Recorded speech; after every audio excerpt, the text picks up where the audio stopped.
Hello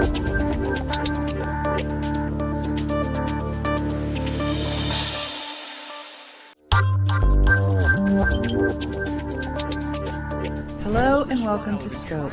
sCOPe is a consumer live stream event that was developed to inform, educate, and support the public, the media, and all the consumers of safer nicotine products in Asia Pacific and beyond.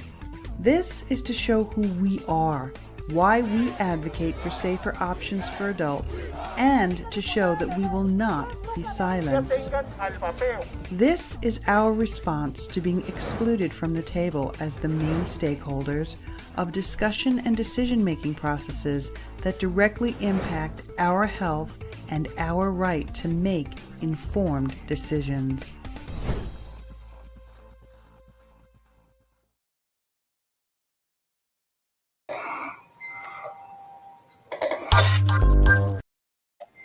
Technical difficulty. Hello, everybody. Welcome to Thursday, day 4. Today will be an interesting day because we have a pre-record from the TPA Consumer Center from Lindsay, Skip, and Martin, who are always interesting. But our one-to-one discussion today is about all things media related with Carrot Graham. So we will start off with the pre-record from the TPA, and then we will segue into the one-to-one discussion with Carrot. So once again, welcome. Thank you for joining us, and here we go.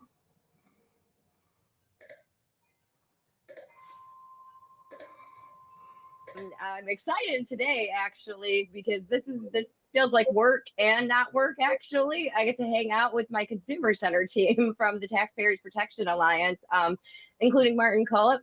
He's our international fellow, and he's based out of the UK. And then we've got Skip Murray, Skip Murray, or whatever. How do we do it? Kim Murray is how we do it. Yeah, she gave me Skip. Okay, yeah, just Skip. Don't ever call her Kim. I'm the only one who can do that. So, and she's a research fellow. And as we had mentioned yesterday on the broadcast, that these people they're just a really great team to freaking work with. I've thoroughly enjoyed the past almost 2 years now. With working, me becoming a better employee with them, and taking a step back because Skip makes me be kind, or Martin having me become more snarky in my writing so it's not so super technical and everything. So and as I said yesterday, I think that the TPA's Consumer Center, because we're such different people all united in tobacco harm reduction, and we really bring our assets to the table. I come in with data and numbers because I'm just crazy and Excel sheets. Martin comes in with, being snarky and telling all these people off, and he's been doing it for almost for a while now. And then Skip reminding us all to think about people and being kind. And so we're just going to get it kicked off so you guys can learn a little bit about all of us. Martin, how about you talk to, our viewers and, a little bit, how did you get involved with this? What you do at TPA? Anything that you hate about working with us? No, I'll just echo how good it's been since I've been doing it anyway. I mean, you started the Consumer Center up, didn't you? I think that was it January 2021 or something like that? It was sometime after it. Yeah, David and Patrick were we're making a consumer center, so it was maybe March, I think, or yeah. I've been a while. It's shot by. It's over 2 years since I joined the Consumer Center now, and Skip was soon after, I think. So, and it's been really good. Yeah, it's great to work with TPA. It's a great bunch of people, really. I'd never worked with a think tank before, but I know people who have. So I spoke to them when I first joined and said, what are you supposed to do? And they gave me a few tips, but it has been an absolute blast. I think we've got some good stuff done as well. I mean, this Good Cop event, I was saying earlier with Nancy and Kurt Yo from South Africa, that I think people might have been skeptical about us holding this event in Panama. And I think we probably earned some respect because we put together a full program of events. And as I said, we had a meeting ready to go. Everything was in place, the hotel, we'd got the experts, we'd got the AV, we'd even got the signs for the venue, directing people to the rooms in the hotel where events were going to take place. We'd thought of everything and it's all ready to go. And we had a meeting ready to go and the WHO didn't. Yes. So Yes, and for our viewers who don't know, we were actually hosting. We were going to be Martin and I were actually supposed to be in Panama right now. The Consumer Center was going to host a good cop, bad cop. Us being the good cop, where we had 5 days of the war room style stuff. Really, a few handful limited experts, kind of responding more to a Q&A stuff and responding to what was happening at COP, especially what we more than likely would have been finding out what was happening, after hours and everything. And yeah, so we had a hotel that was down the street from where the conference was. We had about 24 experts that came from a mix of scientists, consumer advocates, and then policy people like Martin and I who work at like the think tank level and stuff. And we had 16 countries represented, everywhere from Australia and New Zealand to India we had 3 countries in Africa, a handful of Latin and South American countries, a lot of United States, and UK, but that, given where we're all based at, it was not surprising. And yeah, as Martin says, we were able to actually have it, good squared away, good to go. I mean, I know we were kind of freaking out because, everything, you're going to have some last minute cancellations and stuff, but nope, that was the WHO who couldn't get their stuff together. Yeah, and it was ready to go.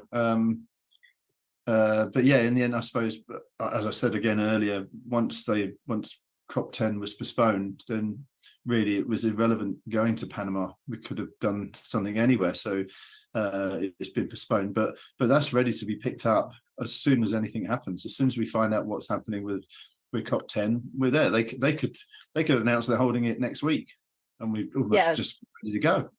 Well, and the coolest thing about it that I thought was like the week before they canceled it, we were on their radar. The FCTC had hosted that meeting, and it was funny because I'm sitting there listening to it, and I'm like, and they kept calling us the industry. We're not the industry, guys. We're at a think tank, okay? We work at TPA, not any of the big tobacco or any of that stuff. So I really was getting mad that they're like, the industry rented a hotel and stuff. And I was like, I think they're talking about us. I was like, but we're not the industry. And then like the next speaker, like a few slides, like they had a few slides in there, and then there was our website. And I was like, woo, woo, we're on their radar. Like they know about us.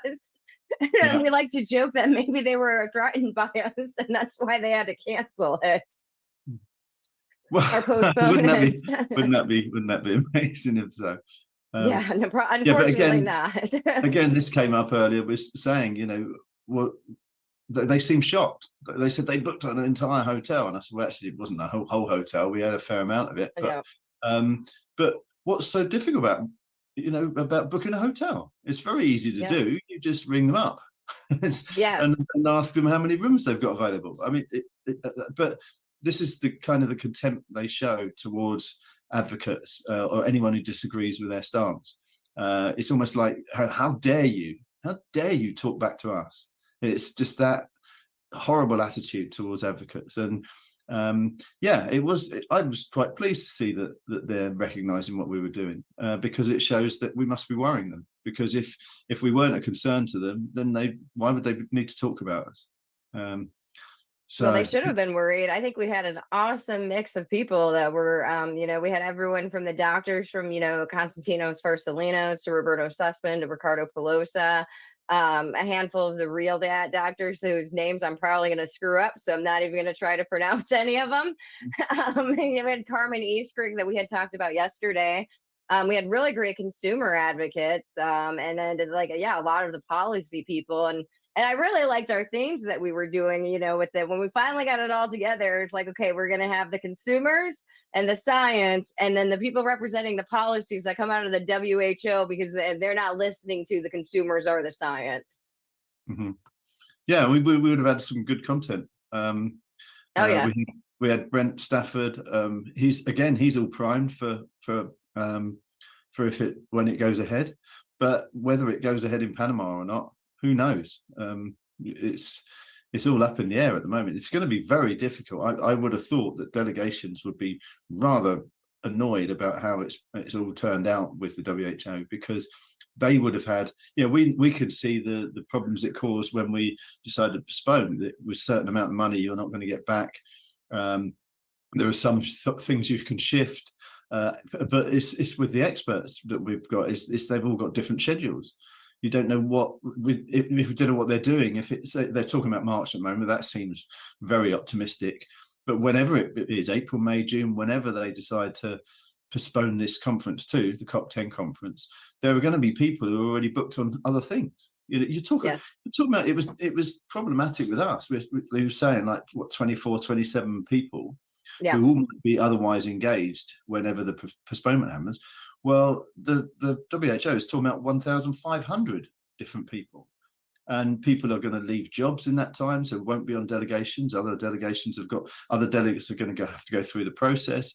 The visa process. I mean, we had issues with some of our experts, given some of the countries that they were coming from. And all the costs that they can't get back. Who's that burdening? Is that burdening the taxpayers of those countries? Because it's ultimately them who are sending them out to this. I mean, so I thought it was kind of incredible to see how close to the conference that they did the postponement. Like, I was like, wait, this is the World Health Organization, like being like just that not prepared. I mean, or being that like, I guess there's just a little bit of unprofessional. I mean, because like you said, if you do have a certain amount of time between a cancellation, that you could recoup some of the costs, but if there's you only get a limited window of time. So not impressed, WHO, not impressed. No surprise that they're not doing well on the harm reduction game. Well, it generally shows the incompetence of the WHO. I know they've got a lot of criticism over the COVID pandemic, weren't they? They came out very badly in that. And this goes back a long way. I mean, I remember for COP6 in Moscow, when Margaret Chan was the head of the head of the WHO, and she got a lot of criticism over her reaction to the Ebola crisis in Africa. I mean, people were saying she just didn't take it seriously. She literally phoned in a speech. I mean, this is a big thing at the time in 2014, when there was a big outbreak in Africa of this Ebola, which is a nasty, nasty disease. They had a conference I think it was in Brussels, and Margaret Chan was in Moscow for the COP6 conference. So she literally phoned in her speech to the conference in Brussels when there was a true public health disaster happening in Africa. So that they generally are fairly incompetent, and this was shown up massively in their response to the pandemic when they were just in the pocket of the Chinese, weren't they, basically? And I think a lot of people are finding out that WHO is really probably not worth much of our taxes. And as you said, the waste in this of postponing something so near to the start of the conference TPA's lost a bit of money, but we're trying to work out what money can be rescued from it, and we're in negotiations with the hotel and other parties to make sure we don't lose much. But the WHO is playing with taxpayers' money.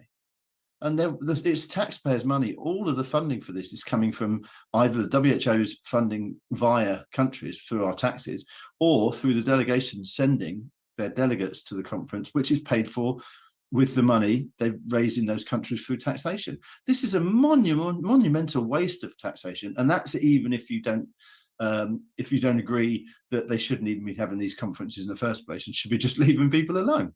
And we saw how much the conference cost to put on with the document, with what happens with the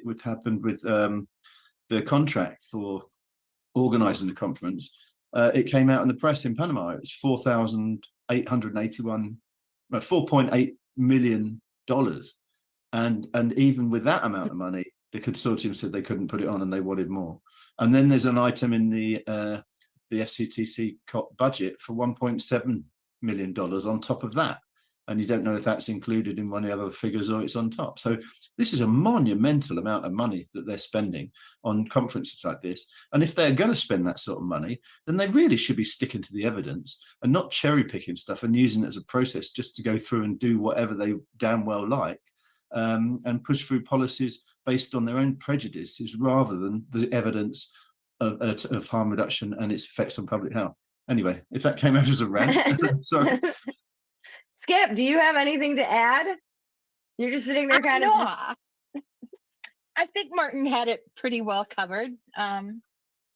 Yeah, I don't know a lot about the World Health Organization and their conferences, so I don't know how they, if each country has to fund their own delegates or if the World Health Organization has funding out of my wheelhouse.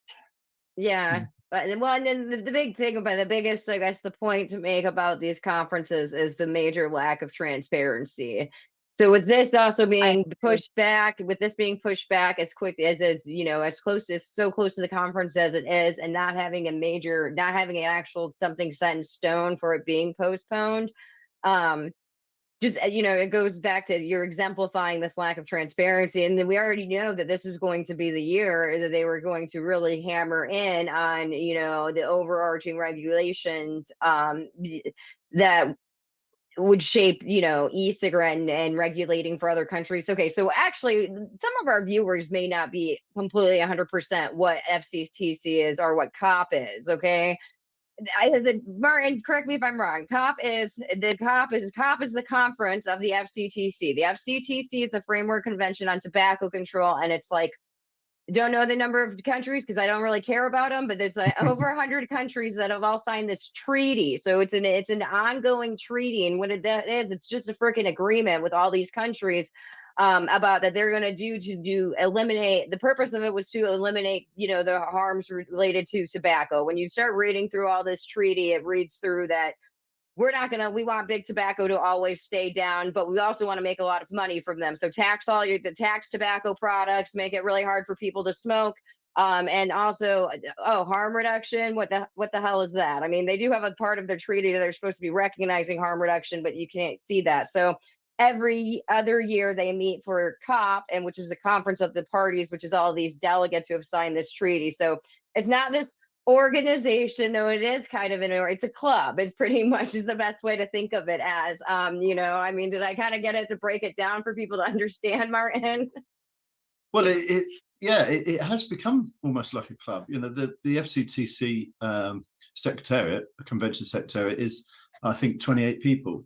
It's just a small company, basically. They're meant to administer the processes of the FCTC treaty, because you're right, the FCTC is a treaty, it's a document, and the Conference of the Parties is basically to make decisions based on the framework of the treaty itself, within the confines of how the treaty is written. And there's 183 signatories. Malawi were the latest to ratify the treaty this year. But there are other members of the WHO can go. So there'll be over 190 countries that are represented. And it's and as you say, the treaty is written in a way that it's got pillars, and they want to reduce supply. They want to have policies to reduce supply of tobacco, reduce demand of tobacco, and also they're meant to be stressing harm reduction, ways of reducing the harm from smoking tobacco, and they specifically mentioned in the treaty on many occasions. They're meant to be reducing the harm from tobacco smoke, which is why we have this absurd situation where they can't squeeze harm reduction products into the treaty because they don't produce tobacco smoke. So they have to try and redefine the word smoke, and it's just so desperate and so ridiculous. And how much of this was going to be accepted by the parties, because the parties are the ones that make decisions, not that little bunch of 28 administrators, bureaucrats. It's not them. It's going to be the parties who are going to decide. But at the moment we don't know what they're going to decide because it was called off. So, but when you say it's a club, it has kind of become like a club, because you see the same names coming up, and it's almost like the FCTC process and all that surrounds it just has its like grandees, and these people that their names crop up. The Panamanian one, big friend of the WHO, is Dr. Rainer Roa, but you've got them in lots of other countries as well. You see the same names cropping up. In the Philippines, the one there, I can't remember her name at the moment, Pia Cayetano, that's kind of the woman in there. And WHO has their favored people in all the different countries that they go to help them get these processes through. And all of those people obviously feel in a position of authority because the WHO loves them. So they're never going to sort of say, you know what, actually, I think you're doing something wrong here. it's almost kind of a higher echelon of people, and they feel like they're privileged and they should just go along with whatever nonsense the WHO comes out with. So they're not, it's like, I think they consider themselves diplomats or high level bureaucrats or something, but at the end of the day, they're just, you know, Jobsworth, who were just toady to the WHO. And that's why how I think you can view it as a club. It's a club of people who have closed minds. They're not going to listen to us upstarts in harm reduction. You know, they kind of all settled where they were before. Look, we have the evil of the tobacco industry, and we're the good guys trying to stop them killing people with combustible tobacco. And then in comes vaping and nicotine pouches and heated tobacco and everything else, and muscles in on this cozy little relationship, you know, where they can just fire any insults they like at the tobacco industry and get nothing back. And all of a sudden it's all changed, and they are unable or unwilling to adapt to that change. Maybe it's just too much hard work for them. They've been coasting along before on high salaries, not having to do a lot, and it's pretty simple for them. And then this has thrown them all in disarray, and probably they just want us to go away. And maybe that's behind some of the nonsense they come out with, especially at this COP. But you know, it's been building. What is insidious? If you look at the FCTC, because of the programs, you know, that they're pushing out for these countries to kind of, you know, push, they act like, oh, we want big tobacco gone, we want these cigarette sales to be gone. Yeah, you keep telling governments to keep taxing them, so governments are relying on the sales of these products, so they're never going to get rid of them because that's a revenue stream.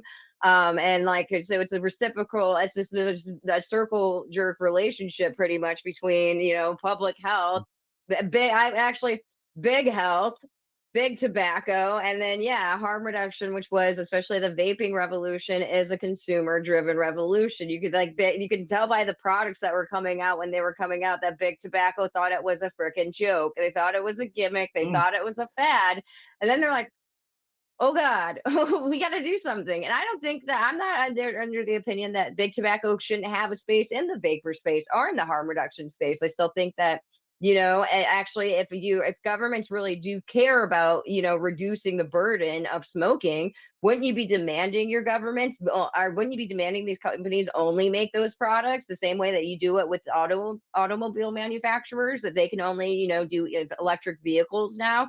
But it's almost like, wait, you were only demanding that they only make combustibles products. You're hindering them from making safer products because of this complete disdain. Because I mean, we know why it is. Big tobacco got found guilty, but there's a lot of other big, you know, consumer products that, you know, don't get the quite, you know, things that the big tobacco does. But I think that the WHO, I think you kind of hit it on the head, that it does, like, oh, they've got this there's nothing wrong with them, do good because they're the WHO. They're purported, you know, their mission statement supposed to be for, you know, advancing public health, protecting the world from, you know, diseases and harmful products and stuff.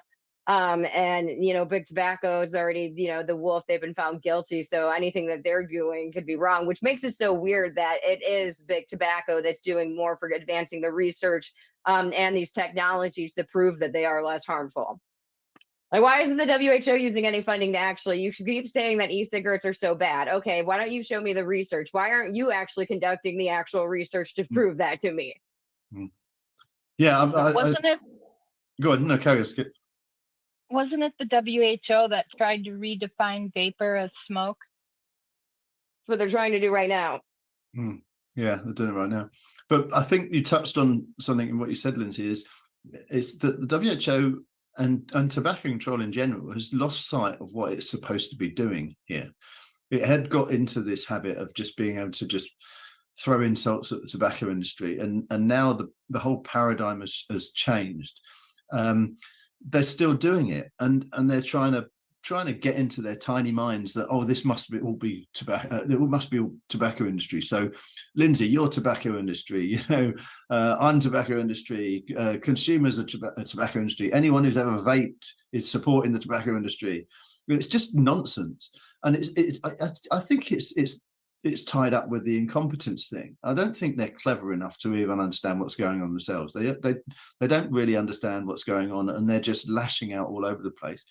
And the problem with that is it shows you that their goal has changed over time from actually considering the effects of their policies on public health to just banning things and hating the tobacco industry. You know, we've got situations where they're applauding countries for having fantastic taxation on these products, and they're banning smoking all these places, and they're thinking this is one in the eye for the tobacco industry. We're beating this big global giant. We're really doing it.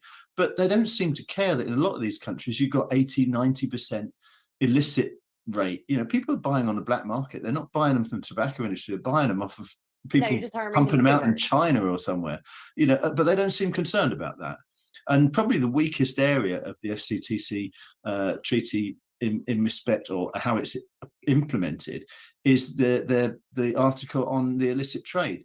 And this is one area where the goals of the WHO and the tobacco industry should be aligned together. They should be working together on it, because you know, if they're passing regulations, for example, to stop people smoking, and then people are just going off and buying them on the black market, that's not achieving any health benefit for the WHO whatsoever. But also, if people are not buying cigarettes that are regulated from the tobacco industry, and they're going and buying them from hooky manufacturers in the third world or in China, then the tobacco industry is losing profits. So both of them have an interest in stopping the illicit trade. But the WHO refuses to speak to industry and says it's all industry's fault. It's happening anyway, even though they're the ones applying the taxation, which makes it more attractive to go to the black market. Well, they say that industry overemphasizes it, and it's like, no. I'm like, they're completely, they don't understand how the mindset of somebody who is, you know, addicted to any substance works. Okay, they're going to go get a way to get their product. Sorry, if we ban it all you want, and as long as there's people who are going to use these products, there's always going to be somebody who's willing to go do it on the black market or the illicit market. Sorry, Skip. This is what we see just in the UK. We've got a consultation at the moment where they're talking about all sorts of measures to prevent youth vaping, which is not really that much of an issue anyway if you really look at it, but they don't want to. It's a bit of a moral panic. But but already in the UK we have over 50% of the products, vaping products in the UK, are illicit. Well, you guys have that nicotine limit too already. I figured you guys have already had a lot of illicit products just because your nicotine. What's the limit on it again? Yeah, it's 20 mil limit on the strength. But I know people who are using ones with tanks that are not compliant with EU regulations that we've got, and they're more than 20 mil. They may be legal in other countries who haven't got EU regulations transposed into their legislation, but they're not legal in this country. It still makes them illicit. But if they're coming into the country and being sold illegally, well, how are you going to solve that? By banning the legal regulated trade? 99% of the products in America are illicit, Martin. Okay, actually, because FDA has only authorized 23 products. Pretty much 99.99999% of the products are illegal. So all the products people are actually using, the government does not recognize. Goes to show you how out of touch they are. At least the governments are with it. I mean, what we need personally is, I think that if you're going to have anybody regulating tobacco, there should be at least one person who smokes and that has a say on any of these decisions that are coming out. I mean, you don't have people smoking anymore. I mean, at least I know I've got the stats for the people in the States. I know it's very similar in the UK. It's always lower income, lower educated people. So the people who are actually making these decisions on smoking policies tend to not even be people who actually even grew up in a household where people who smoke. I mean, smoking rates are significantly down across the board, you know, this year and, you know, just past 10 years and stuff. But like, if you start looking at them, and you know, as far as class goes, they're really down among, you know, the higher income, higher educated people. So, and it's unfortunate because it's like people like, you know, here in the States, like Dr. Brian King. I don't think he's got any freaking sympathy at all for the adults who smoke. I don't think he cares whatsoever. I think that because he's young, I think he's like only a few years older than me. So like, I think he's like early 40s, or late 30s or something. I think he's grown up with this disdain towards big tobacco, and that's all they're doing is hooking up their kids.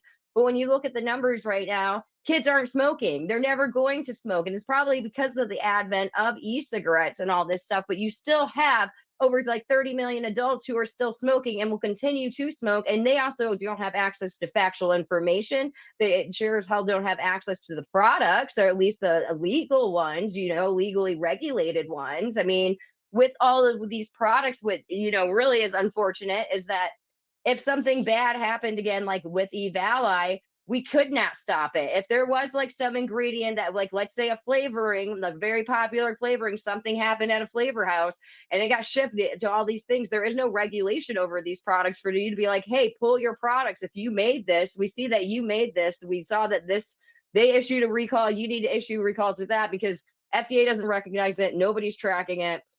Pisses me off so much. All the data that we could be collecting on like the adults and the flavors.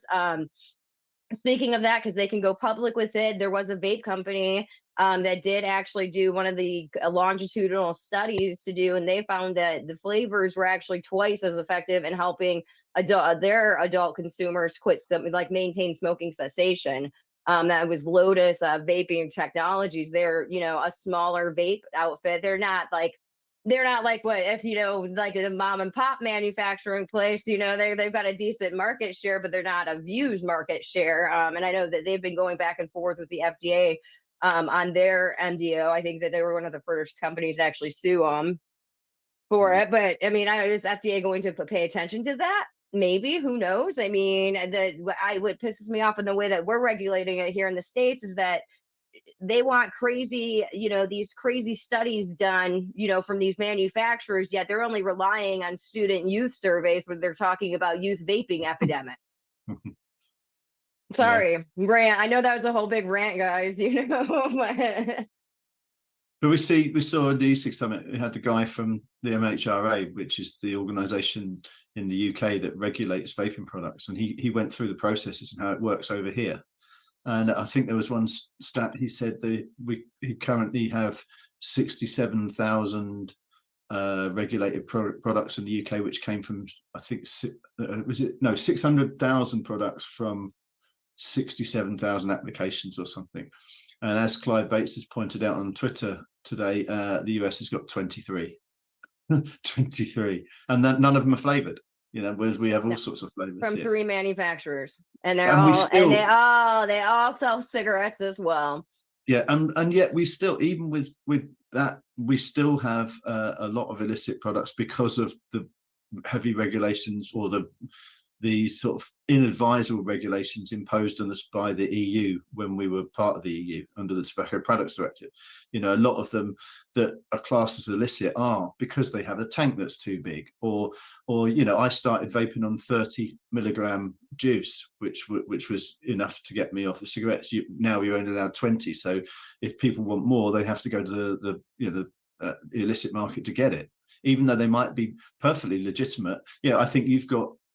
In fact, I've been to Washington and bought on the I suppose illicit market when I went to GTF in 2019, because I went across the road and bought a whole load of boxes of Juul pods because they were 5.6, 56 instead of the 20 that we had in the UK. They weren't illicit back then. And none of the products became illicit. And we should emphasize for any of our viewers that are watching this, we're not like like the person making stuff in their car and selling it on the street. When we're talking about these illicit products, we're talking about products that had been on the market, and some of them for over a decade or whatnot, that became illicit products once the FDA issued them an MDO. You're talking about manufacturers that have standards, and they're clean ingredients. It's not bathtub vape juice, okay? But kind of the incident I'm talking about, I was bringing them back not just for me, but for Jessica from KAC, who's a friend, and she wanted these Juul pods from America as well. And there was nothing wrong with them. They were fine. They weren't made by China or some illegal company. They're made by Juul, but we couldn't get them in this country because they didn't pass the TPD regulations. But I could get them in Washington, so I bought a whole load of them because they were so much better. So and that's the problem, is you often get regulation causing this. And I think the WHO with its regulations, its Empower, Bloomberg funded Empower people. Empower, which is all based on banning things, taxing things, reducing supply, reducing demand. That's great. They consider that a success if countries will impose those regulations. They give them a big green tick and say, well done, you've done the stuff that we wanted you to do, and you're a good person in the eyes of the FCTC treaty. But that doesn't deal with the outcome of the regulations, because you can pass as many regulations as you like, but if you end up with a massive black market and illicit sales all over the place, you haven't achieved anything. And when you're measuring, this is all that WHO seems to measure when it comes to the FCTC process, is it says how many of the decisions made at Conference of the Parties meetings have been implemented by those countries. They've implemented them. That's great. Yeah, but you've got sky high illicit rates, and you've got got people buying things that are probably worse than what are regulated, and cancer rates are high. And so they look at a place like Sweden and say, oh my God, Sweden, you still allow all these tobacco products to be sold? Yes, but they've got 40% less lung cancer than the rest of the EU. But the WHO doesn't count that.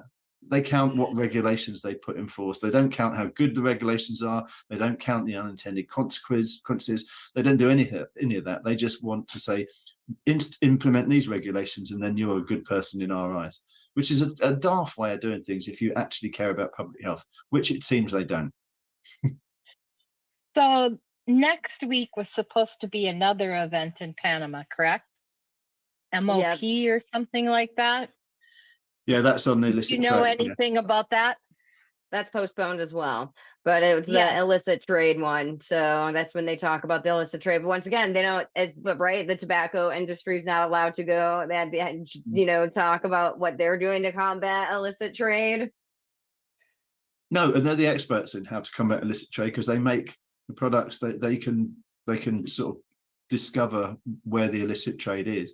And well, even the e-cigarette companies should be able to go to that. I mean, when I just think of like Puff Bar, especially here in the States, okay, you have the original Puff Bar, and then you have all the fake Puff Bars, right? I mean, how are you combating that? I think with standards on vaping, tracking batches and everything I wouldn't say it's in its infancy, but it's evolving all the time. It's improving.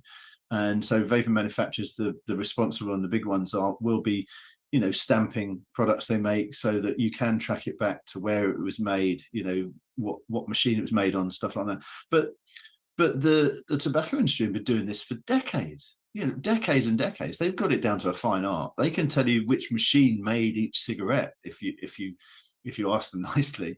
So they're the experts on this. And then because tobacco controllers have come in and said, no, we're not going to listen to you. We're going to come out with our own system. And whatever system they come out with is obviously going to be inferior, because they don't know the market as much as the people who are making these products day in, day out, and have been for over 100 years. And that's where, like I said, with the meeting of the parties, this is the third one this year, was supposed to be in Panama. You have these tobacco control activists who hate the tobacco industry, trying to tackle an illicit trade about products without speaking to the people who make the products to ask them their expertise about how to stop the illicit market. It just seems daft. If you're going to try and stop an illicit market, you should be talking to the people who make the products and asking for their help in doing so, because if you don't understand the intricacies of it, and the WHO don't, then you're not going to have an efficient system that's going to do what you want it to do. And I don't think they're really even bothered. I think a lot of the time they just think they're doing the right thing, and in their minds they think they're doing a good job, but they can't be doing as good a job as they would be doing if they spoke to the right people. And it's I don't really do much with the illicit because it's combustibles, and I'm sort of more looking at harm reduction, but yeah, it's just the same thing. It's just an inept, incompetent, and silly way of doing things, and it's all driven by prejudice and a certain amount of arrogance as well from the WHO. And if only they just come down off their high horse and talk to consumers who know most about the products they're consuming, talk to the manufacturers who know most, but they don't want to talk to any of us. They just want to talk to themselves. And that's why it's always going to be a failure until such time they change what they're doing. And they will have to change. Talking to people who've tried to, over the years, way back to 50s, 60s, tried to get the WHO to accept harm reduction with drugs and people who use drugs. They resisted and resisted and resisted until they couldn't resist anymore, and they had to. And now the WHO recognizes harm reduction processes for drugs to save lives. So they will have to at some point. It's just, they're just being stubborn, and I wish they'd stop being stubborn and live in the real world like the rest of us have to. Well, how much do you think it's actually protecting big health? I was doing some numbers math on Saturday, and I was looking at cigarettes in Michigan, and then figuring out, like, okay, how much did the tobacco companies make? Because here in the States, as far as I know, tobacco manufacturers, like, they track their cigarette sales through the master settlement agreement, because that's what they have to go pay to the states and everything, which is smart. Why would you pay for an accountant when the government's already going to be one for you and stuff? But so figuring out, kind of getting an estimate. Okay, I think the numbers I was looking at was like 363 million packs of cigarettes sold in the state in 2022. Doing how much would the tobacco companies, like, I think I got out to, like, they got $1.5 million out of sale of cigarettes. There was about $1.4 million that went into taxes, both state and federal.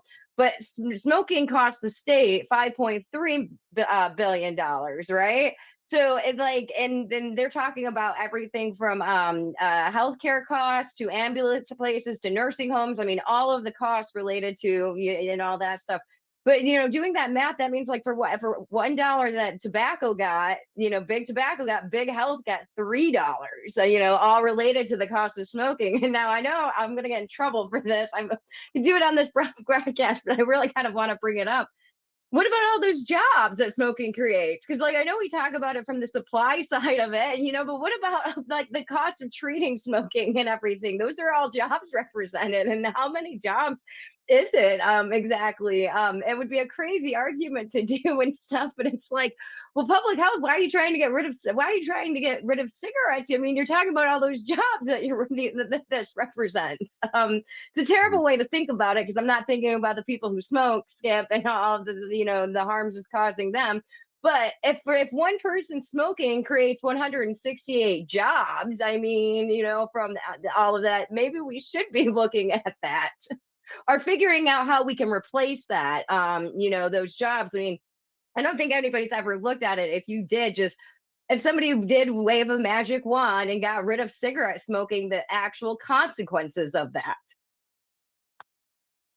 Yeah, well, Clyde makes this point regularly, doesn't he? That the tobacco control industry needs harm. Yes. Without harm, a lot of their grants are gone. A lot of their placements are gone. He said whole university departments are gone, and there are people working government who won't have jobs anymore. Certain charities won't have jobs anymore. There's a massive global anti-smoking industry, which is worth billions in wages and grants and what have you to people who work in that industry. They talk about driving down smoking, but yeah, you're right. If smoking combustible tobacco disappeared tomorrow and everyone quit, then there'd be a disaster for those people. It'd be a disaster for a lot of people. Well, I mean, all the people working at nursing homes, you're going to be missing a third of your people. But people would live longer. So that end of healthcare would actually end up with more people to provide care for, because they would live long enough to live in a nursing home. And there's many other social and health issues that people could direct their attention towards: feeding the hungry, housing people without shelter. Mental health services in most countries suck. I wish that we would focus more on that than on vaping, because I think it has a bigger priority. Well, that's what I actually wrote. I didn't send it to you guys yesterday because I just needed to get it out to our boss and stuff. But I know that Martin would have loved my ending on it. That the FDA is supposed to be protecting. Let me find it. It's supposed to be protecting public health. The agency is supposed to be responsible for advancing technologies to improve public health, not acting like a regulator for the nanny state. And that's what it seems like. It looks like that. And that's where what I don't get too about this and especially with it coming from public health, this complete disdain towards tobacco harm reduction products. Like, and but yet the only way that they're going after, cigarette smoking is by banning menthols, okay, which is only 1/3 of cigarette sales, at least here in the States. Or they're doing these age restriction policies, the generational bans. Well, that's good and all, but like those generations, the young generations don't smoke. I mean, and I still am a firm believer that they're not smoking because there's newer technologies out there, and that a kid is more. I saw like a paper was done yesterday, and they're like, oh, 18 to 24-year-olds in the States now, they're more likely their first tobacco product is an e-cigarette. Well, that's great. Actually, that should be good news that that they're not smoking anymore. And you should have now start giving me these numbers. I'm like, is there? I know there's probably is an increase of overall tobacco use when you're including e-cigarettes in on these kids. But when I had looked at the NYTS numbers, 8.8% of U.S. middle and high school students in 2019 were using any combustible tobacco product. And we're still harping about vaping, even though in 2023, only 7.3% of them were using an e-cigarette product. Mm.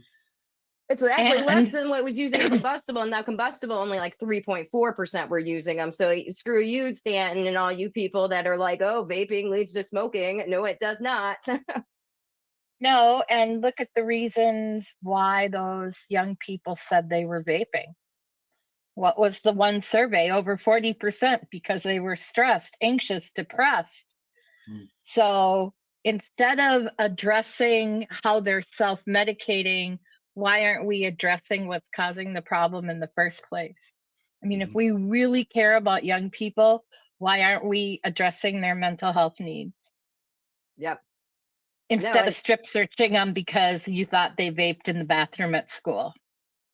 Yeah. Because adults think it's a bit icky that youngsters are using nicotine, basically. It's not the youngsters that seem to have a problem with using nicotine, it's the grown-ups who just don't like the idea and are punishing the kids for it, which is a bit immoral. There's TJ's I swear every time you do I say every time you do a meeting or a podcast, your cat makes a guest appearance.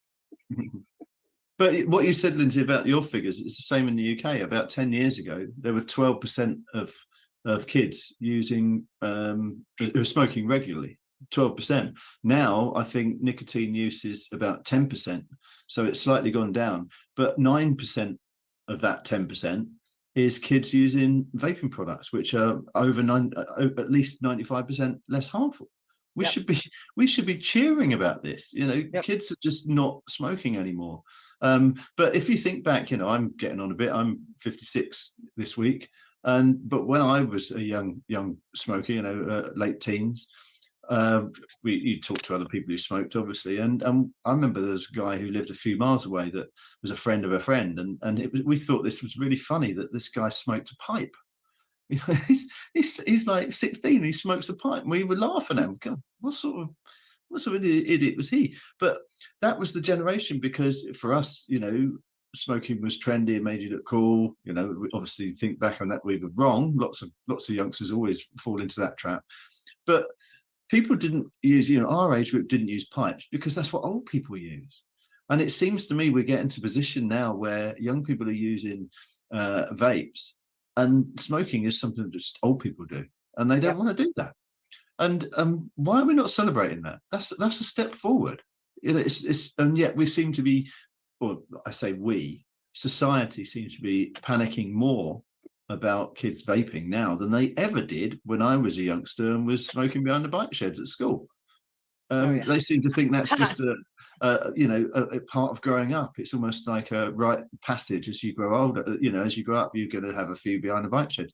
And even we had a guy called Andrew Bush, a mad professor in the UK, came out this year and said, oh, if kids were smoking behind the bike sheds, they might get a cough or something, but that's not bad. But vaping products are lethal. I mean, what planet are you living on? I smoked for 32 years. I didn't just get a cough. I smoked for 32 years after I was smoking behind the bike shed. I got my lifetime addiction. Yeah, so this is the bizarre situation we're in. We've got people going absolutely crazy about vaping when it should be seen as an advancement. It should be a step forward. What do you think those kids are going to do if they're not using nicotine? If vaping products were all banned and they hadn't been invented, you think they're just going to, learn to play the violin or something? No, they're not. They're going to probably be initiating smoking nicotine use by smoking combustible tobacco, and we would have fewer of them, I think, from 10 years ago when it was 12%. But that 10% who are using nicotine at the moment, the ones using vaping would not be using vaping. They'd be smoking. A big tranche of them would be smoking instead, and we wouldn't have 1% of kids regularly smoking. We would have a lot more. A much higher percentage of kids regularly smoking. So we should be seeing this as a success story, and yet no one is. They're too carried away in the moral panic and the hysteria. Absolutely. It reminds me, now I'm 65. When I was in high school, they didn't care if you smoked. We had one boys' restroom and one girls' restroom dedicated to smoking cans. And as long as you smoked there and not the other bathrooms, nobody cared. They didn't care if kids were drinking, but smoke marijuana and people lost their minds. So we didn't get suspended from school for smoking, definitely didn't get strip searched. We didn't have on-campus police officers back then. They call them school resource officers, like a lot of schools have now. This whole panic over vaping reminds me of how people used to act over young people smoking a joint. Well, I think it's also more of a testament to parenting these days. And I think, and especially here in the States, parents have taken a really backhanded approach, and that the schools and outside law enforcement are really coming in. I remember my parents smoked cigarettes. I started smoking regularly, probably 16, 17. And my parents would search my bag every single day, coming and going to school and stuff. And if they found cigarettes, they'd steal them and then they'd smoke them. So I started smoking menthols, actually, because I could steal them back and stuff. But that was them parenting me. I mean, they were adamant that the smoking age was 18. And then when they quit, they were like, they knew I was going to smoke or whatnot. They didn't endorse it or anything. They were just like, not in my house, not around me or anything. So, and that was like the month before I turned 18 or something. But I mean, that was my parents parenting me, I mean, and I get now with these like vaping devices, yeah, but you also have to be on your kids. I mean, on this one, it shouldn't be the government coming in here and stopping your kid from doing something that they shouldn't be doing. I mean, kids could get I always look at underage drinking. I mean, and also the consequences of that. I mean, a kid gets drunk, gets behind a wheel. A lot of people's lives can be all completely damaged. When that happens, we don't sue the manufacturers of alcohol or any of that. And, I mean, so I'm a firm believer, if you're selling a product to an underage kid, within all the manners of the law, you need to get in trouble of that. I do think that there are some vaping devices that are just grotesque, but at the same time, I'm gonna be 35 in January, and I know my generation, how much kids my age love SpongeBob still, okay, and I would want to. I think a SpongeBob vape would be a novelty for them, okay. I mean, it's that there are adult things that look very kid appealing. I could put a bunch of these products on this chat right now, and have you get people go down to the dark side of Etsy if you really wanted to go see some of these things. But at the same time, I do understand, some restrictions, I guess. Yeah, and parents should have rules and they should enforce them. But there is no way what your kid is doing 24/7. No. I grew up in a super strict home. I started smoking when I was 10, but I never got caught. I was a straight A student. My mom never suspected that I was smoking, doing drugs, drinking, because I went to school and I got good grades. I never got arrested, just completely under the radar, fell through all the cracks at school. And it wasn't that my mom wasn't aware of me. We were very close and I had to follow rules. So there's limits. Yes, there is. All right. Well, all right, team. We are coming to like our final 5 minutes, so all the people don't have to like sit here for an hour and a half listening to us go on and on and on. Do you guys have any final thoughts, any hopes that for what you want the center to do in 2024? Any fears that we have? I know we're going to be following we're going to be following the developments with COP, so be following us to see what we're doing with good COP. I think with the postponement, I think it could be an even better event than what we thought it was going to be, to give some more people some time to get there and join us. But thoughts, guys? I think in the United States, it's going to be a tough year on the local and state level. I think we're going to see a lot more flavor ban bills, PMTA language bills. I don't think it's going to be a pleasant year. And I think even though the youth numbers are down, the United States will cling to that youth epidemic panic that we've had going on now for a few years. I do find it somewhat amusing that all these states are passing flavor bans when there's not a single product yet been regulated by the FDA that includes flavors. They're banning products that are already illegal. Well done.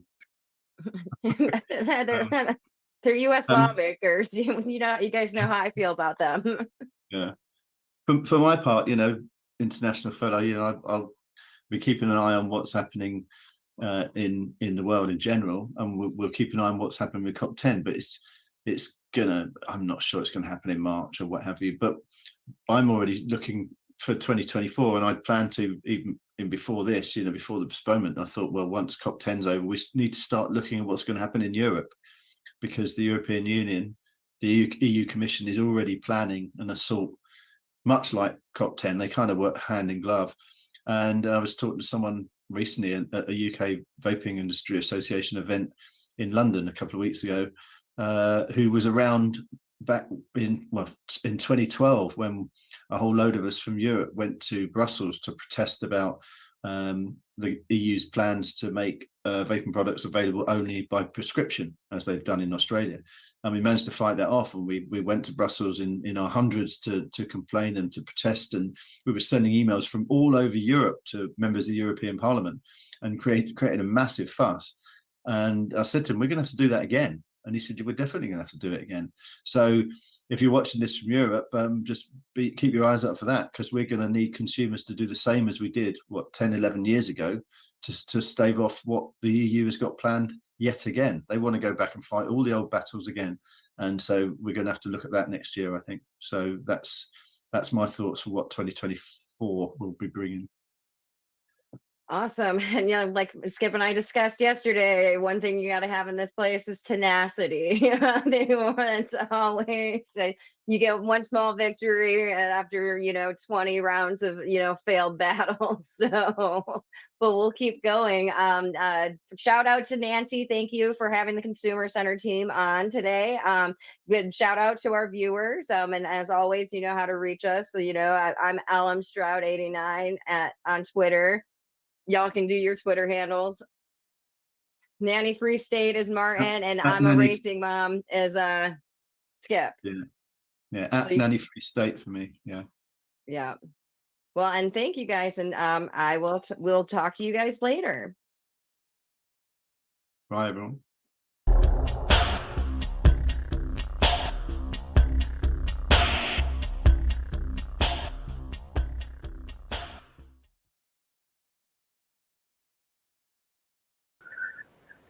Hi, everyone. How are you? Nancy here. That was a pre-record. It was a good one. For the people that will be watching us later, right now, what we're going to do is a live discussion, and I'm going to bring in Carrot Graham, who is a communications expert. He's been doing this for 20 years, so I'm just going to bring him in.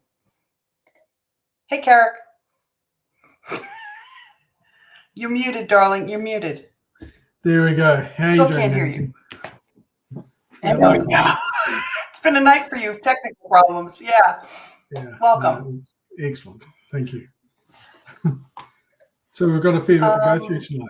The reason I want, we do. And the reason I wanted to bring you in, and I'm really glad you're here, and I'm really grateful, is one of the big things that frustrates consumers is the narrative that is put in the media, the negative narrative, and the fact that they can't fight it. So that's why I wanted to talk to you. But I think maybe we should give us a brief introduction so people know who you are and what your experience is, if you would, please. Right. Well, God, years ago, I was the Corporate and Regulatory Affairs Director for British American Tobacco. Then I went out as a consultant and have been doing that for the last 20 odd years or so. I've also done various startups and run various PR agencies. And so I've traveled extensively around principally Asia Pacific, but around the world as well, and have helped on various campaigns and issues management problems for a range of clients, from large multinationals to trade associations to small, medium-sized enterprises, as well as private individuals. So a range of people and issues and challenges, but at the same time, it is principally focused on trying to ensure there is more balance in the debate over a particular issue. That's the key thing. Okay. Yeah. So as I said to you, and as I'm sure you're aware, there's a bunch of consumers out here that are going to listen very intently to what you have to say and what you can provide for us in terms of THR and the media. So where would you like to start? Well, I think it's the landscape, which is the important one, which we've seen over the last, probably the last 5 years or so. There is a growing distrust in mainstream media. And the pandemic certainly hasn't helped. But people have lost faith in mainstream media. The publications are losing money hand over fist. There is alternative media platforms springing up everywhere. And it's, if we thought it was a cluttered media landscape beforehand, it is now just insane how many platforms are available to share your message with. But whether they resonate or whether they get any traction is the challenge, because there's just so many. And I suppose it's also a case where you've got that generational change in terms of how people are getting their news and getting their information, and who are they believing. And so the challenge before us, and particularly for CAPRA and on issues like tobacco harm reduction, is how on earth do you try and move it into a more mainstream sort of debate versus just the people who are captured and interested in these sorts of issues. Yeah, I mean, and we've had a couple of discussions already during open live chat on the previous days, and one of the things that came up, of course, Henage was in there, and he has an extensive publishing background, and one of the things he came up with is we've got to stop being so nice, number one. And that to understand that a lot of the media, because they're not printing papers anymore, because it's online, they come up with these sensational headlines in order to get viewership or clicks.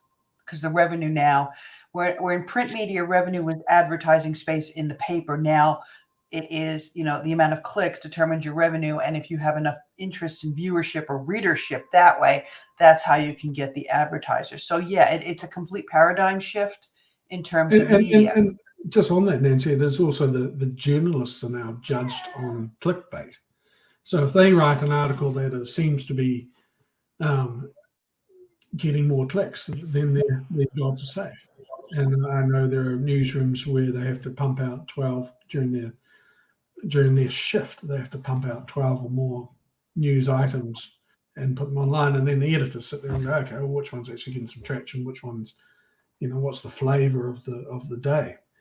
And it's becoming harder to try and excite people into paying attention, because everyone's attention is just fleeting these days as well, which hasn't helped. And so we're in this environment where there is less trust, a myriad of publications, both online and mainstream and print as well. And so it is really trying to be horses for courses, but also being responsible enough on the issues, because they're important issues, to actually not be too alarming, but also straight bat it, to say, look, this is important enough that people need to pay attention, particularly regulators and policymakers, that they need to be aware that there are concerns about how the process is working, that there needs to be greater degrees of transparency and openness, which is what people are demanding these days. And so we've seen that with the FCTC and their COP meetings, where they've excluded people and ignored consumer voices and basically anyone else who doesn't agree with them. And so the challenge certainly is, how do we get around that so that those officials who are attending these sort of as delegates and attending as delegations from countries, they're concerned about the process enough that they can start working inside to say, look, guys, this is not tidy. There is a growing demand from our lack of a better word, public, that these meetings need to be more open, and we do need to demonstrate some leadership by showing some transparency and openness and including other voices. But that may seem somewhat idealistic, particularly in today's environment and how nasty the other side is getting. And so trying to be alarmist, yes, to highlight the concerns that we will have about the process, but at the same time having to do it in a responsible and constructive manner, so that governments and regulators go, look, these guys are the sensible ones versus the more extreme element of some of the so-called professionals. What a lot of us are up against, and I shared that thing with you the other day about how they blasted me. I became famous. I didn't even know it. Is they are doing the attacks, right? They automatically, if you disagree, like you said, you're automatically the wrong person. You're automatically a tobacco company shill, or, we're going to just disenfranchise you completely and shut you down. This is the thing that's scary about it, though, is that it's a political move, obviously. And a lot of the delegations, it seems, will talk to people on the side, but then when they get to the actual meeting, they can be swayed. How, keeping in mind that many consumers are they're grassroots. Okay, we're talking about people that span the entire educational, paradigm, the spectrum, right? High school graduates up to university graduates, right? What would you say to them in terms of, okay, you've seen something, they come to you and they say, hey, Carrick, you know what? I saw this story on the TV, or they read this story online, and it is blatantly wrong, and it's completely wrong, but yet I have no recourse. What should I do in terms of media? Do I respond to the article online? Do I send a letter to the editor? What do I do? Well, depends on the impact it has on you or the issue. If it's one which is just a raving nutter who could be described as, well, they would say that, wouldn't they? But at the same time, if people are deeply concerned by it, they can get in touch with editors. They can sort of mobilize themselves. And Martin mentioned it before in terms of some of the tactics they took in the EU, and getting a crowd together, making a lot of noise, and demanding attention to their views. And I know it's frustrating, because there are a lot of people out there who don't feel as though they've got a voice, and who are incredibly frustrated at being alienated and ostracized by the powers that be. And they're up against people who have truckloads of money and who can dominate the voice by publicizing or putting out messages and using PR and all the rest of it, so that any alternative voice is minimized. The good news, I think, is that the times are changing, and these new platforms are actively wanting to hear from people who do feel as though they've been ostracized or alienated and left out of the debate. And I think that's really positive. And at the same time, it does challenge the existing mainstream media and the editorial boards to actually say, look, we're actually losing out here. And what are we doing wrong? And this so-called fourth estate has just become a bit of a joke at the moment. I have a comment. I live with this every day. Read this comment. Yeah, well, Yes. I had the displeasure of actually watching New Zealand 6 o'clock news, which is the main news, the other day, and it was appalling. It was the level of commentary about issues was weak. It was irrelevant to issues. It was alarmist in terms of scaremongering, and one example was, again, climate change in Auckland, in New Zealand, and I'm not going to go down there, but I'm just going to say it was about a new report some academics had done, and it was a 5-minute segment on New Zealand's main news platform, talking about potential, maybe, could be, alarmist commentary, and you had the academics sitting there laughing away, thinking it was a great joke. And the seriousness of the issue aside, it also demonstrated the weakness of the media in terms of there is no news. So they're desperately hunting around, and particularly New Zealand as well. They are hunting around for stories and articles or items that can fill the space. And there's no serious discussion. There's no serious investigative journalism really going on in mainstream media. There's only a handful of probably decent journalists around. The rest of them are just, again, they've trained in clickbait media. And that's what they do. They just pump things out, and usually they're probably writing them by ChatGPT or another AI platform. So you very quickly lose faith in terms of their ability to actually deliver a good story. So it's pretty much the media is in the same boat as the WHO, FCTC in a certain context. It's that desperation to maintain relevance.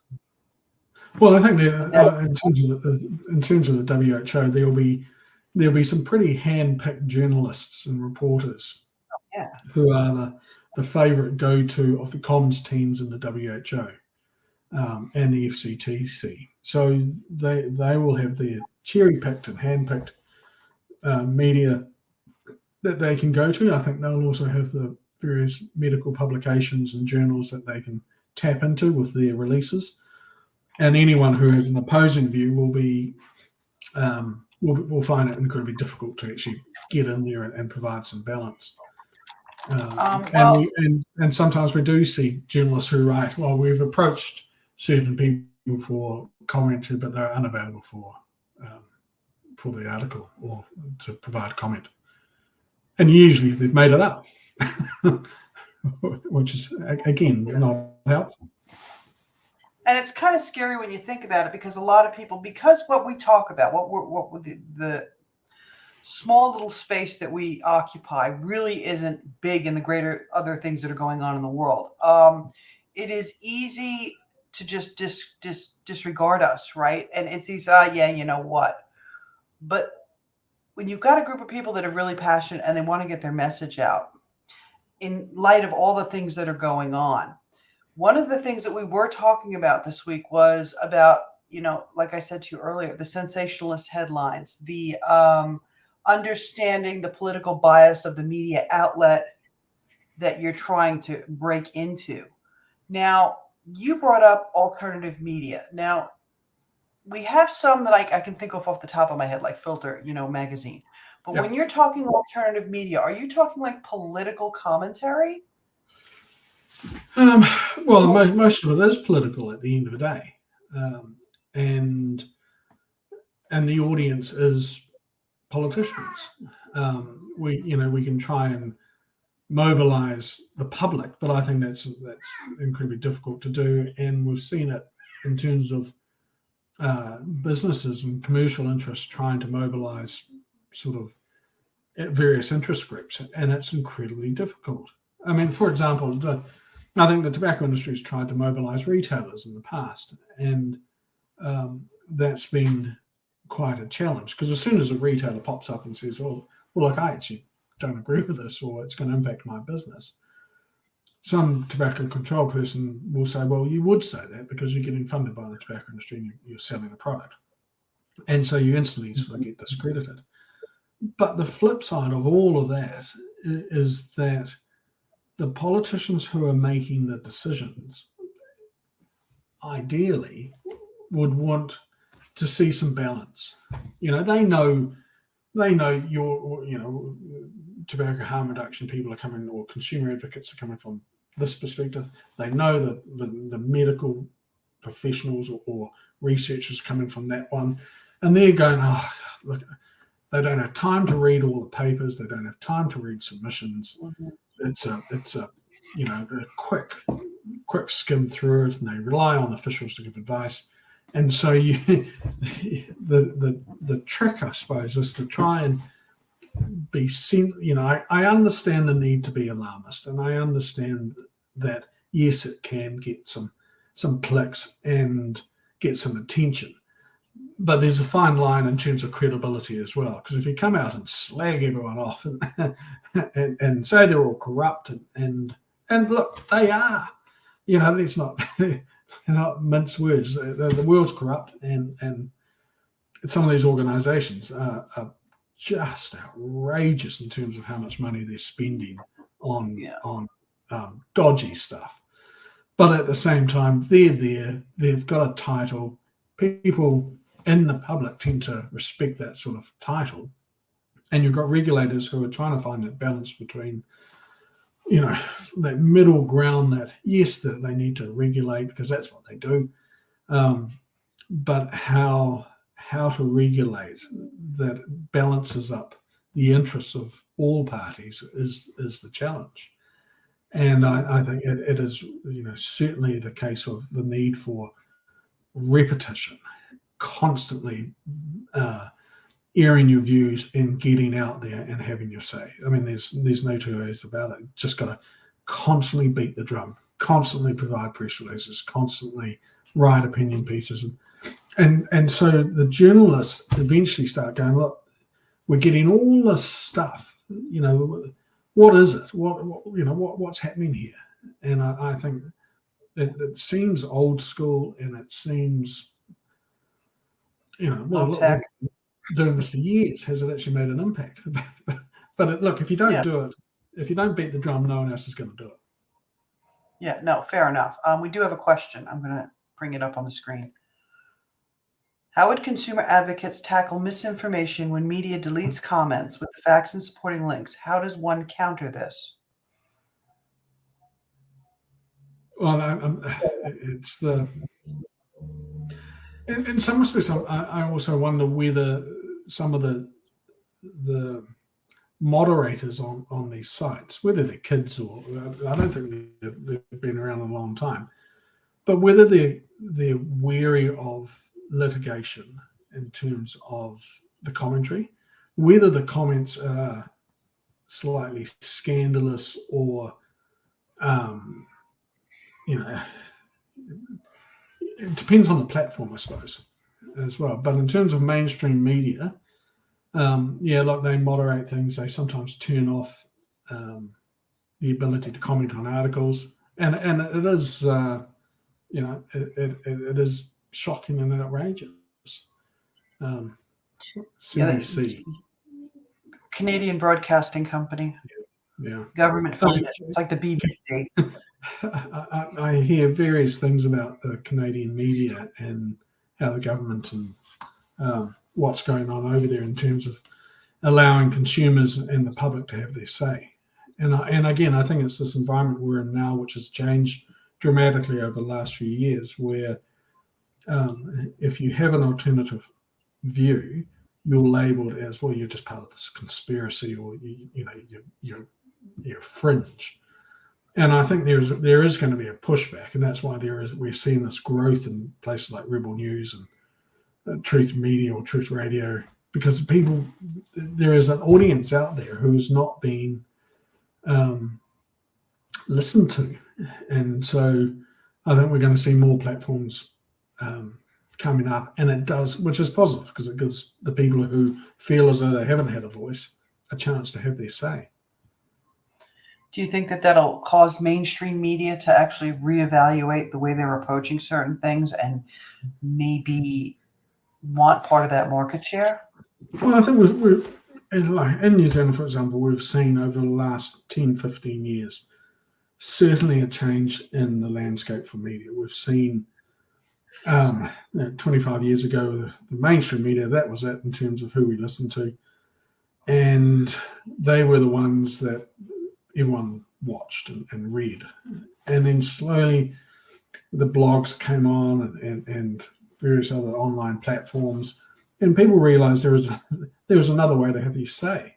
Instead of writing letters to the editor and hope like hell you may get selected out to be published, nowadays you can just go online and Twitter or X or Facebook comments or any number of platforms provide your ability to have a say. So she just wrote. That last one. Oh, sorry. Oops. Hold on. I'll bring it back up. New Zealand media changed about 20 years ago. Here we go. New Zealand journalism changed about 20 years ago. It became more about sensationalism, clickbait headlines. Yeah. And I think the mainstream that changed because the journalists, excuse me, the editors in the mainstream started realizing that they were losing audience. People eyeballs were going elsewhere. And so they go, well, how do we attract back people to our platforms? Well, let's make things scandalous or alarming. And the language being used these days by any example of mainstream media is just, it borders on irresponsible. And as a result, normal sort of thinking people would go, this is nonsense. I'm going to look somewhere else. And that's what they're doing. But also the other thing is, and going back to that whole educational spectrum that I was talking about earlier, is a lot of people watch TV3 or TV1 here in New Zealand, right? And they see it on the news or they read about it in Women's Weekly. God forgive me for actually bringing that up. And they believe it's the God's honest truth.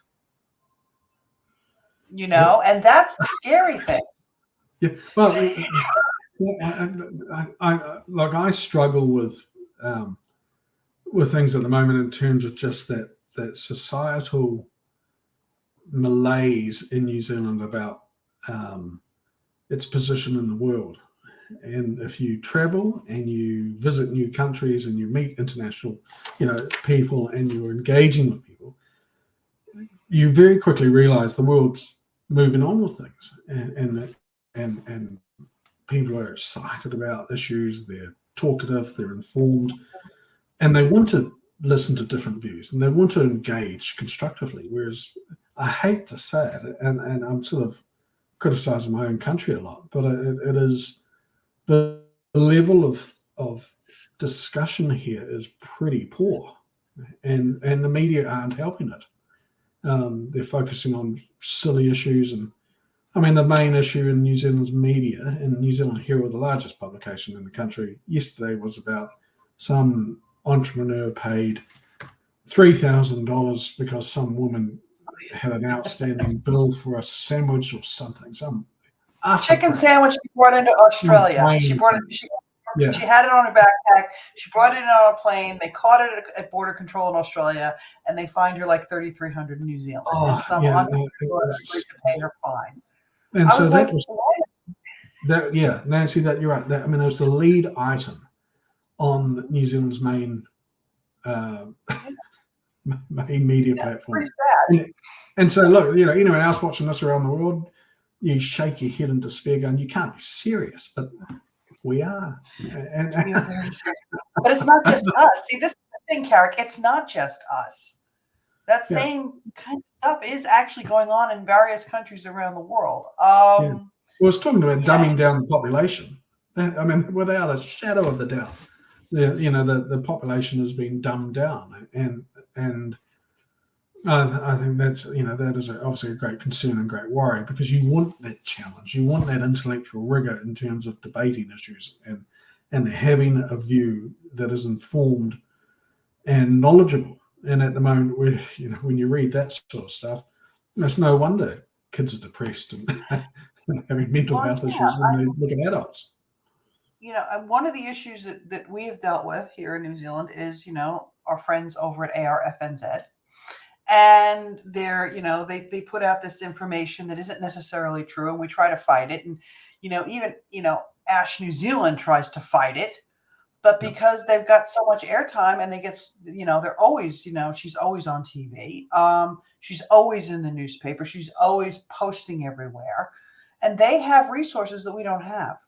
So it seems to be he with the money wins. Yeah, look, and all credit to Ash New Zealand. I think they're doing a great job, and Ben's certainly doing a magnificent job. And I think the person you're talking about is a chief executive who's got, and you find this in various groups who may well have a bit of an ego, who is looking for potentially the next gig, and who is realizing that they get a bit of airtime and can use this as a platform. And so, as well as they've probably got spending a fair bit of money on PR consultants to get their message out there. I mean, aside from the fact that their messaging is pretty much off track, and they don't look at the science, and they don't evaluate the research that comes out from around the world, which is, obviously frustrating for a number of parties. But at the same time, I think, if this person beats the drum as they are, people tend to get a little tired of it, and that's the risk that this chief executive who's gone out there on a limb, thinking they're doing God's work. I think, they're not getting as much airtime as they used to get. I don't know if you've noticed that, but they're really not getting as much airtime as they used to. I think they're getting a lot more pushback, which they're not comfortable with, and rightly so. And there is a global, and that's the other thing in terms of issues around tobacco harm reduction. And we've seen this enormous change in the last 15 years or so, where people are starting to come out and say, hang on a second, that's not right. That's crap. That's nonsense. And they're not going to put up with it. And because there are platforms that people have their say, they are prepared to have their say. And these are leading researchers and academics or professionals or whoever they are. You name it, the people are now starting to come out and actually push back against comments that are stupid, ill-informed, and causing misinformation, and which could well lead into another debate around disinformation and misinformation online, and who's actually telling the truth, and that's this issue I think we're facing at the moment. Well, that's interesting you brought that up, because as you know, one of the things that we're up against too is that the WHO and Google have decided to join a collaborative agreement to vet health information on the internet, which is a scary thought. It's part of this whole pandemic treaty thing. Yeah. And I wonder if that consortium, let's just say, I wonder if that consortium really is going to shut down the alternative venues that we have to be able to speak like we're doing right now.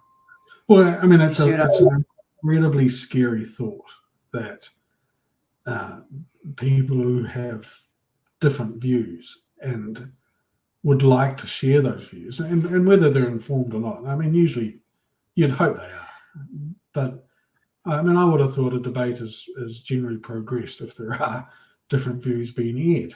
And this is probably one of my bugbears in terms of the academic rigor going on currently in scientific rigor, where there is this nervousness by mainstream scientists to speak out, because if they do, they'll get ostracized or blacklisted or alienated or uninvited or unpublished. And so as an academic, you go, well, that's not very helpful, because if I don't get published, I'm dead in the water. And, I mean, academia is publish or perish. I mean, everybody knows academia is publish or perish. So we had Roberto. I don't know if you watched Roberto yesterday, but Roberto was talking about how. Okay, so he was, that whole thing he was talking about. You know who your funder's looking for. Yeah. That's been going on since I was in research administration 30 years ago. That hurt. So that's nothing new. But the thing that is new is. Thanks. Yeah. Beauty filter. Anyway, but you're right, because the concern is that, and if you're under tenure or whatever with the university, you're concerned about what your reputation, but also your ability to publish and then generate new funding as a result of publications. And when you don't get published, you're dead in the water, as I said. But you also,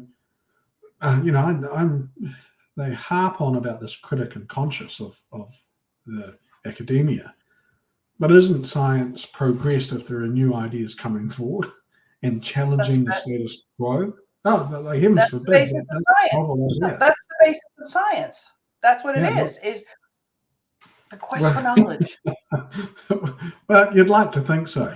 And yet right now we're seeing a shutdown in new ideas and just the status quo continuing. And that's worried me, because it just limits the ability for people to think and hear new ideas. And look, if you hear a new idea and you think it's nonsense and rubbish, well, you say, look, hey, fill your boots. I don't agree with it. I respect the fact you've got that opinion and you've got those views, but look, I don't agree with it, and this is why, which is the important thing. But at the moment, there isn't that ability to create those sort of discussions, and then that feeds back into that loop around in terms of, that's why I think there is new media coming through, which is providing those platforms for people who are outraged, and to hear the WHO and Google, for lack of a better word, conspiring to undermine the freedom of speech is something that I think everyone's very uneasy about, and rightly so, and particularly in democracies. I don't think most people realize what's happening, and that's kind of ties into that whole dumbing down of the population. I don't think people realize that's happening, because they're doing it to us. Next will be sugar, next will be alcohol, next will be the fun police, right? And well, I've dealt with the fun police for years, and they're not fun. No, that's the frightening thing. Yes, they were. You wish you could sit down and have a beer with some of them sometimes. Really. But I don't think that, and this is something that would, if we can figure out how to do it, it would help us as well as everybody else, is how to get people to really care about the bigger issue that's going on, which is this misinformation or disinformation or lack of exchange. Well, I think we saw that in New Zealand, certainly with the protests at Parliament, and it wasn't until the end when the more radical extremists, but some people who had a real bee in their bonnet against authority got involved and started chucking stones at police and things like that. But before that, there were real New Zealanders who were concerned about losing jobs, who had felt they weren't being listened to, and had every right to turn up to Parliament to hear their views. And the politicians were wrong in not going out and meeting with them, Winston Peters aside. But there was a very telling point in terms of real New Zealanders having a guts full of being told what to do. And obviously that it's led on to the political ramifications of Labour being hoofed out. Yeah. And people were sick and tired of being told what to do. And so it's a lesson in terms of what happens when populations aren't listened to, and how bad things can turn. But Nancy, to your point around, how do you get that traction in this sort of environment? I think it's trying to be specific in terms of targeting media. I think mainstream's turning out to be a bit of a dead loss, because again, they're dumbing down. They don't want to have that intellectual challenge. The journalists don't understand the issues and aren't prepared to spend time to understand them. And even if they did, and they started writing challenging pieces to the status quo, then they go, well, whether it's the advertisers come on board and say, well, hang on a sec, if you're going to write that stuff, we're going to pull our advertising. And whether it's Big Pharma or it's, for a lack of a better example, the NRT guys, smoking cessation products, where they say, look, we've chucked a couple of $1 million at your advertising. If you're going to start talking about this stuff, then we may look elsewhere. And that's just the commercial reality of media today. Yeah, I mean, we're up against money in a machine. Companies, corporations that need to make profits to please their shareholders. Yeah. Well, that's the world. I know, but I think a lot of us of a certain age, we still believe that the journalist is supposed to be telling us, just giving us the facts and not skewing it with their bias. And even though we're seeing it and we're aware of it, we're still kind of shocked, like deer in the headlights. Like, how is this happening? Well, the counter to that is also a lot of it may well be behind paywalls. So the general population, who are very reticent to pony up to pay for subscriptions, don't see it. And so it just passes them by. They just want to read stuff about, someone's garden or a car crashing somewhere, or, so someone who's gone through customs and had a sandwich taken off them. Well, I mean, it's funny you bring that up, because I do have a New Zealand Herald premium subscription, and I was told to do that by somebody that I knew. They're like, listen, you're in business, you should get a subscription. I was like, oh, Jesus, just what I need, right? But I'll tell you what, the news that I get on premium is completely different than the regular everyday edition of the New Zealand Herald. And I have a problem with that, because like you said, it's kind of, it's an apartheid. Yeah. So, I don't want to use the word elites, because I think it's nonsense, but it's, you have the haves and the have-nots, and it's increasingly divided, where no wonder people are frustrated with, what's the lack of a better word, the general population, because they do stupid things. And you go, how the hell what's going on in society when people are doing stupid things? Well, because they're not being informed, they're not being educated, they're not being advised, and they don't know what on earth is going on. Whereas then you've got the other people, and who are you'd hope intelligent and savvy enough to go, hang on a sec, this is not quite right. But it is. I mean, it's a small world, and the ability to actually talk to people, around the world to try and share views is increasing, which is a good thing, despite Google and WHO efforts.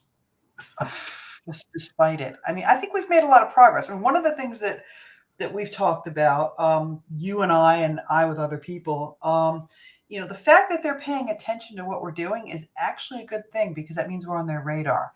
And if we're on their radar, then conceivably they see us as a bit of a threat.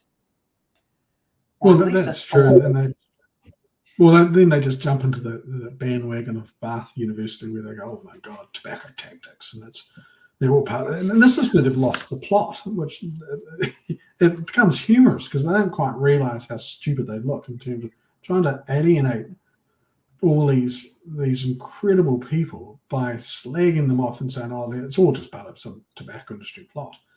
I mean, they've lost the plot, and they are now desperately trying to alienate everyone else. And there's a couple of people in Australia, I think we all know, who are going out of their way to try and alienate, good people like Alex or Colin or a number of others who are doing some great work in trying to arguing for harm reduction, which is, at the end of the day, it's getting people off combustible products. And if they want to use some sort of recreational product, well, be informed, understand the risks, but also, ensure there's alternatives to existing products. I mean, the madness of all of this, I hear the cat. The madness of all of this is like Martin, is that the thing. I love animals, just as I strangle the thing.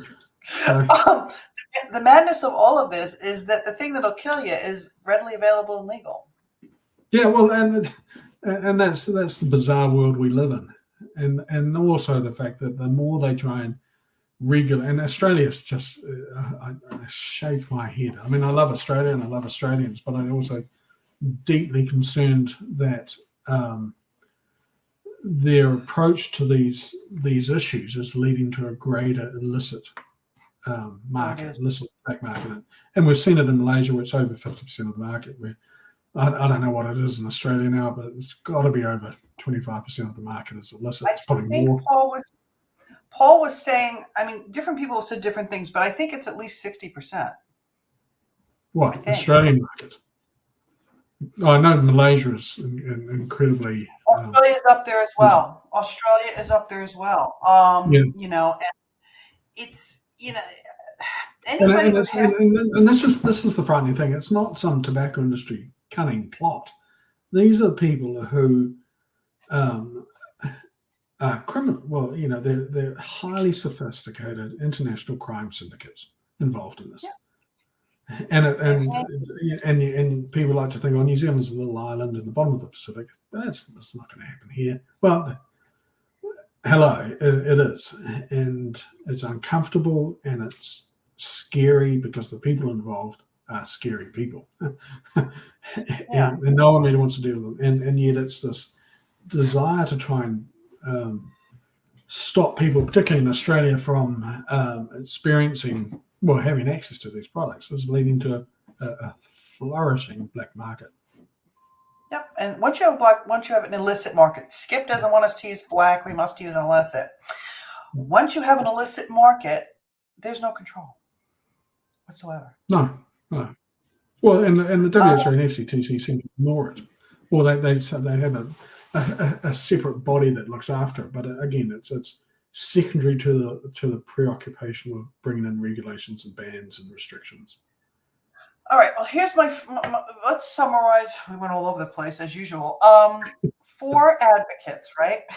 Yep. H has posted in there that there's going to be online media training for THR advocates in 2024. Thanks for letting me know that, H.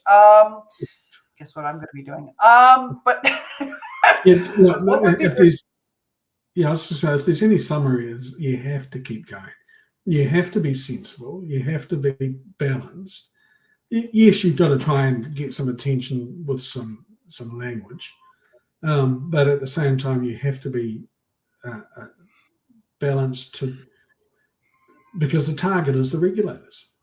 They're the ones who you want to be seen as credible, as relatively sensible, and nice people. If you come across as mad, fringe, all the rest of it, then they're not going to listen to you. Well, that's one of the things that I've always done, and you've noticed this. I don't respond. That's great, right? I don't respond to everything. It's a great line. Love it. I mean, you don't have to respond to everything. You kind of have to choose your battles, because if you focus your message on what you're going to reply to, if you don't say everything all the time, when you do actually speak up, people listen. Whereas if you're constantly out there, to a certain extent, depending on the context, I found that when we were doing AHRF, We weren't responding to everything. We just would focus on certain things so that when we did speak up, people were like, oh, wait a minute, they said something. It's the balance of that. Yeah, but you've got to build up. You've got to build up yourself to be in that position where you do have that credibility. So, and in an environment where it's incredibly busy and people have no attention spans, and regulators, who are the target at the end of the day,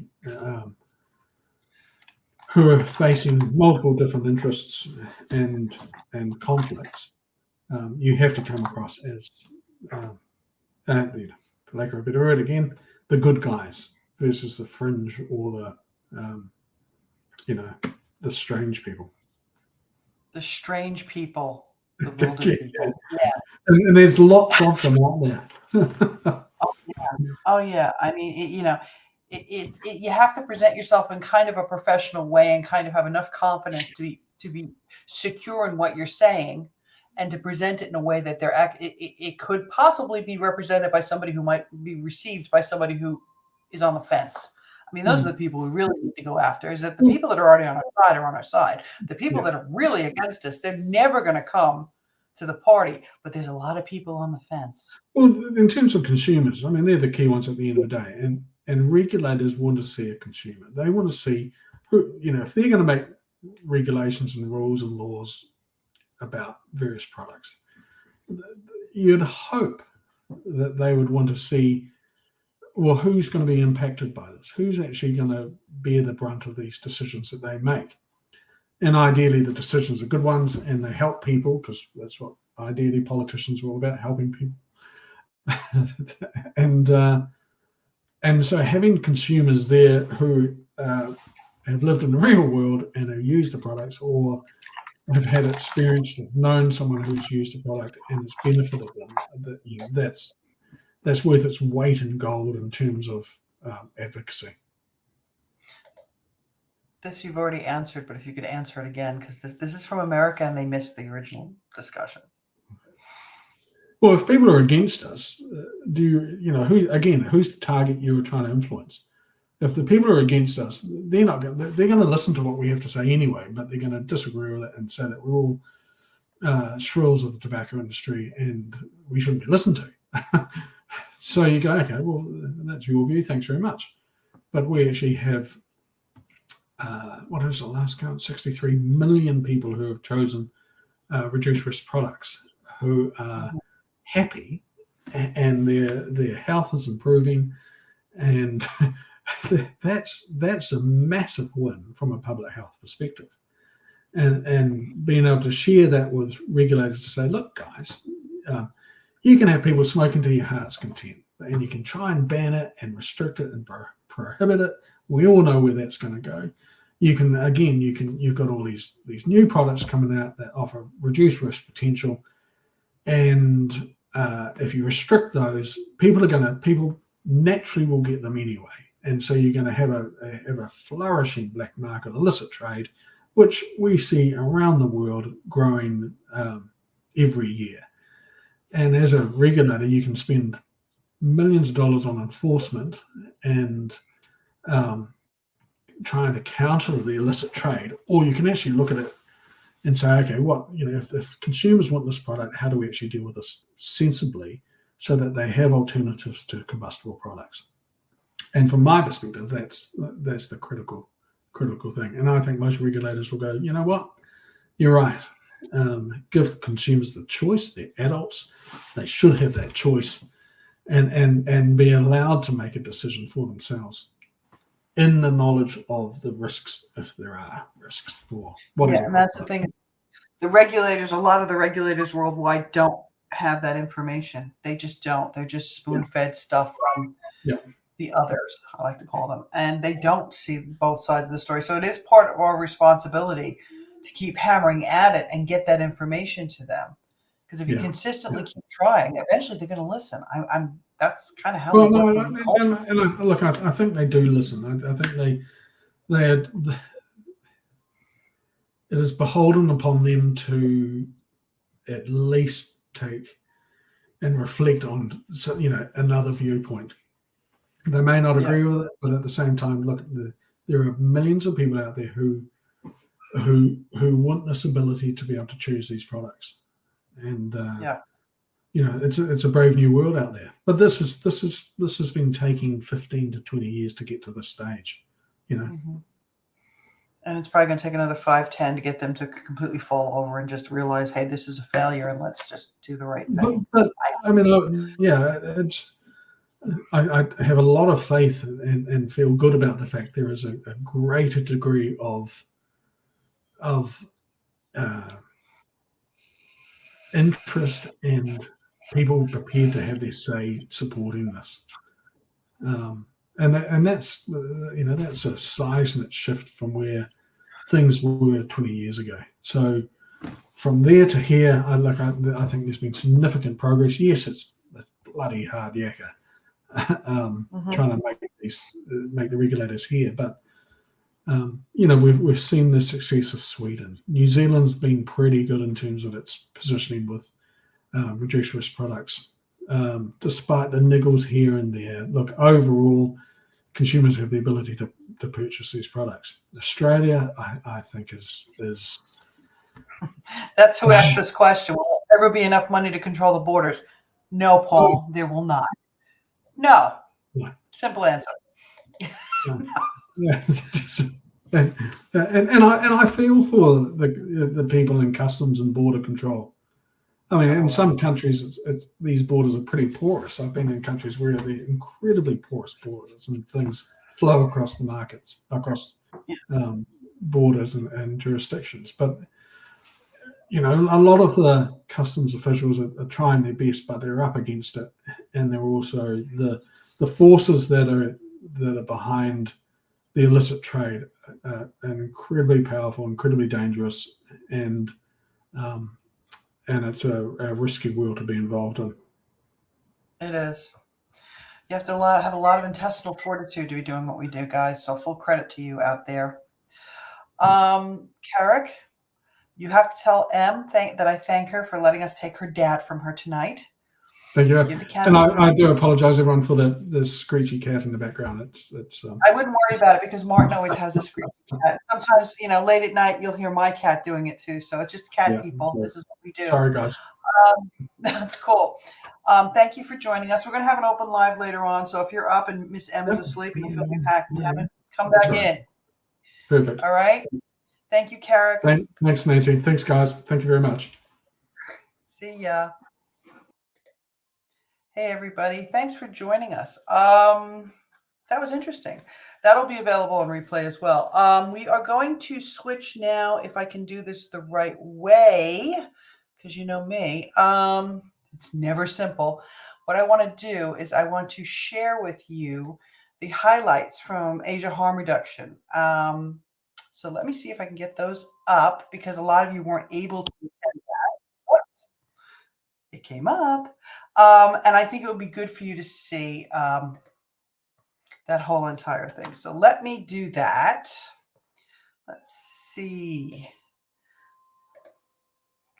One of these days I'm going to do this and it's going to be perfect. And you know that. And you're all going to be like, what the hell happened? All right, hold on. Share that. And then, and here we go.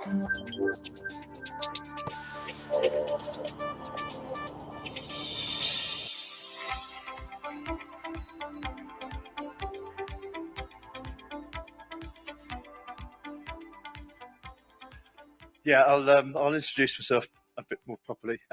My name's Martin Cullip. I'm an international fellow of the Taxpayers Protection Alliance in Washington, D.C. And I'd like to start by explaining a little bit about how I first come to be here talking about harm reduction. I first tried an e-cigarette in 2007. I ran a blog for many years, as you just heard, Dick Poddercook blog. And my first article about vaping was in 2008. Since then, I've advocated for vaping and other reduced risk harm reduction products, mostly in my spare time, because I used to run a transport company. For 26 years, I ran a transport company until I sold it in 2021. So I'd spent thousands of man hours and tens of thousands of pounds of my own money advocating, writing, and traveling to events on vaping and harm reduction. I was involved in early discussions on forming the second oldest consumer association in the world, the New Nicotine Alliance in the UK, which I ended up chairing. I was also involved in the formation of European Tobacco Harm Reduction Advocates, AHRF, and fielded their first media inquiry in September 2019. Since selling my business, I'm able to spend a lot more time advocating for sensible regulation of reduced-risk products in the face of an avalanche of misinformation, ignorance, and lies. I'm working hard to get harm reduction recognised around the world as an efficient approach for reducing combustible tobacco use. And I'm effectively trying to put myself out of a job, but finding it extremely difficult to do so. However, despite all my time as a consumer advocate, 15 years, I've never been invited to speak at a public health conference, not even once. Consumers are routinely excluded from the debate. If you join a Facebook group to correct misperceptions, as many of us have done, you very soon get kicked out. If you try to engage with anti-vaping public health researchers or ill-informed journalists on Twitter, you get blocked. Worse than that, every consumer advocate, every single one that I've met, has at some point been accused of being a shill for big tobacco. Almost all consumer advocates have also been dismissed as what they call anecdotes for telling their story of how harm reduction has worked for them. Yet policymakers seem satisfied to use anecdotes to justify more restrictions and more prohibitions.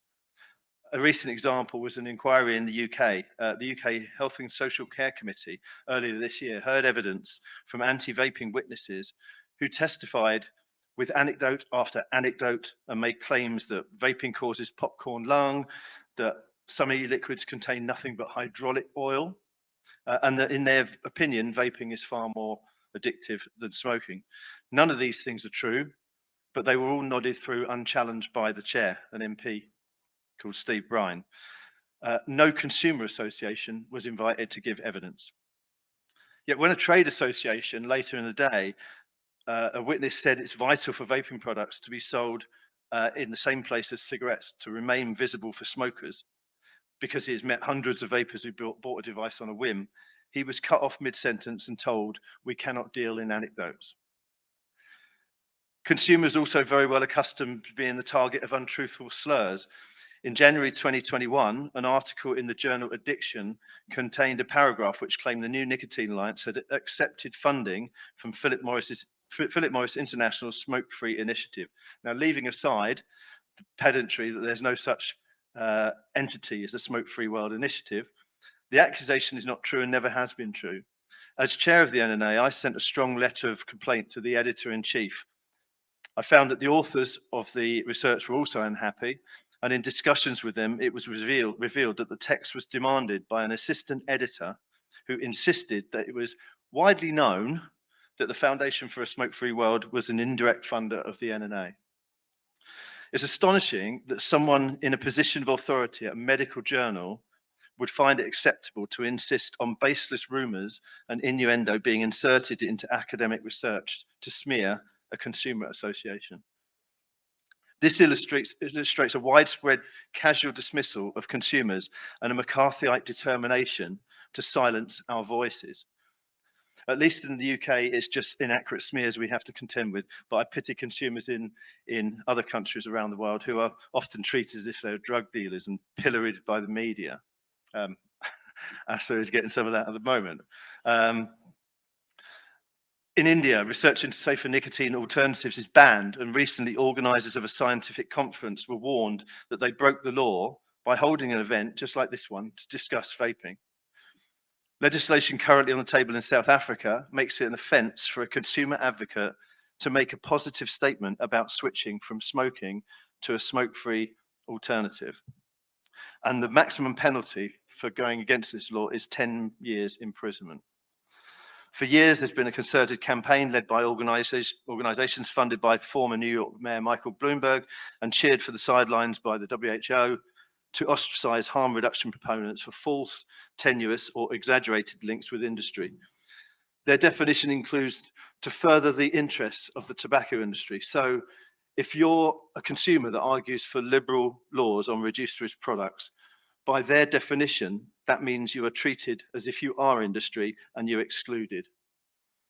The lengths they go to exclude consumers is extraordinary as well. A recent Stop Exposed Tobacco campaign, which is funded by Michael Bloomberg,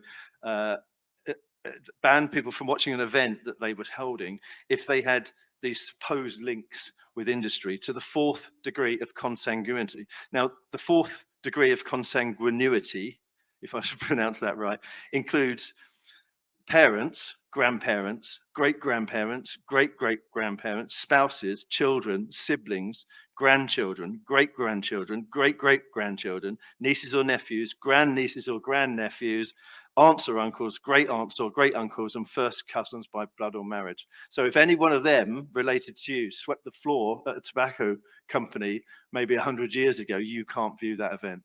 It's utterly absurd. I mean, it's all very unfair. Tobacco companies didn't start the vaping industry. We did. Consumers did. They followed the market because they were losing their customers. It was vapers who saw the potential of primitive early e-cigarettes around 20 years ago and worked on making them more efficient. It was vapers who set up forums and YouTube channels to discuss how to make the devices better and to share tips and advice. Consumers share our experiences and work to ensure that other people will have the opportunity to make the choices that we've made, which have improved our health. The independent vaping industry understands devices better than anyone else because most businesses were set up by vapers themselves, former smokers who wish to sell products which can help other smokers quit too. So to then be called trolls, addicts, anecdotes, or to be ignored entirely, despite our wealth of knowledge, and be accused of being shills for big tobacco, despite our will to help others quit smoking, is beyond insulting. I mention all this as the WHO operates exactly the same way and aggressively excludes the consumer voice. In May 2018, the NNA submitted a response to a WHO consultation on prevention of non-communicable diseases. When the WHO published the responses it had received, the NNA's was included in a section entitled Feedback Received from Entities with Which WHO Does Not Engage. It insinuated that we work for tobacco companies and grouped us with the arms industry, would you believe? I mean, it's disgraceful that the WHO can treat a grassroots consumer organization like that. An organization run by volunteers in their spare time, supported by donations from the public, and with an annual budget which would barely cover the sandwiches at a public health conference.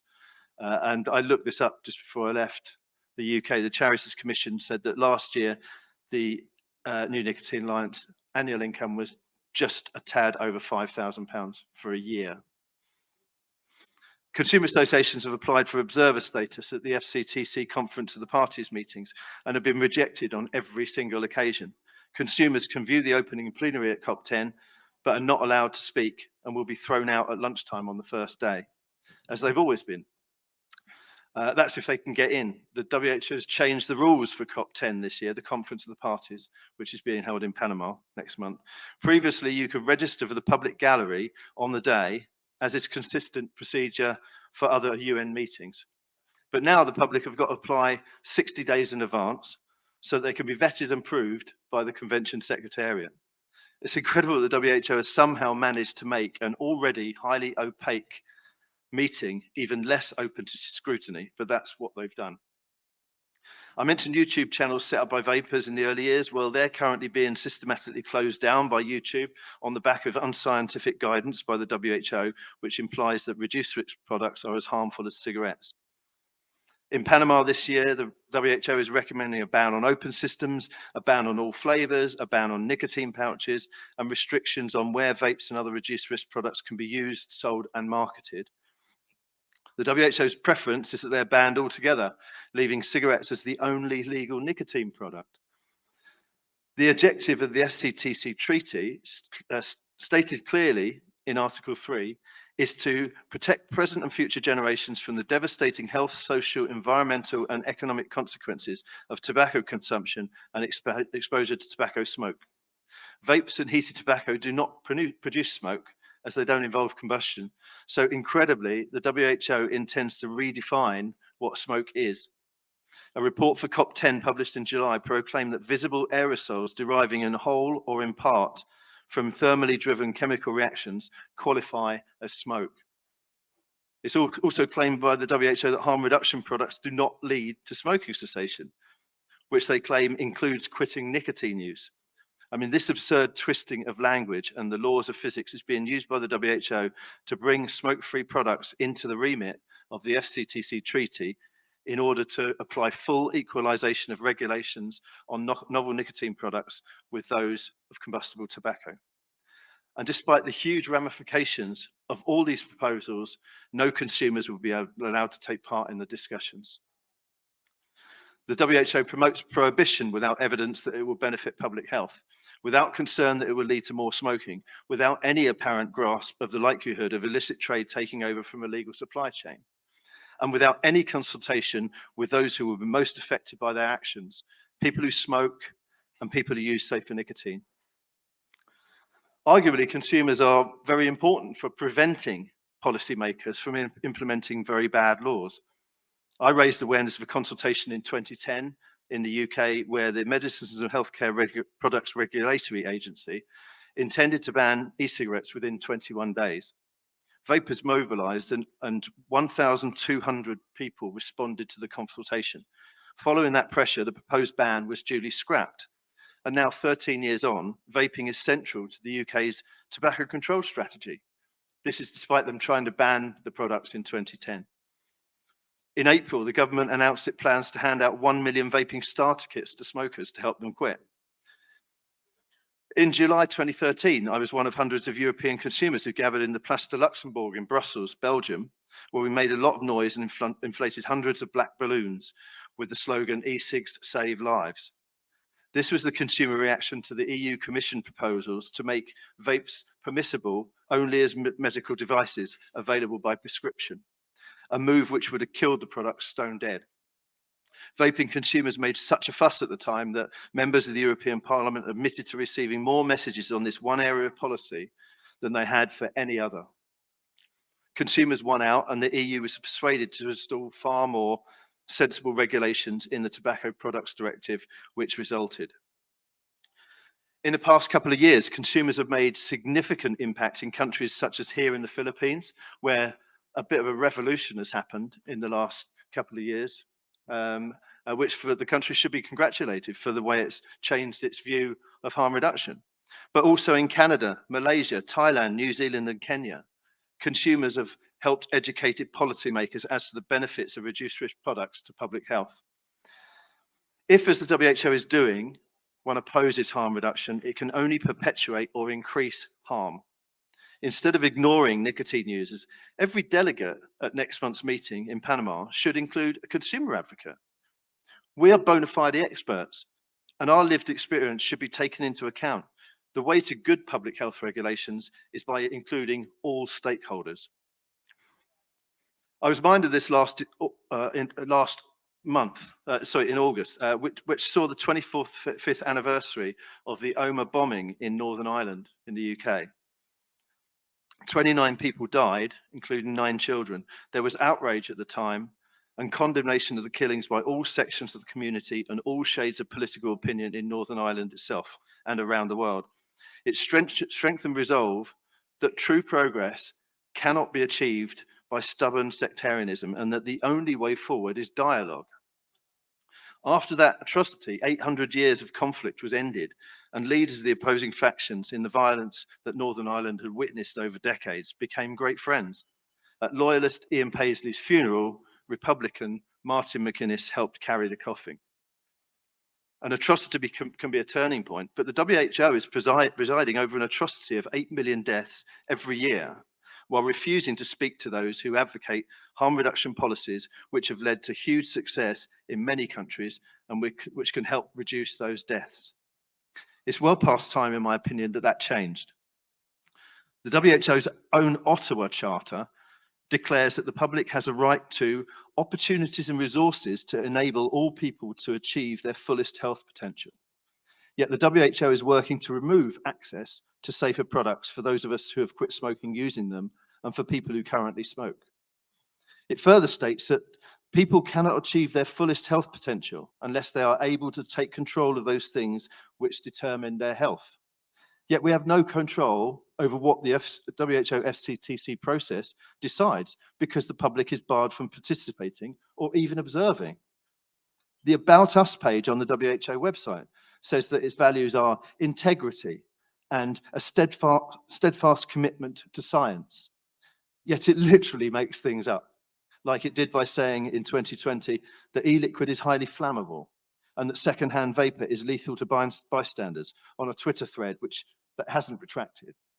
Furthermore, it refuses to consider the whole body of evidence for which harm reduction relies, and instead they cherry-pick research which fits with its own agenda. It places eager emphasis on weak studies, which lend weight to prohibitionist policy, while holding research in favor of harm reduction to an almost impossible standard. The WHO's website carries a page on which it urges its staff to be transparent about how the WHO analyzes data and makes recommendations, and also to quickly address any misconceptions and errors that the WHO makes. It declares that transparency of all communications is essential to ensure the credibility and trust of WHO information, advice, and guidance. Yet there are reports for guiding parties at COP10, which are hidden from the public and only available through a protected portal. All these failings need to be addressed by the WHO if it claims to be an asset for public health and not guided by blind ideology and self-interest. The WHO has lost sight of its moral parameters when it comes to harm reduction. The misinformation it generates has become a public health problem in its own right.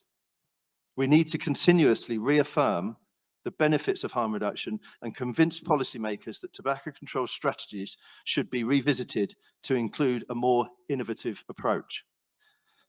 This event and the declaration being presented today are a step in the right direction towards that. Nothing about us without us. It's well past time the WHO FCTC process took notice and listened to the public it's supposed to serve, not just subjugate us. Thank you.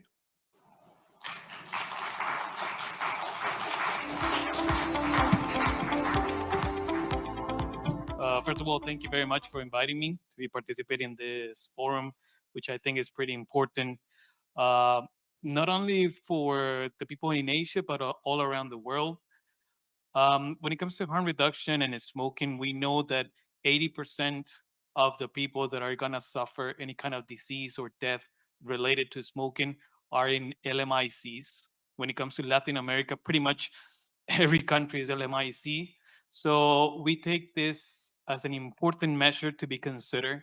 At this present time, there's a lot of people that are impacted by the guidelines and what is said by the WHO when it comes to smoking in our countries. So, I don't know.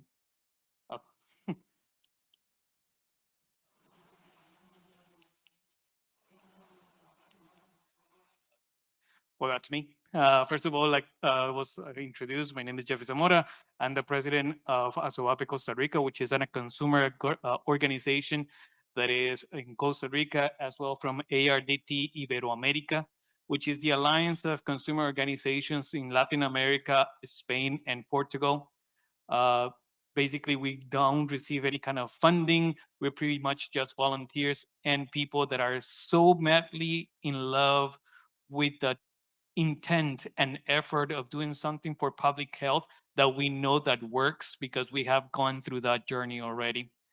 As well, I'm the project leader for a study by the University of Catania, a spin-off that is called the ECLAT, where researching people that have not smoked in the past that actually vape to understand the real risk of this practice. Unfortunately, when it comes to the science regarding harm reduction, we know a lot about the different risk profile when it comes to people that are transitioning from smoking to vaping. And that's why there's huge meta-analysis like the one done by Public Health England, now called the Office of Health Disparities, that we know for a fact that it's an order of magnitude lower risk when switching from a combustible product like cigarettes to a non-combustible product like nicotine vaping. So that's where the figure that is been said so many times since 2015, that is 95%, comes from. They have been going through 8 reviews so far, uh, reaching an 800 study meta-analysis. So we know that there's, a risk reduction and harm reduction potential that is overwhelming and really important for people to consider. And that's the reason why there's countries, for example, like United Kingdom or New Zealand and France, that they have done their research, and we know for a fact that, or the science pretty much have demonstrated that the risk profile of these products is actually a public health benefit. As well as the director of INCO, which is a global organization that groups together consumer organizations around the world that are pro harm reduction. ARDT Iberoamerica have been established at least formally since 2020.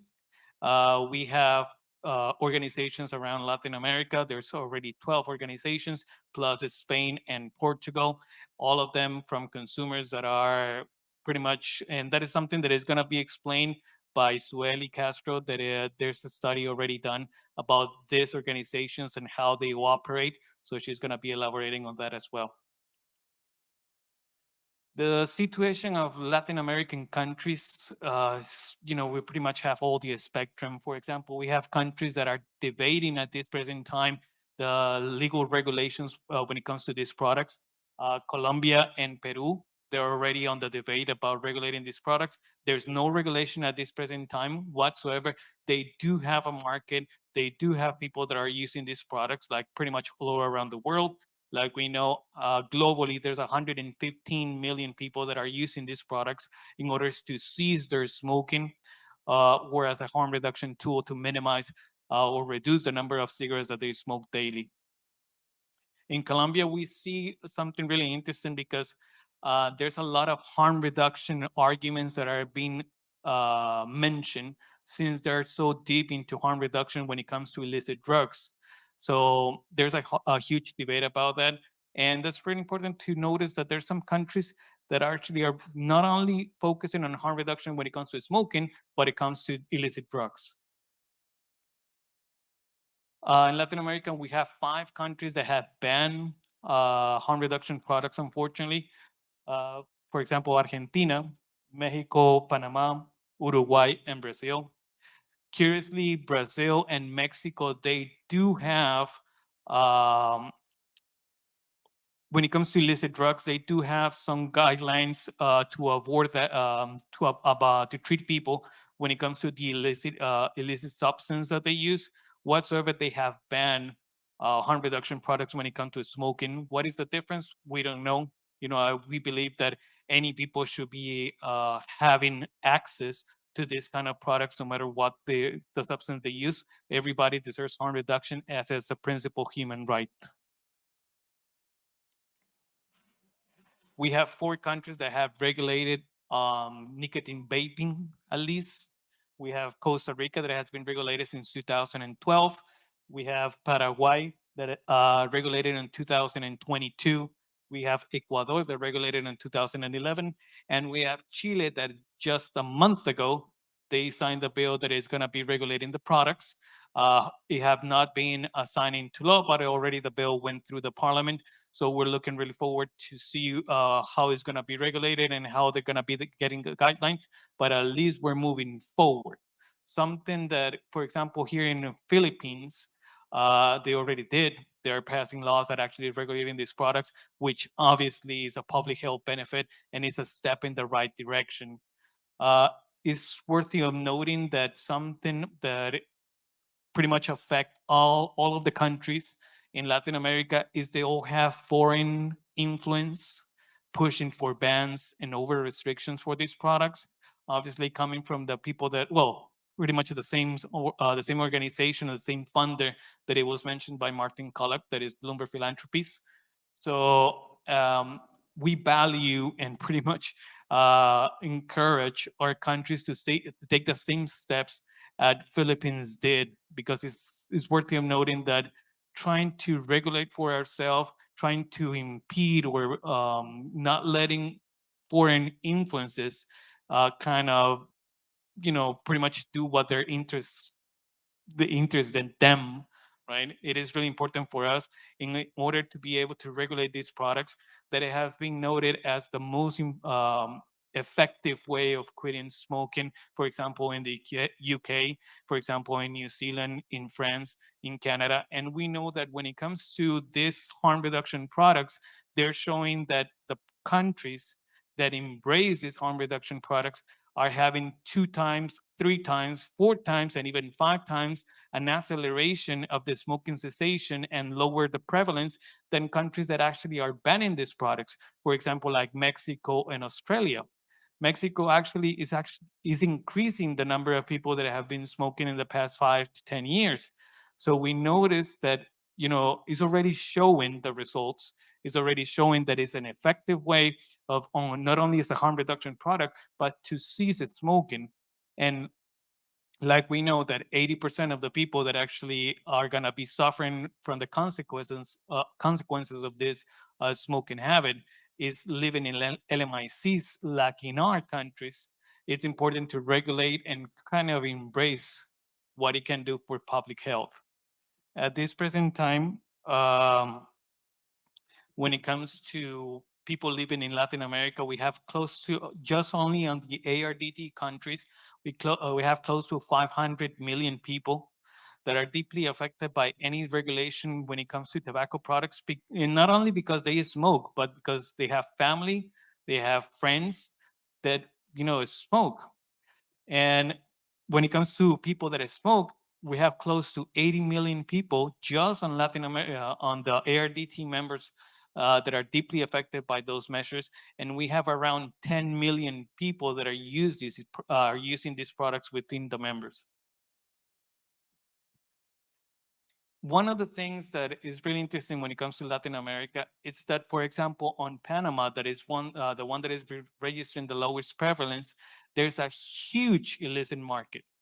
For example, there's 93% of the cigarettes that are smoked in Panama are coming from the illicit market, and that is something that is prevalent within all the countries in Latin America. We're having a really bad problem with illicit market that actually should be pushing us to regulate these products to be able to kind of wave down that illicit market. Because when it comes to these products, the banning and the prohibition, it's pretty much just a war against the safe supply of these products.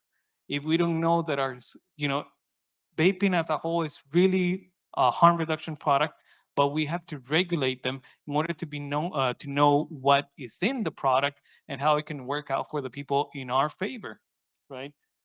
At this present time, like I said, we have 10 million people that are using this product at least, right?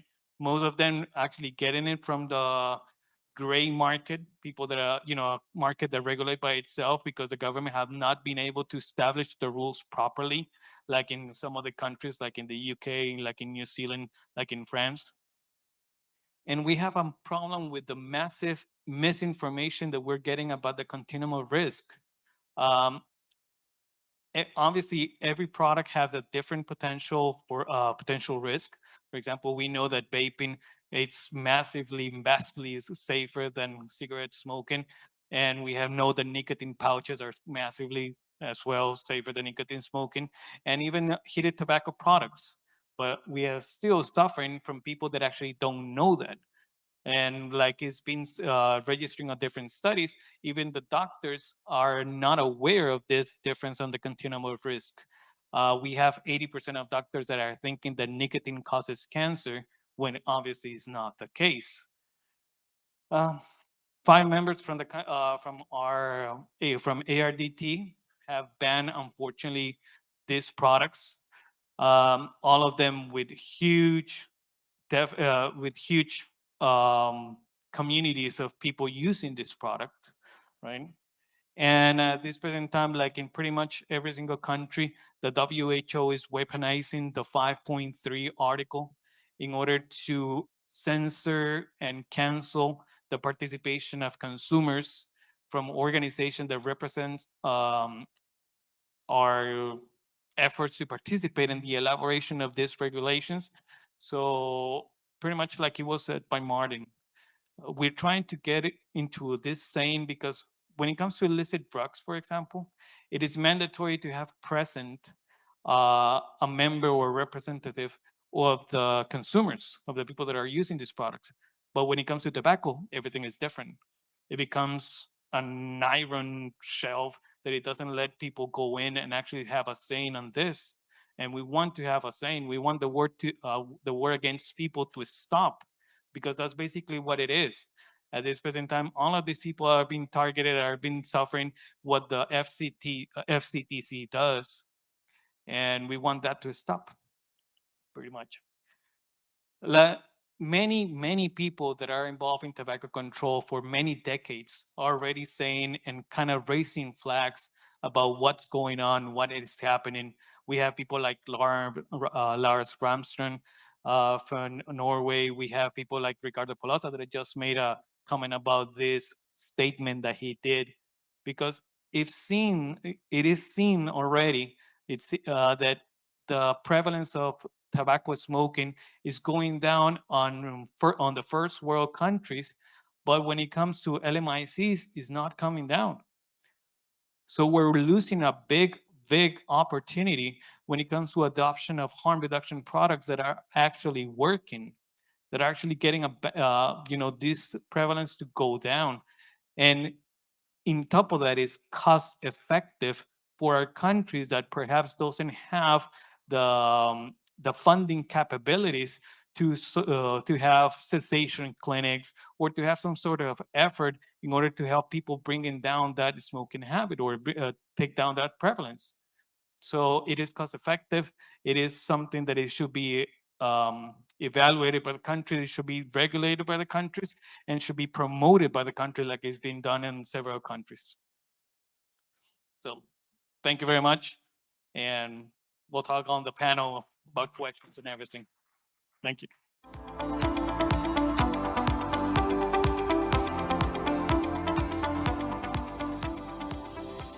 Morning, everyone. And first of all, thank you so much to the Philippine organization that has invited all of us here.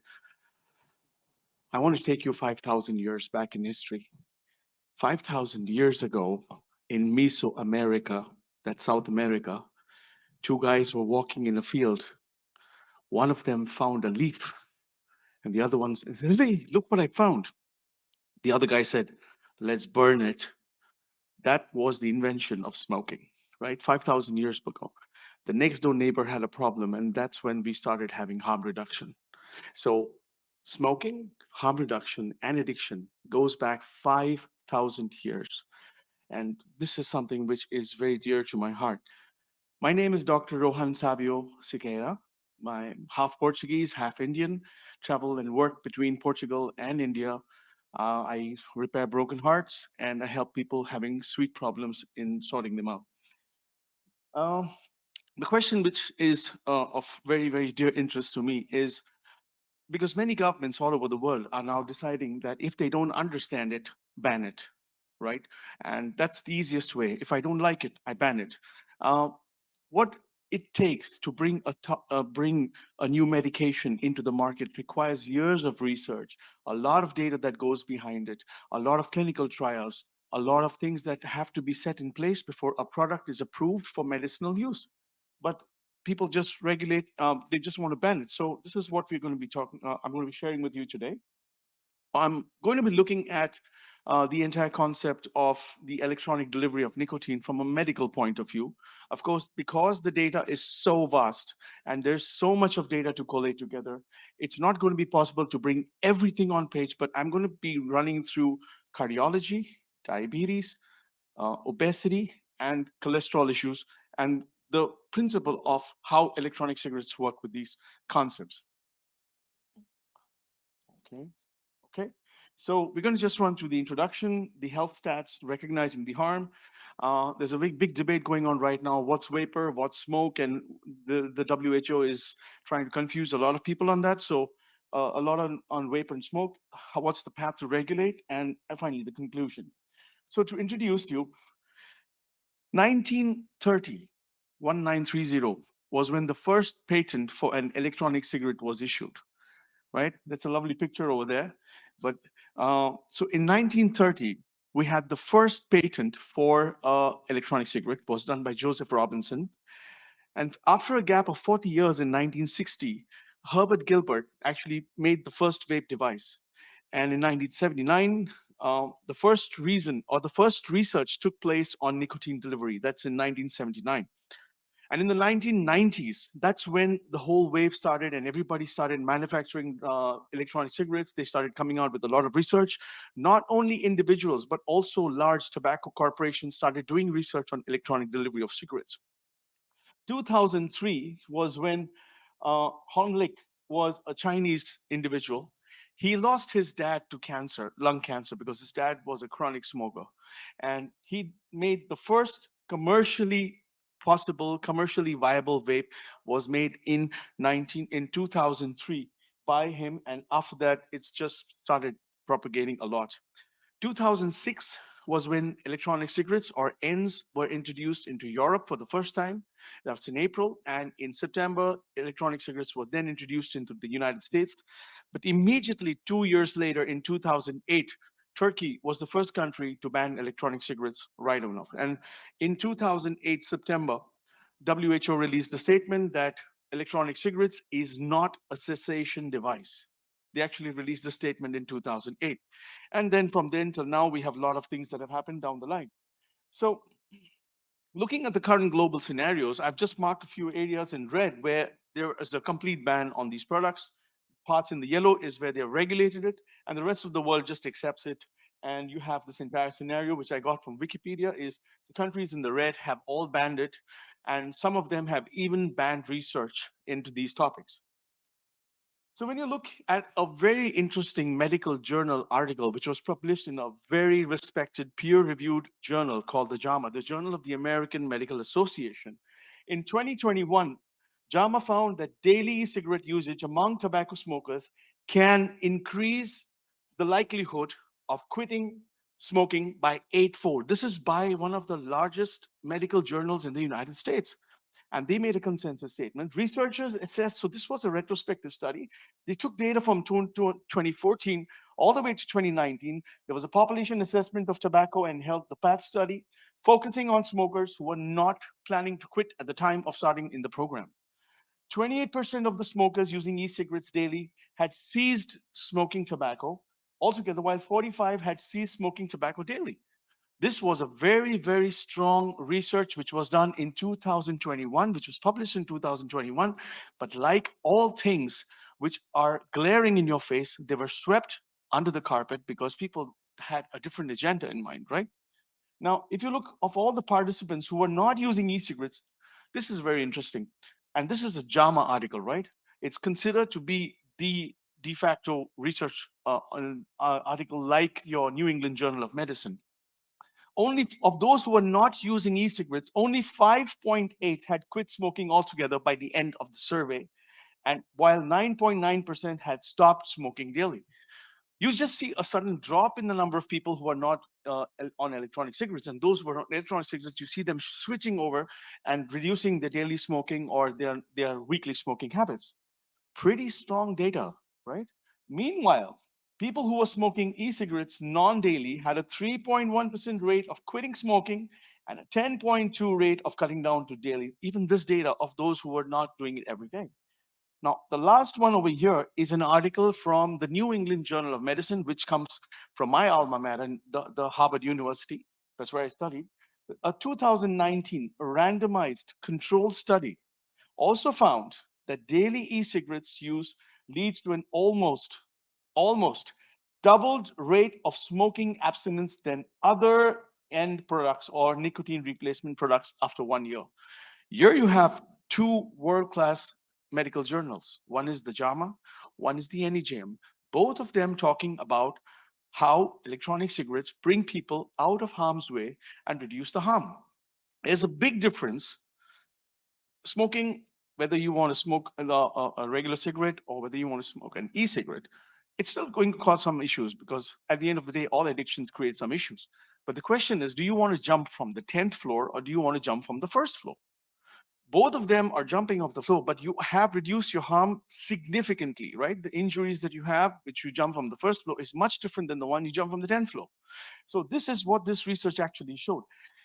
And let's be honest, everything we do in our lives every day, whether we eat, we drink, we sleep, or whatever, everything has got something to do with harm reduction. The pharmaceutical companies are consistently every year bringing newer products which have got lesser side effects, better effects, giving you a better quality of life. So the question here is, the choices that we make, are they going to give us a better quality of life? And that's what the whole concept of harm reduction comes into. So where's the issue? What's the problem? I mean, where's the issue? One of the biggest things that most of these advocates have who are anti-electronic cigarettes or anti-harm reduction is all the young people are going to be vaping it. This is not a problem with the data. The problem is with the policy. If if a product is made available, it's going to be taken up by the youth. I mean, you have to have a policy decision making on this. You need to have really strict rules of who can buy, who cannot buy. You have to regulate it. If you do not regulate a particular product, it's going to be made available to each and every person on the gray market. And that's exactly what's happening in India. You have clubs all over the place. You have all these young people having access to it. They have no idea what's going on, what's good, what's bad. They can't discuss it with anybody. And clean vaping is something which is an issue because they just swept it under the carpet. So to bring this out into the open, they have to have a policy in which it's not made available to people below the age of 18. And that's not going to happen till you start regulating it. Another big issue is medical side effects. Surprisingly, after 20, 25 years practicing medicine, I find friends of mine who are also consultants, whether he's a cancer, there's a friend of mine who's a cancer specialist, it's a friend of mine who's a gynecologist. They have no idea because they've just been fed one side of the news that this is bad, this is bad, this is bad. And at the same time, the other side, they've not been had an exposure to that. So what we found in India, at least, is a lot of medical professionals do not have any access to any of the data that says that this is 95 to 90% harm reduction. So they continue in the old patterns of believing that, yes, that is bad. I think a lot of thing has to be done over there. And another conception is it's as bad as conventional cigarettes. Everybody feel, in fact, a lot of people in many of these countries feel that electronic cigarettes or ends is worse than smoking regular cigarettes. And the most important thing, all the anti-lobbies are all funded, so that's going to create a lot of issues for people. So it's all about the vitamin M, right? At the end of the day, everybody's got vitamin M issues. Everyone wants more and more of vitamin M. So people will fight against this thing. Harm reduction stands on 3 pillars. The first pillar is, so basically we'll just run through this quite well. Vapor versus smoke. Who says smoke and vapor are the same? The WHO came out with a statement saying that smoke and vapor are the same thing. Now, you have to understand that they're trying to change the definition of smoke. They're trying to change the definition of vapor. When you talk about smoke, you're talking about combustion. There's something burning. There's a heat involved. There is an end result. There is a combustion going on, right? The normal temperature for a combustion is about 900 to 1100 centigrade. That's when something's burned, there is a residue. When you're talking about vapor, the maximum temperature is about 100 to 200 centigrade, right? And vapor is not smoke. Vapor is conversion from one state into the other. It's just like when you heat water, you get steam. There's no change in the steam. There's no change in the H2O. It's just the way it operates from one state to the other. Now, what is the impact of all of this on the cardiometabolic? When I talk about cardiometabolic, I talk about cardiology, diabetes, obesity, and cholesterol, right? That's cardiometabolic. What is the impact on health parameters when you look at cardiometabolic? Because cardiometabolic diseases kill the most number of people in the world every year, more than all the wars combined together. So that's really very important. And what is the impact on mortality? Will we die because of this? So 3 pillars: you have the problem, you have the impact, and you have the outcome. This is what harm reduction always is and always should be considered. You have the problem, you create an impact, you get the outcome what you want. And with that, we will go into the medical part of it. I'll just try to collate the data very easily. So ENDS and the metabolic syndrome is cardiovascular. You have the dyslipidemia and a hypertriglycerides, which where your triglycerides go off the roof. You have diabetes and pre-diabetes and obesity and related inflammation because of obesity, right? If I'm a little technical, I'll try to pull it back because I get carried away. So, so first thing, it's all about the heart, right? We want to fix a broken heart. So we have the cardiovascular impact of ENDS. I'm just going to share because I'm sure there's a lot of less of time here. Otherwise, I could go on till tomorrow morning, but Asa's already looking at me. So I'm just going to give you one research on every aspect. So at least there is an idea of how it impacts and how many of the data tries to show you the other side of the coin, right? So when you look at the heart, I'm going to pull data from really, really respected journals all over the world. This information is available online, but it's just that it's not shown so much, but it's available. Now, this is from the journal, which is basically one of the de facto go-to articles called the Cardiovascular Medicine. It's published in the US. What is the cardiovascular impact of electronic cigarettes? And this was published in the US. I will just take you down to the final state. The conclusion statement was that we conclude that if all FDA certified strategies for tobacco combustion smoking cessation have been tried without success, then electronic cigarettes may be a reasonable strategy for tobacco combustion smoking cessations. But the message to non-tobacco combustion smokers must be clear and unwavering. Non-tobacco combustion smokers should not use electronic cigarettes. They are not harmless. Fair enough. We don't want new guys coming in and joining the club, right? We don't want new people to start smoking. But what about those who are already there? And the trends in cardiovascular have actually made a statement saying that we conclude that if an FDA certified strategy does not work, you have an alternative. But that data and that information is not being given out because we have too many of the anti-guys saying that this is bad, that is bad. Some messages get hidden, which have a lot of meaning for people who are in harm reduction space. This is one article. There are tons of other articles. This article has got so many cross references. If you go below, you can get tons of information on which you can base an entire presentation. So this is with regards to cardiovascular medicine. I'm going to go to the dyslipidemia, which is cholesterol, triglycerides, and all the other issues which cause people to have heart attacks. This is a lipid profile in users of combustion and electronic cigarettes. It was a comparison study. I'm just going to go to the back, to the base of it. Now, this study was very interesting because it also compared first generation electronic cigarettes and second generation electronic cigarettes. And then they started comparing the pod systems, which came on much later. Now, if you see the end of it, I'm not going to go into the medical data of it, but if you see the last end of it, dual e-cigarette users showed higher triglyceride and VLDL cholesterol and lower HDL cholesterol compared to never users. There are many factors which go into that, but in contrast, pod users, both sole and dual, had lipid profiles and glucose levels similar to never users, right? Now, people who smoke pods, overall users of early generation electronic cigarettes display adverse metabolic profiles. In contrast, pod-based electronic cigarette users have similar lipid profiles to never users. Of course, further studies are needed to understand the cumulative effects of cigarettes on cardiometabolic health. That's a very easy way of saying, I want to save my skin. So basically, they say that pod systems, when you use pod systems or when you use the newer generation of electronic cigarettes, your cholesterol, your triglyceride levels, your sugar levels are practically as good or as bad as a never user. This is a very strong statement, and this was done at the University of Louisville School of Medicine. And also a couple of researchers from this were from Johns Hopkins. When you look at the diabetes and pre-diabetic impact, many times I have patients who come to me who have been having diabetes for 10 years, 20 years, 15 years. Some of them have it for 30 years, and many of them are smokers. Right now, every patient who comes in, we do a cardiac risk assessment. We do a CT coronary angiogram. I also do stents. I also do, angioplasties. So what we found is that many of these people, because of the uncontrolled sugars, they're a little bit worried because when you vape, you get a sweet taste. So they have a lot of issues about, will my sugar levels go up?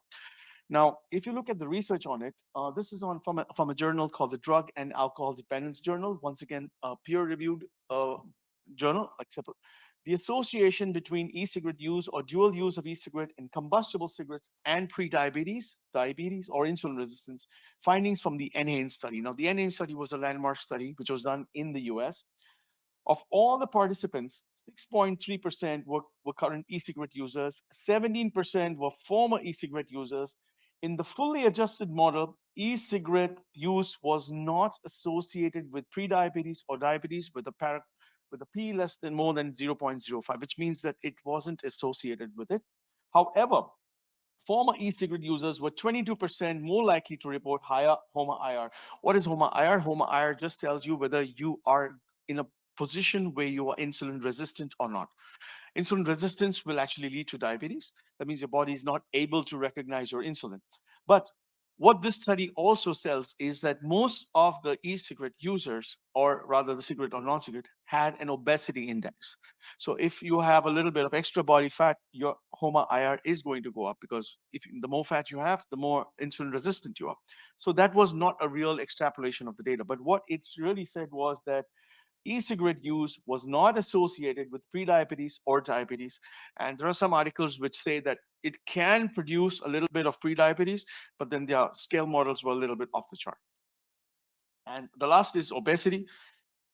If you see obesity and cigarette smoking, this was a very interesting study which was done in California, where they extended the effect of obesity and weight on they did a research on cigarettes, the conventional cigarettes, and obesity. They extended that to e-cigarettes, and what they found was findings suggest that electronic tobacco use may fit well into previously established relationships between high weight status and tobacco. And of course, what they're trying to say is most of the people who use cigarettes and electronic cigarettes have a little bit of extra body weight, but that had nothing to do with electronic cigarettes. So if you vape, you're not going to put on weight. So that's good. So why regulate?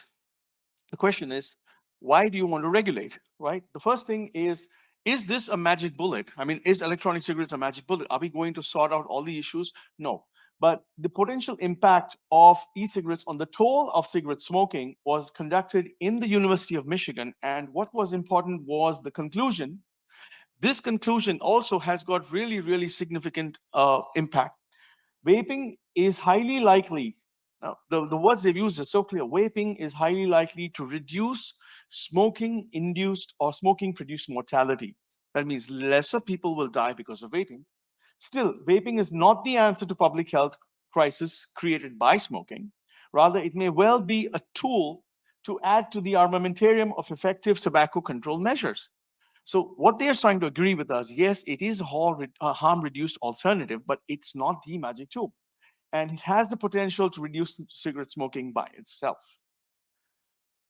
The US did a study called The Potential Deaths Averted in the US by Replacing Cigarettes with E-Cigarettes. And they found that there was a very, very good reduction in people whose deaths were going to happen because of E-cigarettes. I'm not going to go into the data because there's a lot of medical data there, but this was something which was produced by David Levi in the US. And finally was estimating the reductions in US mortality if cigarettes were largely replaced. This also showed that, so if you see the last line there, substantial reductions in death and life years lost were observed even under very, very pessimistic assumptions. So the way forward is to standardize. Now, the problem here with standardization with any product is because of the variance that you see in electronic cigarettes. You find so many different kinds of devices, you find so many kinds of pods, you find so many kinds of e-liquids, you find so many kinds of nicotine strengths. It becomes difficult for a regulator to say, okay, this is the product, this is standardized, we're going to regulate it. Now, the problem between electronic cigarettes and with cigarettes is that cigarettes are very easy. They just have tobacco, they have a paper, they have a filter, and that's it all over the world. There's no changes other than a little bit of menthol, sometimes a little bit of flavoring. But when you come, and if you look at it from the regulator's point of view, they get a little confused. And when they get confused, they like to just close the book, right? So when they look at the entire, and I'm looking at it because we had a discussion with the government of India, and this was one of the questions which they asked us. How are you going to regulate something which is so different? You have so many devices in the market, more than 8,000 to 9,000 different devices, all in different shapes, even though the principle is the same. You have so many different flavors. You have so many different nicotine strands. You have so many different systems. You have pod systems. You have there's a ton of system.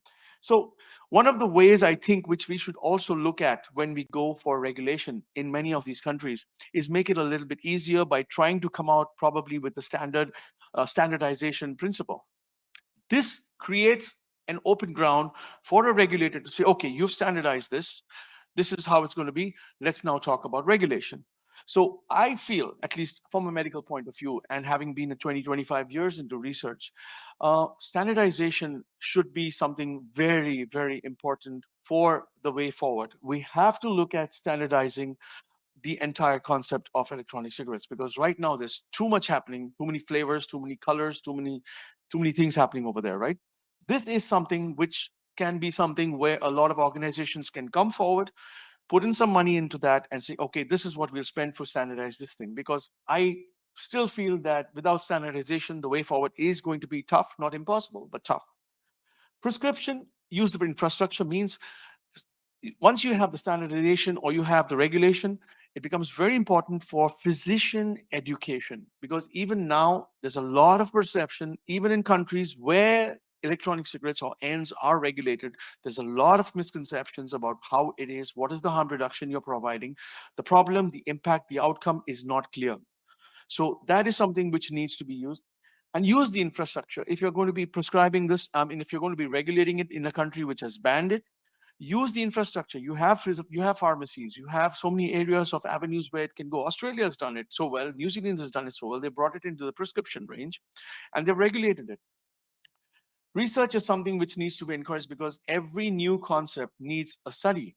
Now, since 2003, we've been having a lot of electronic cigarettes. So I think in India, research is banned. They've just banned research. I mean, you can't even test it out on subjects, because no, we're not going to look at it. And that's okay. I mean, that's the policy. I respect that. But we need to have an encouragement from also that, let's see what you have to say. Let's do some research and give us the data. We'll look at it, right? So I think a little bit of widening your scope is something which is very important. And the last is you have to engage to reduce the myths, especially media, the medics, and the policymakers. So the last slide is the standardized, like I mentioned, there are so many different points of views. I think the WHO also thinks about using electronic cigarettes as a medical device. So that is something which needs to be regulated in between, right? So you have different juices and whatnots. Each have their own SOPs. There's so many different colors. On one single table, you'll have 7 different types, right? But all the cigarettes look the same. Now, a medical device classification will help if you're looking at it from a prescription point of view. But having been in the medical device regulation aspect of it, it is a little tough. But then once again, they look for standardization.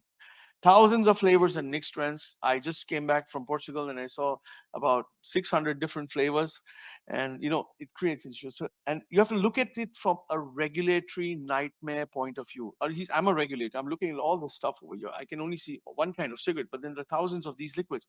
It is going to create a little bit of an issue over there. Now, this is what happens when you don't regulate. I vape 36 mg, all PG, 0.1 ohms, cinnamon menthol, no air holes. So this is when you don't regulate, because people don't have an idea. And this is how things are currently. So this is what happens when you don't regulate, when you don't disseminate the information, when you don't have a medical point of view, you don't have a regulatory point of view. It creates a lot of confusion. And then you see all this. And one bad case, somebody had a popcorn lung, that guy's up on the, he's a poster child, right? And that's exactly what happens. So if you have a prescription base, it makes things a lot easy. The infrastructure is there. You bring possession for underage use under the law and say that if you use this, it's going to be legal. There are ways to do it. You're doing it with alcohol. You're doing it with cigarettes. You're doing it with all the other products. Why can't you regulate this and collect the taxes?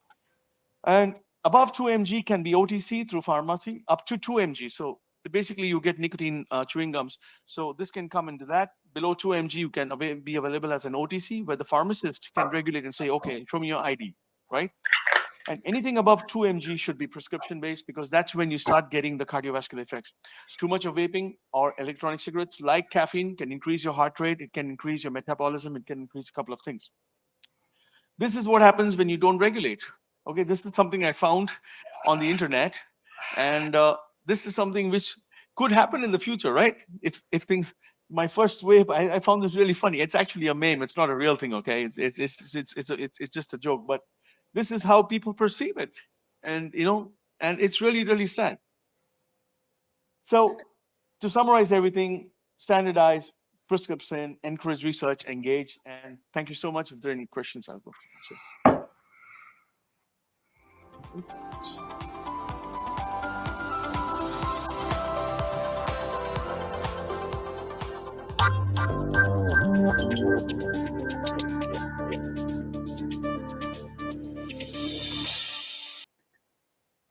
Hi, everybody. Welcome back. This is open live discussion for Thursday. I am going to be joined right now with Asa and with Carrick, and we have other people coming in. So let me bring the boys in. Asa, hi. Hello. Hi. There Welcome goes. back, Carrick. Hey. Asa, I don't know if you saw what we were talking about before. I don't know if you caught any of the earlier. You're having issues. Everybody's having issues tonight. Even I'm having issues. Yeah. No, Thursday. I haven't got a chance. I just came in. So All sorry right, about that. that's cool. Been busy. How are you feeling? Better? I know you were unwell for a while. Good. Yeah. Very good. All right. Well, earlier we were talking about, we had Carrick on, who was a hit. And we were talking about, I'm going to summarize what we were talking about. We were talking about the media and THR and how hard it is to get stuff in. But a couple of other things came in. And, pretty much it was a lack of transparency with the COP, as we know. The biggie, which is the Google and Who health info control, which I don't think a lot of people are aware of or even acknowledging. And it's, they're starting with all health info based on what happened with the misinformation with COVID, right? Obviously, the youth, because the youth are always the issue, right? And then the redefinition of smoke. So, Richard's out there. He's on a VPN. Okay. What is your main issue right now, Asa, with all of this, within those 6 parameters I just read? What is your big issue? Well, my big issue, actually, the big issue in our country is still like the main issue is the misinformation that had been spread around widely. And this is done by the Office of Statistics. They even admitted that the true knowledge of vaping is known to less than 20% of the people, the citizen of Thailand. Less than 20% knows the truth, the fact. Okay. You didn't. Yeah. Carrick's like, Yeah. We were talking about that earlier too. How do we fix that? How do you see us fixing that? Because it's not just Thailand; it's a lot of places. That's tough. That's going to be a hard work. Rolling a stone uphill. Both ways in the snow. Yeah. Yeah. No, But yeah, we gotta issue. keep hammering on though. Yeah. We're gonna keep doing what we are doing. I think it's working, although albeit slowly, but it's working. It's getting there. It is getting there. I mean, we were talking about that. We've been talking about that almost every night. Yeah. It's it's slow, but there is progress. And I think sometimes we get impatient, but I think we're getting there. I mean, look at the Philippines. Look at you, what you're up to.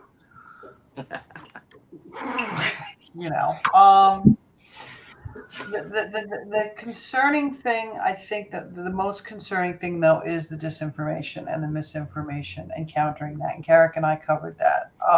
Yep. You were one of the people that went into the Thai government and handed them a stack of information, right? Tell us all about that, because I don't think a lot of people are aware of that. Yeah.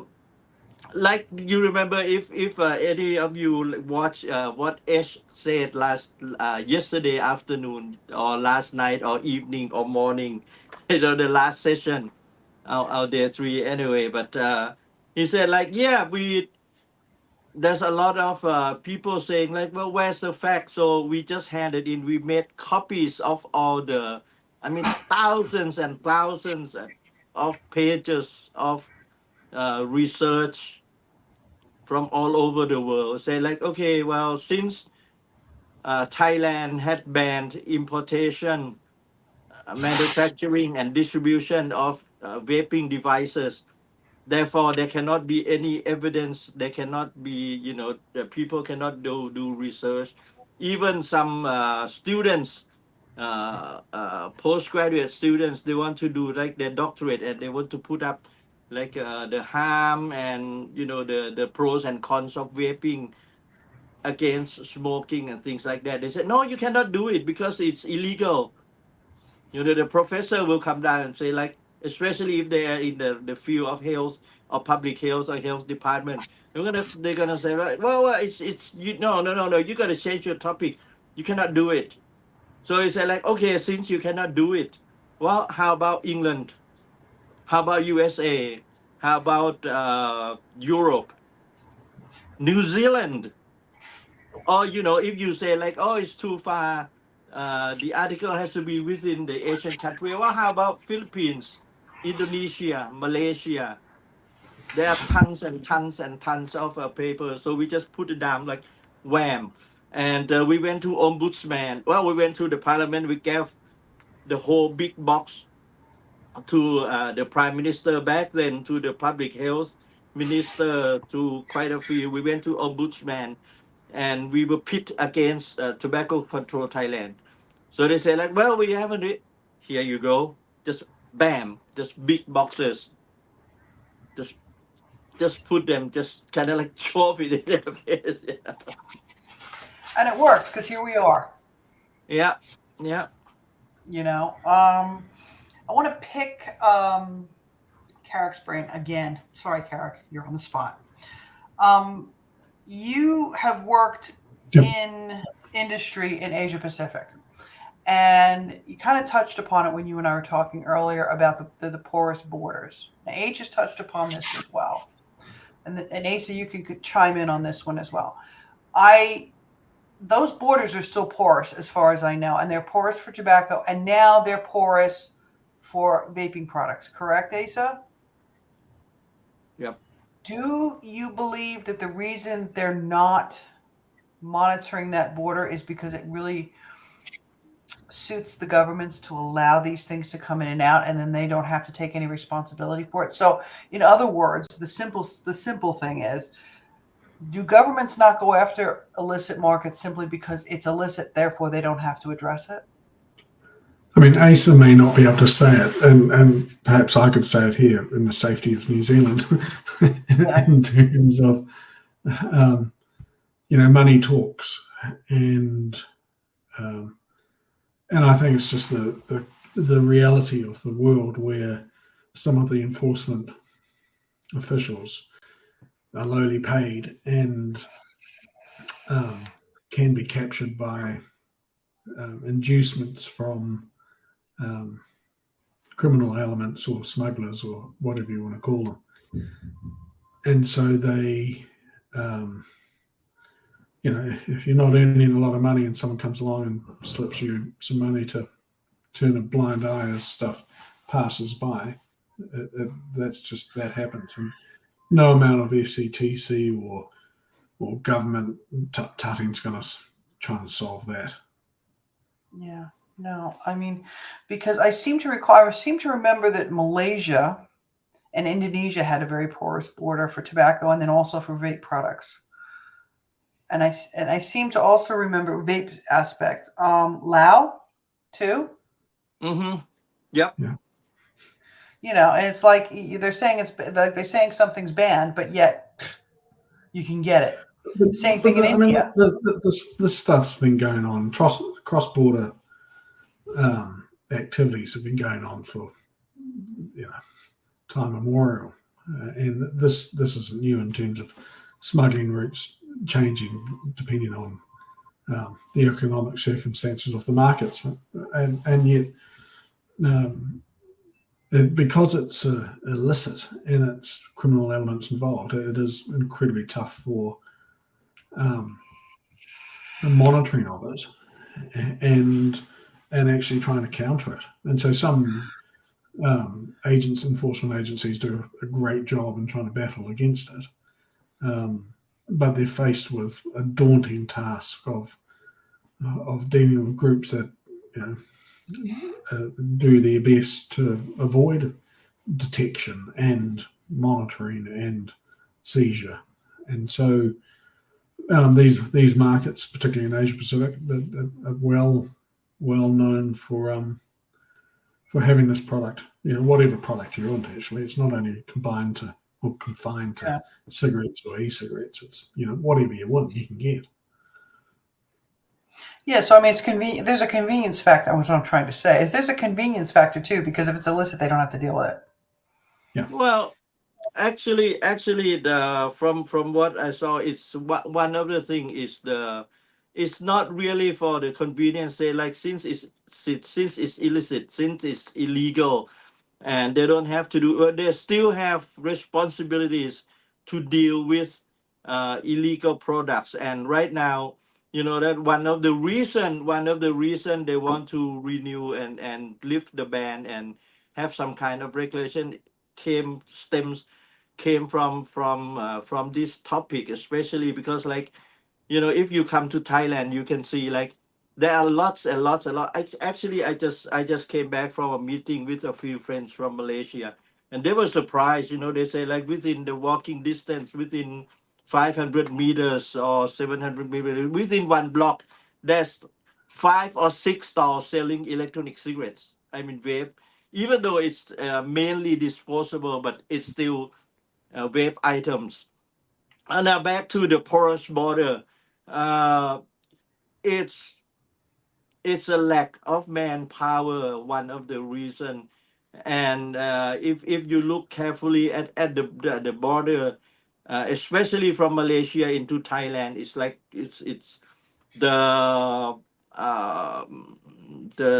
culture and the suburban, the environment, the villages are very interconnected. So it's going to be very difficult for border patrol to stop this, just what they call the ant army, to come in and just this person being in 50, 80 electric cigarettes, and plus all the plus of course I'm not gonna say we don't have any bribery or corruption, and plus also the illicit the illicit cigarettes itself. It's right now it's at least probably at least 50% of the smokers go to black market because of the way they keep raising the tax until it's unbearable. So it's too high, the tax. So the high taxation doesn't mean that people are gonna quit, but people's gonna turn to something else that costs them less. And these people they don't care about their health really. I mean, compared to buying from convenience store legally or going to a black market, they will think that it's the same. Even I used to think I don't care, man. I don't care as long as it's a brand I wanted. So that's crazy. But that's sorry, talking to Kurt is going to join us eventually, and so is Richard. That's the same thing Kurt was talking about. Speaking of Kurt, he was talking about yesterday about in Africa. It's just, why would you? Yeah, tax plus addiction equals a black market. Exactly. And it's everywhere. I just asked that question about Asia simply because it seems to me that that's kind of a hotbed. There's also the most harm allegedly is from our region anyway, with people with combustible and unsafe oral. So it kind of counters that. Yeah, of course there would be that illicit market as well. But what I don't understand, and this is something I've asked H a couple of times, is, really you would think that the companies themselves would want to fight that illicit market, but we're not seeing that very much. And you kind of touched on that, Karen. Who do you mean? Which companies are you talking to? The tobacco companies would want to fight the illicit trade in their products. Look, I can tell you they do. They spend an enormous amount of money trying to get on top of it. But again, and they employ various resources to investigate and try and identify links and routes of trade and who's involved, and because they can see it in terms of their market share, and also because some of the products are counterfeit. And the issue is you can present governments with a bundle of information to say, look, here's what's going on, and here's where it's coming from, here's where it's going, here are the routes where it's coming into the market, and it's up to the regulator, the governments, whether it's Border Patrol or police or whoever, to enforce it. And Ace is right in terms of limited resource, limited manpower, and they're up against some pretty intense groups that will try and find alternative routes to market because there's a demand for it. So I know the companies are doing a lot of effort, put a lot into that space, but it seems to fall on deaf ears. You can present a solid case to regulators in market and authorities and say, like, here's what's going on, but it's up to them to have to enforce it. Yeah, I mean, welcome. Kurt is here. Hey, Kurt, unmute yourself, darling.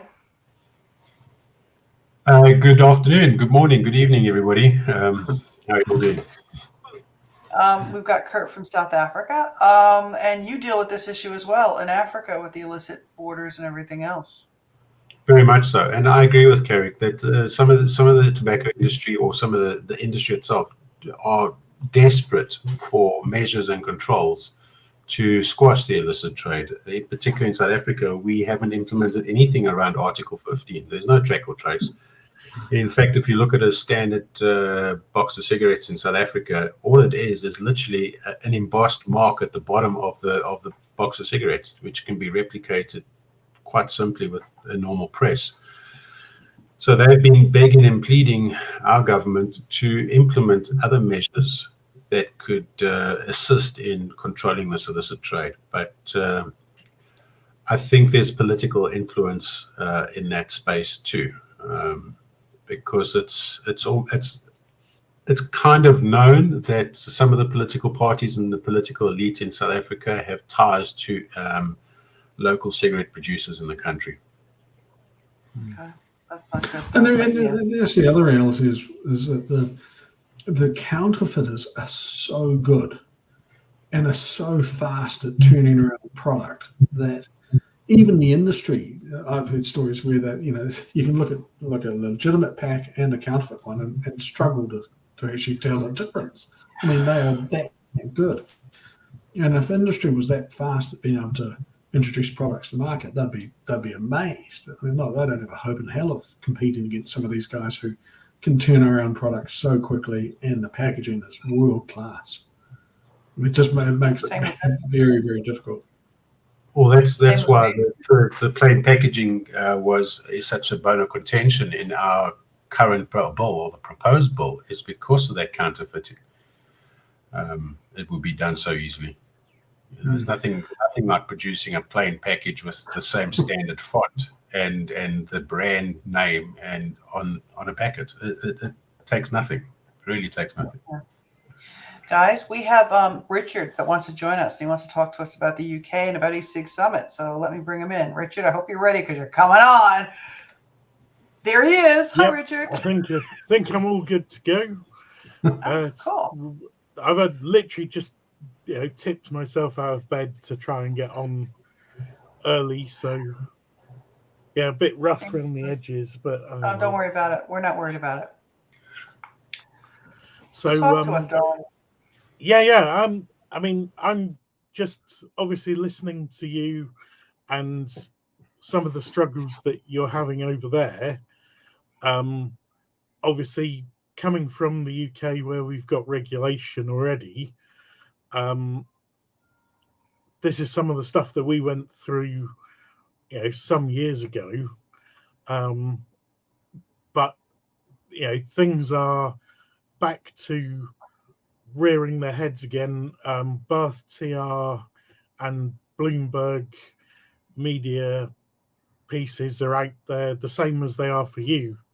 People throwing, shade at vaping, the popcorn lung thing, the fact that there's never ever been a case of popcorn lung linked to vaping, but still, if you ask 10 people in the street, probably 8 out of those 10 have heard that vaping causes popcorn lung. We're back to the disinformation campaign again. Well, it sounds scary. So it's an easy pickup by media, by people who are just passing by in terms of commentary. They popcorn lung with vaping. Yeah, and I mean that was even raised at eSig Summit by people who are actually involved in regulation in the UK. They were actually mentioning popcorn lung, and having to explain to them that, look, no, there's never been a case of popcorn lung connected to vaping at all, not one.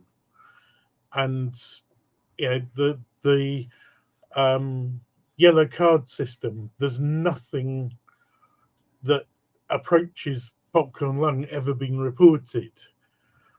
I mean, there are a couple of deaths on the yellow card scheme which are related to vaping, but at the last check, I do keep an eye on that. The MHRA hadn't actually attributed or proven that vaping was the cause. There's a couple that look like severe allergic reactions, possibly to PG or another ingredient. Oh, excuse me. But yeah, I mean, everybody seems to know somebody who's died from vaping, but it's not actually true. And the yellow card scheme covers more than 15 years of data now, since January 2010. And literally there are 5 reports where deaths occurred, and up until a few months ago, not one of them had actually been attributed solely to vaping. They were allergic reactions, or some one case possibly of ARLI from imported THC containing vaping carts from America. That have sort of Now here's a question for you, Richard. Okay, we all used to look at the UK as like, wow, we want to be like the UK, and now we see what's going on in the UK. And I think you were on the ground at eSig Summit, and you asked a very good question that created an absolute shitstorm.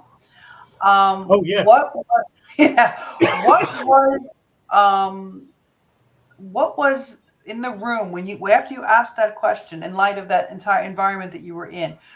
What was the feeling in that room when you asked that question? I mean, okay, so I was deliberately trying to provoke a reaction, although I didn't expect that big a reaction. It kind of divided the room, much like it divided the panel, and it became kind of obvious who the various factions around the place were, because some people were horrified, much the same as I was. I mean, I shouted out from the audience very loudly because I just wasn't having what was being said. Tell everybody what the question was before you carry on. Let everybody know exactly what that question was. I mean, the best thing to do is obviously see the clip, but it was basically, how can we work together as a group of people trying to regulate something? How do we move forward? How do we actually work together? And everything exploded. I mean, literally, Deborah Arnott grabbed the microphone and set about an angry. Well, yeah, the best thing to do is watch the clip, really. I know, but we're trying to explain it to people that may not have had, a registration to be able to actually watch it. Pretty much what I saw, and I woke up. I was like you right now. I woke up to went to that. Okay, and I'm like, is this actually really happening? I was stunned. Okay, because what I was seeing so much like defensiveness coming off that stage for a relatively simple question. And that's what we want. We want to work with people. We're actually we all have the same goal, right? The goal is to eradicate the harm from combustible and unsafe oral tobacco. But that's the goal in the end. Yes, but that's where the problem is, because I mean, it seems that is not necessarily the goal of Deborah Arnott and Ash. I don't know what changed. Why they would? They? It used to be that you guys were very pro THR. What happened? That's my question. What happened? Well, that's what I don't understand. I mean, that's what I was trying to provoke by asking that question, with some discussion on, why there was this sort of divide, which has got worse, not better. And I was hoping for like a grown-up discussion, and instead I got chaos, basically. I mean, I'm sure that now that clip is up for people who were at the summit. It might make itself publicly, make its way to publicly available. I don't know whether the clips do get released to the public. Some of them, at least, sort of after the fact. I think it's 3 months later or something. Yeah. I mean, I may speak to the organizer and see if I can, release a little bit of that clip. But I know she wasn't keen on even putting that out there. There was talk at one point of deleting the whole thing off of the participants bit. Yeah, no, there was a lot of discussion around that, and I actually had spoken to her about it because we talked about it, and I said, no, I don't think you should. I said, because that is the perfect encapsulation of what we deal with every day.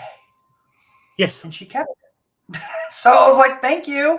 And this comes into that whole discussion around, the agenda, and excluding consumers and excluding stakeholders, and, our way or the highway. And that is the perfect example of it. And it's sad, really, but it's good that we have evidence of it. So how do we address that? That's the thing, is we got to figure out, how do we address that?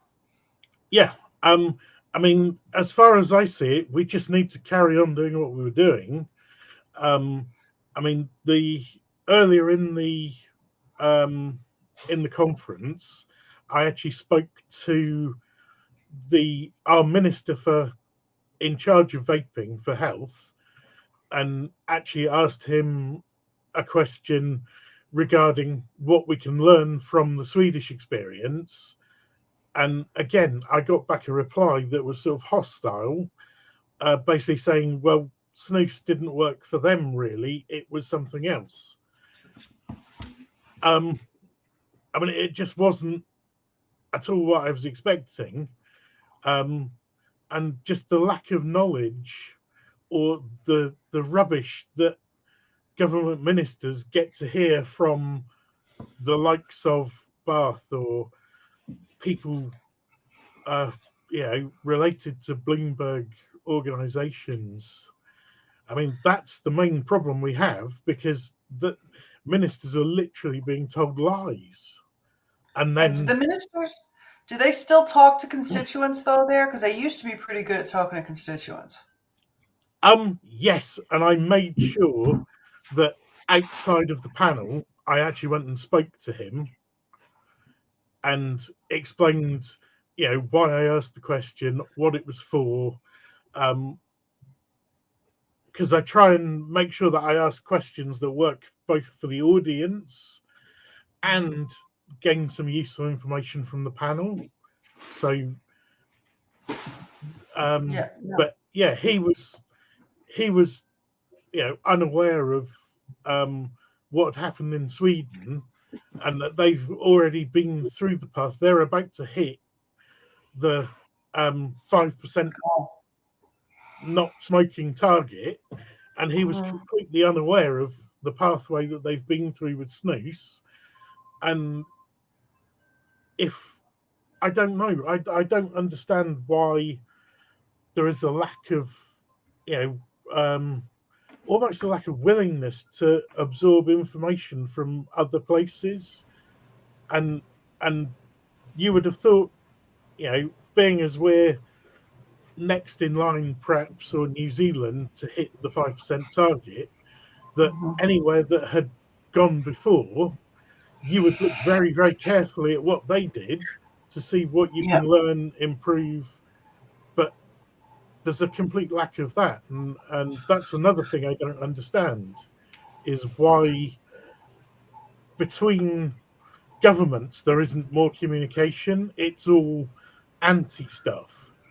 And it's all, well, the place they're supposed to be having those conversations, okay, is FCTC. Yes. It's within the COP. But good luck trying to do that there. You can't even talk about harm reduction without getting shot down. I know. But I just wanted to get that overview from you about the UK. You guys you're facing a disposable ban, correct? Yes. Duty on vapes and tax. So it would be a duty and then a tax on the duty and the cost of the product. Okay, sounds like Canada. Okay, same as cigarettes. So, yeah. That's insane. Okay, let's bring this back. Kurt, you're locked up, but you want to talk. So I'm going to let you talk. I'm going to move you over so you're big screen.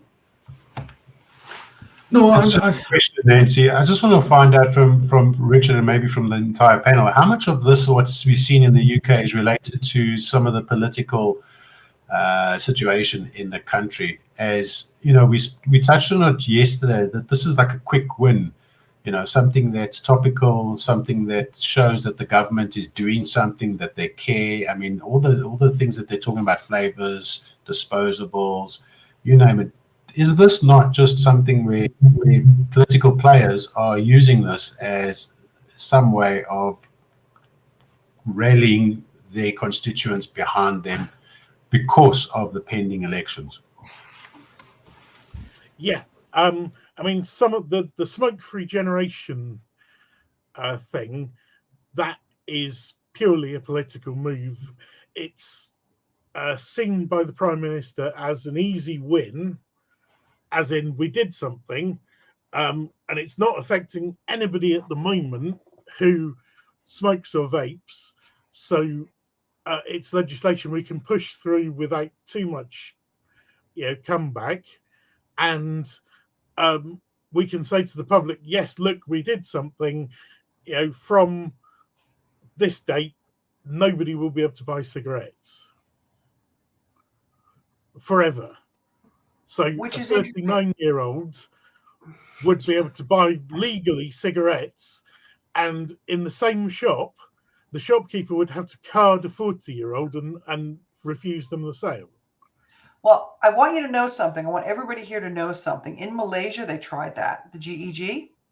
Yeah. And it actually got thrown out because it goes against their constitution. Yeah. Okay. Well, unfortunately, now we've left Europe, our government could do that because we're not now covered by the European Convention on Human Rights. So it falls back to, I believe, I'm not a legal expert, but I believe it's sort of the UK's original common law on rights and responsibilities. So it could be challenged in court still, but the government can effectively put a veto through and just say, look, no, we're just pushing this legislation through. Thoughts, everybody, on that? Asa, what do you think? I think it's crazy. Honestly, I think it's crazy because effectively, if they're talking about a month, you know, a 41-year-old and a 40-year-old, one will be carded, the other one won't. And it just makes no sense whatsoever. So I did We a have little it bit. here in New Zealand too. When's it come in, Carrick? It comes in what, 2027? Yeah, I think so. So I did a little meme. It all sounds good. It's all for sound bites, and politicians will move on within 30 seconds to something else. So as long as they've got a briefing paper which seems to read all right, and they don't get a lot of pushback from anyone else, so they roll it out. And how is it going to be implemented? I mean, it's easy to implement or easy to look at it from a perspective of this is an 18-year-old and that's a 19-year-old. But when you're starting to look at people in the next 2 decades, if this particular law is still in place, then how is that going to be implemented or even enforced? Well, that last comment, I think, is the key one in terms of how does this stuff get enforced. I think they're very quick off the cab, off the ranks to introduce new regulations and bans and laws and all sorts of things. But when it comes to actually enforcement, it hardly ever happens. And you can argue to your blue in the face that enforcement is obviously a key element of any regulatory making process, and it's given second, not even a second thought half the time. Yeah. I mean, I've asked the question of several people all involved in that space. Look, how are you going to ever implement that? How are you ever going to get a corner shop to card a 41-year-old or a 51-year-old? They're just not going to do it. They're just not. There's no way, and people wouldn't stand for it anyway. And I get either no answer or, oh, well, we'll deal with that when the time comes. I think I know what the theory is, though. The insane theory behind all of this is that if we can get the smoking rates low enough and we put a generation endgame in there, by the time these people are 40 or 50, it's not going to matter.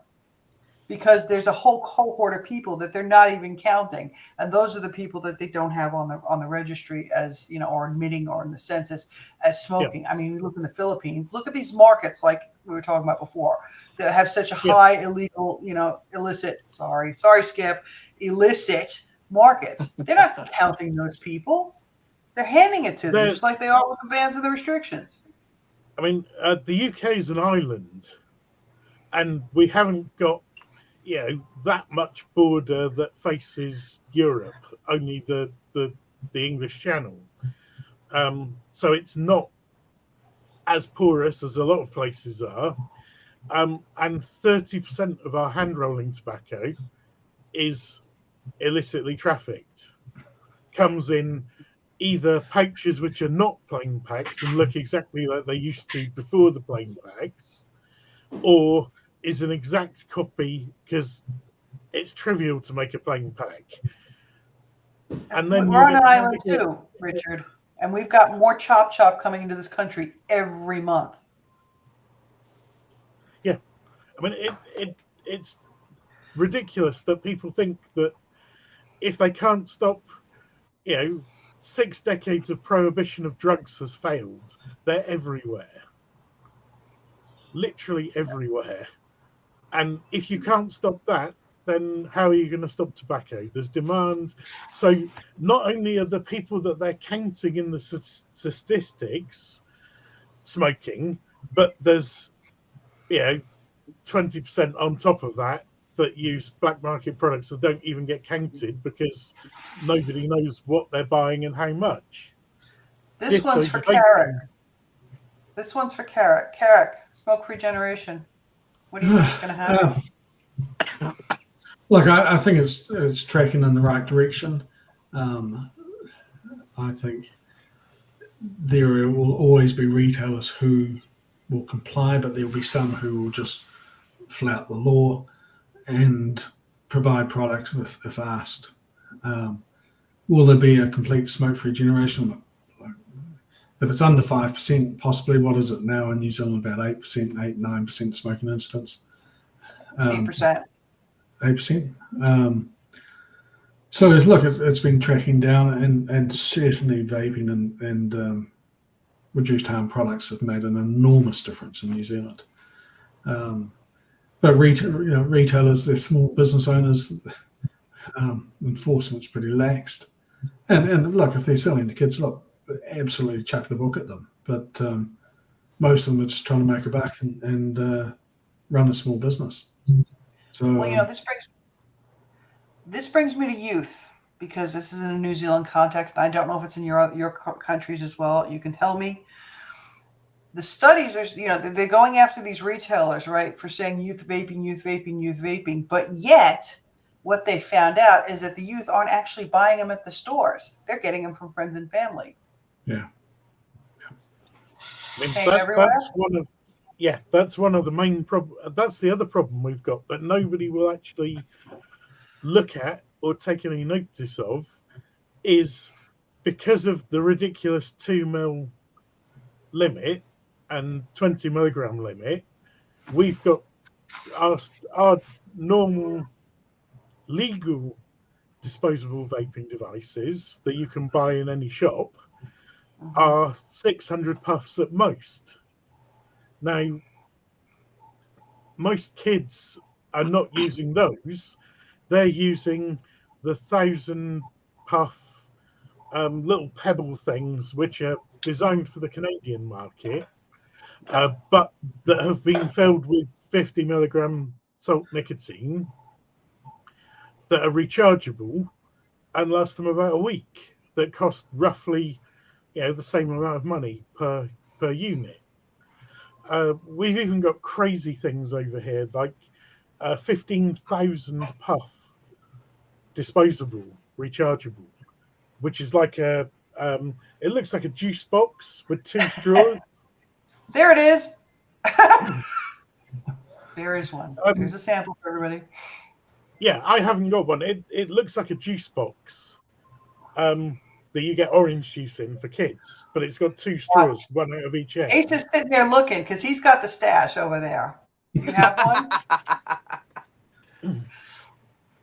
Somewhere. But it's I mean, those are £11.99 for 30, and they contain a total of 36 ml of e-liquid, 2 atomizers, and an 18650 battery, and a USB-C charging port. So it's a disposable kind of version of this. Yeah. And literally, that's even for a decent heavy smoker, that's a couple of weeks worth of vaping for £11.99, £12, which is, I don't know, roughly, what would that be? About $20 US, New Zealand, yeah. so about $15 US, or maybe, I don't know, something crazy. It's not the pound and the US dollar aren't that far off. No, they're Skip. not. Not only in the US though, Skip. It's I think it's all over the world, especially in our region, in Asian Pacific regions. It's all over TikTok, Snapchat, Instagram, even on Facebook. What's funny on Facebook was that if you posted something that has to do with something that definitely can be seen as a promotion to vaping, you get flagged. But you can pay Facebook and become a sponsor, and you can sell vape items. You can Which sell is crazy. cannabis. I mean, it is crazy. People are getting them from Uber drivers in some countries. Yeah. You can get it delivered to your house. Yep. Yes, directly. There's a company here, I won't mention the name, but it ends with runners, and it's obviously made to look like it's a quasi-legal, illegal thing. They bring alcohol to your door out of hours, which is technically illegal, but it's a sort of a grey area. They do what's that hippie crack stuff? Yes. Spice? No, it's the gas that they use for making whipped cream. The canisters. Yeah. Nitrous oxide. They provide that. The canisters are now illegal here, but what they do is they have a big canister that's designed for nitrous oxide injection on cars, and they just fill up whopping great big balloons of it and hand you a balloon. Oh, So nitrous. no metal canisters. Nitrous oxide. The NOS. You said that the dentist or something, didn't you? Wasn't that what they gave you at the dentist? Yes. Yeah, exactly that. Yeah. Sad that I remember that. Here's a question though. We've got all different regions and economies and stuff here. We're talking about youth. How many youth are you actually seeing vaping on the street? Right. I live right next to the biggest secondary school in the southwest. It's literally 400 yards up the road. All of the reprobates hang out in the alley behind my garage and throw their tins of beer and bottles of alcohol on the roof. So I've got a pretty good idea. And I've not seen one vaping product discarded there, although there's like hundreds and hundreds of cans of beer every year get thrown over onto my roof, and I have to go and climb up there and bowls of little quarter-sized bowls of vodka. Shame there's no deposit on cans and bottles over there. You'd be a rich man. Yeah. I've seen one person using what I think was a THC or synthetic cannabinoid cart. It didn't look or smell at all like a nicotine vape. It smelled sort of weird. So I don't know for sure because I shoot them all. Occasionally I jump up and look over the wall and get out of here. Goodbye. Kurt, how many do you see? I mean, yours is a different situation though because it's easier to get tobacco and it's cheaper and so expensive. But really, we talked about that study the other night. But just you walking down the street where you live, how many kids have you seen vaping? Very, very few. I do know that it is a situation in our private schools. My son goes to a private school, and I live in my city. We are known for our sports fields and our schools. So I do know that there is a situation, particularly in the Quintile 5 schools, the more affluent schools, when it comes to vaping. Whether it reflects the study that came out of the University of Cape Town, I doubt it, because there's such a wide gap in the South African socio-economic space. But if I go down the street or driving down the street, I don't see that. But then again, it's rather, you don't see a lot of people walking in our streets from a security point of view. So it's difficult to tell. Based on our global adult tobacco survey, it is indicated that 3.1% of the populace between the ages of 15 and 24 had indicated that they've used a vape. However, it's unclear whether it is a constant use or used in the past 30 days. That's been unclear. We have a lot more issues with other risky behaviors in South Africa, smoking being one of them, drug abuse, alcohol abuse, a whole host of things. But in terms of me driving down the road, you don't see it. You certainly don't see it. Carrick, you're up in the WAPs now, but then you also spend a lot of time in Auckland. How many kids have you seen vaping in Auckland?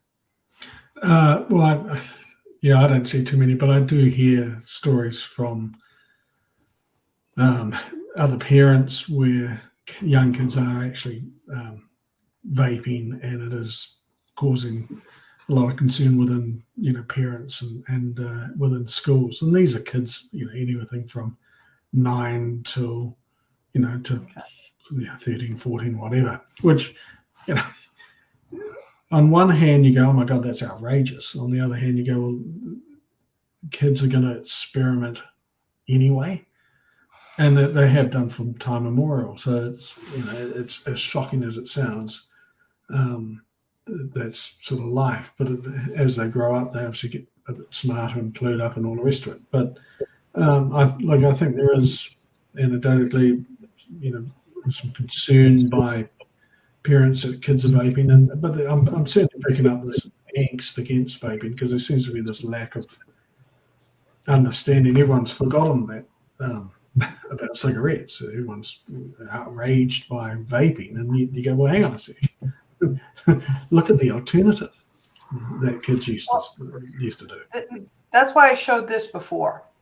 Okay, I agree with Skip. I've seen more teens smoking than I've seen vaping, and that was when I lived in West Auckland and also here now in Palmerston North. That's a scary thought. Okay, Is it because that the youth know that there's so much focus on the vaping thing that they are a bit more apprehensive to be open to it? Don't know. I have no idea. I mean, it's. I think it's a socioeconomic thing too.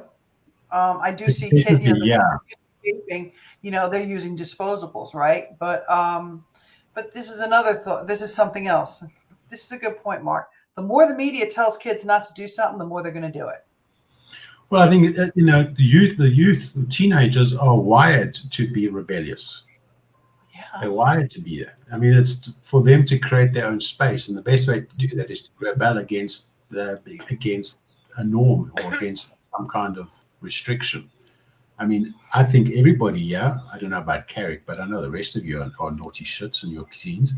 Well, Carrick was naughty in his teens. Don't kid yourself. He looks so innocent, but it's one of the points that we try to raise is that all of us have started smoking when we were teens. We were doing silly things. But I think it's all about going back to appearing to do something, or at least have something you can peg onto. It's this economy of harm where we need to have something to build up against. There's the data doesn't reflect it at all in every respect that I've seen around the world. I don't see it. Lindsay's done a fantastic job highlighting this in the United States with regards to there is no epidemic. There wasn't really an epidemic. There was a flash in the pan, and then it stopped. I mean, look at this. Okay, most of us, when we picked up a cigarette and started smoking, we were pretty young. I mean, Skip, I was 11, nicking them from my mother. I mean, it sounds outrageous, right? Oh my God! But nobody was up in arms about us doing that, right? But we're worried about even like 19-year-olds. Oh my God, young people! Wait a minute, they can go to war and die for their country, and we're going to complain that they're vaping. Exactly. And one of the things that I had also mentioned to the meeting at the parliament, just I have to say, like, you gotta be careful of when you tell kids, especially for kids, backfiring of whatever you tell them not to do. And back to the questions that everybody had asked, my answer about how many kids I've seen vaping is quite different from all of you guys. I've seen lots and lots of kids vaping. Although I have to agree that I see more people, of course, I see more people smoking, and that's because like due to belief, it's just a belief though, due to belief that vaping is illegal, while vaping in fact is not illegal. It's I have to stress that it's illegal to import, manufacture, and distribute electronic cigarettes. But the act of vaping itself is not illegal. And so we've been trying to say that, and since that kind of also backfire on youth, and I see lots and lots of children in school uniform sharing electronic cigarettes. Like something that Nancy you just showed. Like mostly it's something like this. Something that sometimes they have one system, and then they have their own pots because it's cheap, and then they just Take the pot out and yeah. the battery. At least it's not, but some of them just passed, all around. But we have to keep in mind that remember when we were young and we were at school, we smoked the same cigarette. We try to pump, and then we pass it all around, and Yeah, we among we other did that, things. and the drink, Yeah, alcohol, everything. We've done that. We've been there. We've been there. We've done it. yeah. I My wonder first cigarette sometimes. was I was 8 years old or something like that. I don't know. I my mean, I first wonder cigarette. sometimes, these people that are coming out with these laws and these dictates, right? I kind of think maybe they were the goody goodies in school. And you know what I mean when I say the goody goodies, right? Kurt's going, no. I sometimes wonder that. And I know that not all of them are, but I think a lot of them might have been just very, It's just an ego trip, Nance. It's just they get in there and yeah. just, There you go. it's something to do, and they love the power. It would be the same people that would be the hall monitor in the boarding school. Yeah. The other thing I'd like to point out before we go off the topic is the disparity in socioeconomic class. Now, the poorer and less well-off kids, it's still cool if they smoke. And most of the ones that hang out behind my garage still smoke. And a lot of them smoke cannabis because you can smell that. It's bloody obvious. I just took apart the one elf bar that I found out in there, and it turns out that was modified and had a different tank put in it. That was cannabis. Lovely. So Enjoy. the one elf bar, you be scary, right? I mean, Horses. It had been taken apart. There's a it looks exactly like a UK legal elf bar, but the tank inside definitely was not the same because it had a ceramic element, and it was a little glass tub full of very thick liquid, so definitely cannabis. Definitely a THC cart. I mean, Kurt, this is something that, you've got that economic disparity as well. You've got, high or low. There's really no middle, right?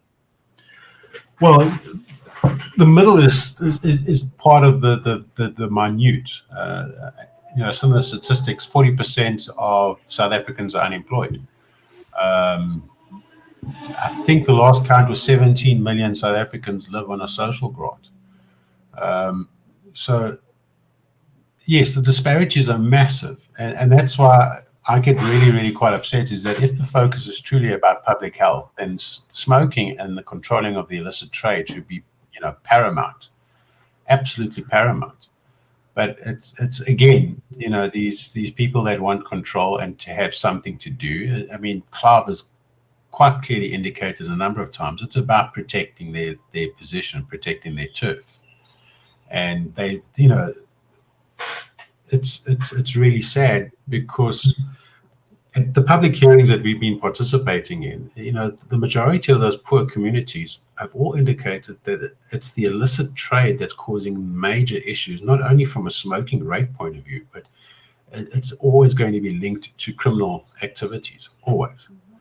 And that brings all its other harms with it. So, in my area, I mean, I live in an affluent area, so smoking is not a thing, but vaping would definitely be a thing. But that's not the majority of the South Africa. That's a very small minority of it. But all of the focus goes towards that, and I feel that is really unfortunate. If your real concern is a public health concern, which I don't believe anymore. Well, my thing is this: when it comes to youth, okay, Skip, you're a goody goody. We have to corrupt you, Skip. Here's the thing: when we're talking about youth and we're talking about the pressures and the stress that they're under, and I'm not saying we should rock them cotton wool because that's the last thing I would say. I think kids need to, get their bumps and bruises. But the reason why they are using nicotine, and I know Richard, you've had these discussions before.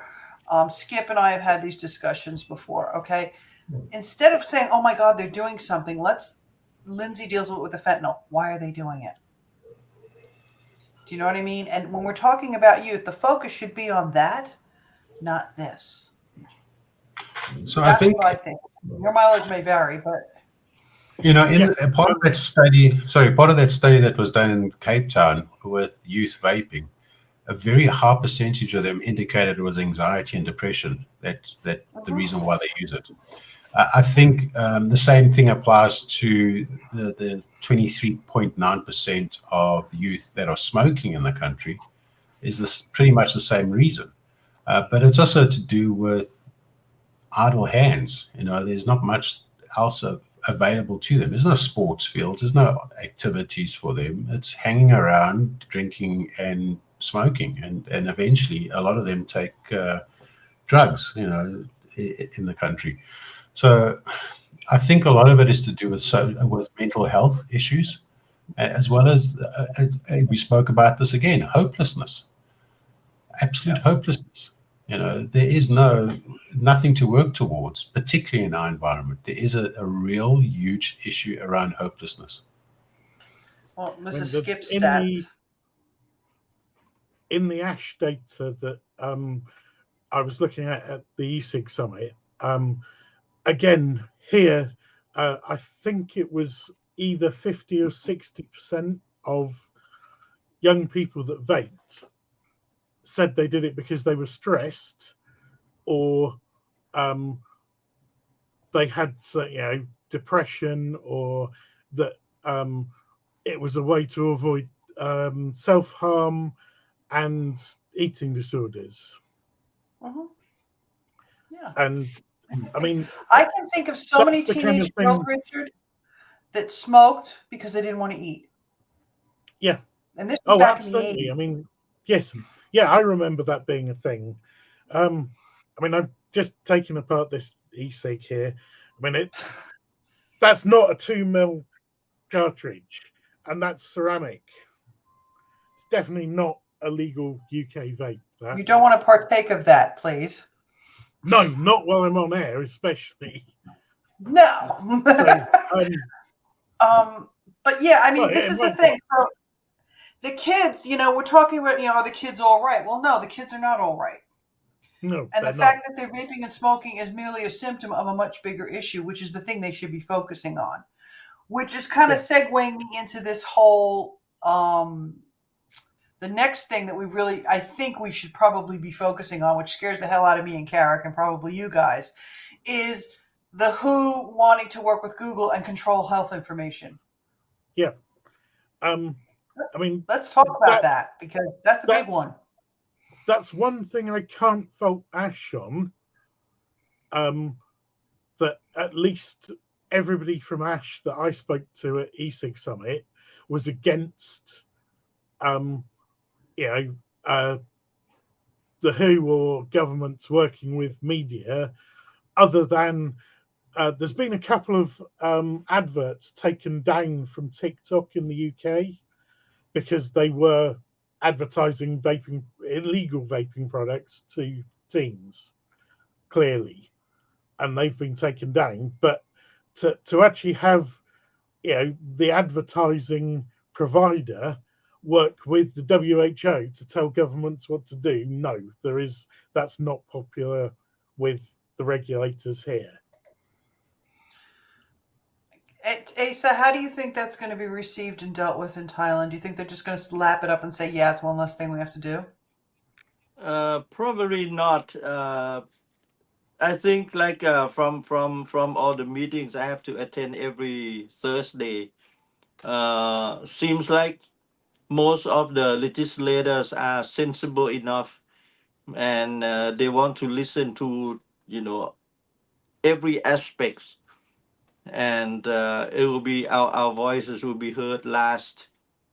So like I don't know from now on, but from the vibes I got from the parliament, it will be sensible, and there are quite a few things like 2 ml per container or whatever. I said, and like that's not gonna work, especially like I can point out from the health aspect.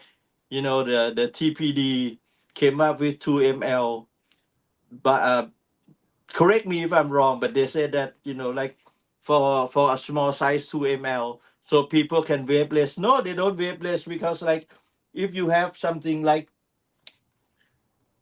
6 ml of liquid, then you carry just one, right? You just have to kind of like judge yourself and make sure you got enough. But if you have No, 2 ml, definitely you're not gonna. So you will bring in bottles, and then you will end up with more. no. So The it reason kind for of backfire again.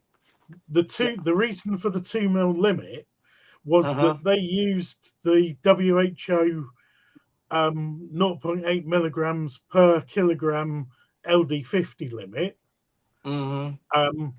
and that they calculated based on somebody drinking the liquid Okay.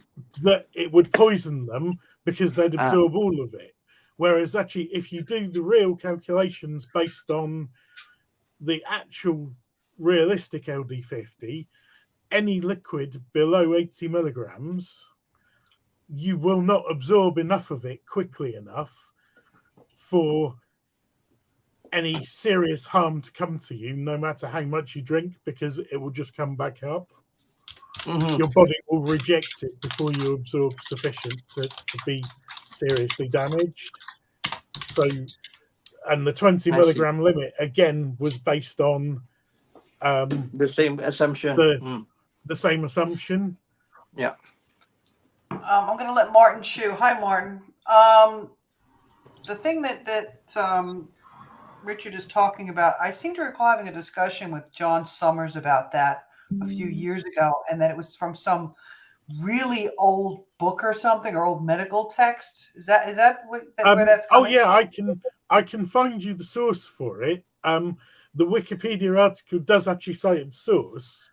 So it was an estimate based on some scientist in the 1800s self-administering nicotine IV and going, oh, that doesn't feel good. I'll estimate the LD50 is this. Literally, that's what that was based on. Because nicotine is an emetic, right? I mean, it's one of those things that if you take it, very strong one. Barf your guts out before it actually kills you. Yeah. If you take it oral, like not injection, but like you drink it, you're going to be. It's virtually impossible to overdose on nicotine orally. I mean, 100 milligram plus liquid, you might absorb enough to be harmful before you bring it back up. But anything less than 100, people have tried committing suicide, and the only attempts that I know of that were successful, they actually used very strong snus, so Siberia snus, which is 48 milligrams per gram, and inserted, I think it was 48 pouches up the other end. Oh God! Obviously, please. Yes. I mean, that would take some. I mean, you have to fight through some serious. No, pass. We're going to skip that now. Hey, before anything else, Martin, happy birthday to you, man. Yes, happy birthday, Martin. Oh, happy birthday. Thanks. and it's actually my mom's birthday and my youngest brother's birthday also. So I'm going to have to run out soon. I just want to get back to the nicotine argument. It is based on the age of the individual, age and the weight. So that's, I mean, toddlers. 80 milligram for even a toddler it's fine. There's sufficient safety factor. There's been absolutely no deaths or serious poisonings with anything less than 100 milligram. So that 20 milligrams gives you a good safety factor for a younger, smaller child ingesting the stuff. They will definitely bring it back up before they're harmed. Yeah, but there was an unless overdose. I don't think that conversation is pretty helpful for anyone. Yeah. Yeah. My wife has treated 2 toddlers from nicotine poisoning, and they were both on life support. But it would have to be 100 and it's milligrams. happened in Australia too. It has happened in Australia. But let's get back to the original where I was going with the Google and the health information. And I want to direct this one first to Carrick, and then I'm going to come back to Martin on this. Carrick, when you and I were talking about that, you were talking about how it's scary. And I agree with you. It is scary. Is there anything else that you can think of, a precedent set for them to be doing this?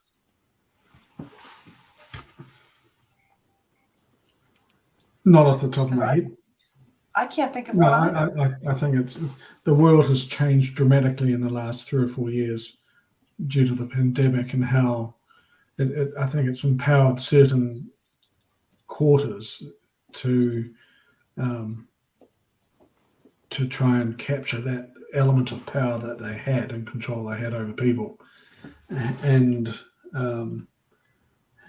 also the messaging in terms of, and we saw it in New Zealand in terms of the government having carte blanche day in, day out public health messaging to deal with COVID, and how they controlled the population. And I think there are people in the world who looked on with that with great enthusiasm and saying, well, look, if we did it for this pandemic, maybe we can control the messaging on a more global scale. And clearly, the WHO and Google would be seen to be doing something. Okay, Martin, thank you for that, Carrick. Martin, your take on this? Well, I think it's in general just a public health thing. I don't know if any of you might remember, might not. The old sort of example of someone doing something good for someone else was always helping an old lady across the road or something like that, wasn't it? And it seems to be now that public health has always seen itself these people doing good things, and they're helping you stop doing things that you probably shouldn't do for the good of your health. But in the old comedy sketch, I think Benny Hill did one, was he would help a woman across the road, and she didn't want to cross the road. She was quite happy on that side of the road. Yeah. And I see public health as that at the moment in all spheres, with fizzy drinks, with gambling, with anything. Is like, this is bad for your health, so you shouldn't do it. And instead of saying, would you like us to help you, they're forcing you to cross the road when you don't want to. That's the way it always seems to me. They honestly believe they're doing the right thing. You do want to cross that road, you just haven't thought of it yet. And if we help you make that first step, then you'll be so grateful to us. Whereas the truth is completely different, of course. And then they get really angry when we bite back, and they seem to think that we're ungrateful. I tweeted something yesterday how they're saying we're being bullied by pro-harm reduction people because we're against harm reduction. Well, no, that's just general debate. And you're hardly pristine in what you do, considering the harassment you've dished out to people, going back to Enstrom and Kabat in the early 2000s with their the way they were sort of cancelled by public health because they dared to come out with a study which said that passive smoking isn't as dangerous as it's all made out to be. I mean, look at Tobacco Tactics right there. That website. It's like the blacklist, and it's not even verified. But the fact that they just say they may, or they affiliated with this person, or they talk to that person, all of a sudden you're like, yeah. And it's the authors. It's the authors of Tobacco Tactics who were complaining that they were being bullied. I mean, it's just astonishing. I mean, I just laughed out loud when I read it. But the cognitive dissonance they have to have for that, and this, of course, is in just a few days after we had that pathetic scene at the ESIG summit where Deborah Arnott was attacking Clive Bates for being vile to the WHO. I mean, these people live in a different world to us, don't they? on a different planet. Indeed. It's but this is the thing. I mean, when we're talking about Google and we're talking about WHO and we're talking about information, and some of the stuff that was said, according to what Richard said, the things I didn't see, some of the things that were said there were pretty outrageous. And then you've got this, these people complaining, oh, we're being bullied. It goes beyond cognitive dissonance. This is kind of like, and this sounds crazy, but I'm going to say it, a new world order. This is the way we're going to do things. Yeah. I mean, some of that is, coming from, it seems to be Bloomberg, maybe, the WHO definitely, and Bath, when they speak to the government, they go and do that, and they don't tell anybody. And I guess they go and take ministers. Well, I know that people from Bath take the minister for lunch, and have a chat, and that's not on the public record or at a meeting where there are other people around. So I have no idea what's discussed. Something has changed. This do as I say, not as I do thing is now there, as in, and sugary drinks are bad, so all manufacturers need to change their formulas, make them taste like junk.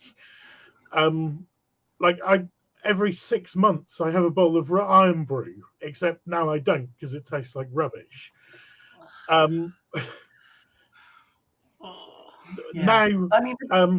the WHO is saying, oh no, you can't even have artificial sweeteners. Well, I mean, this is the thing. They're setting the precedent with what they're doing with the information for what we're doing in nicotine. They're setting a very dangerous precedent. Okay, and that's something that we're going to have to counter. People, and the way we counter it, I think, I may be wrong. You can all tell me to shut up, but I think the way to counter that is to make this relatable to people outside of our world, because they are coming after the sugar and they are coming after the, alcohol. And even if you do agree with it, okay, in base context, sugar's bad because, blah, blah, blah. But it's not about the sugar. It's about the control. Yes. I mean, that's becoming more obvious now, especially with the WHO coming out with all that stuff about artificial sweeteners, having convinced all the manufacturers to swap to artificial sweetener blends with sugar to reduce calories. They're now saying, oh no, but you can't even have artificial sweeteners because they taste nice. You just have to swap them. We need to grab hold of that somehow, and we need to reach out to people who like their drinks not to taste like rubbish, to say, look, you ought to be on our side, we'll be on your side. We need to stand up for ourselves here, or we're just going to get slammed. Well, while we're on this, to do that.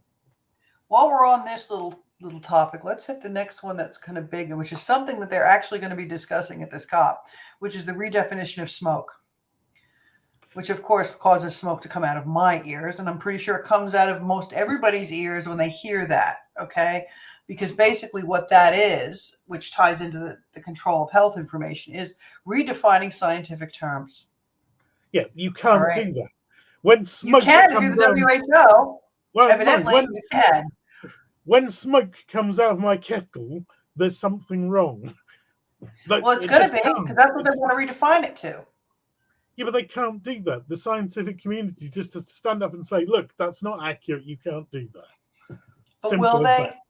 But will they? That's the question. Will they? We have to make sure that they do, because otherwise you can define anything as anything, and then, why even bother having rules? Because, if the WHO can say a vapor produced by heating but not burning something is smoke, then they can redefine anything they want, and that's it's just ridiculous. It's total insanity. It's saying black is white. I want to hear Kurt's take on that. So this has been a long time in the making, probably before the pandemic, but certainly since the pandemic, the need for certain people to control the narrative.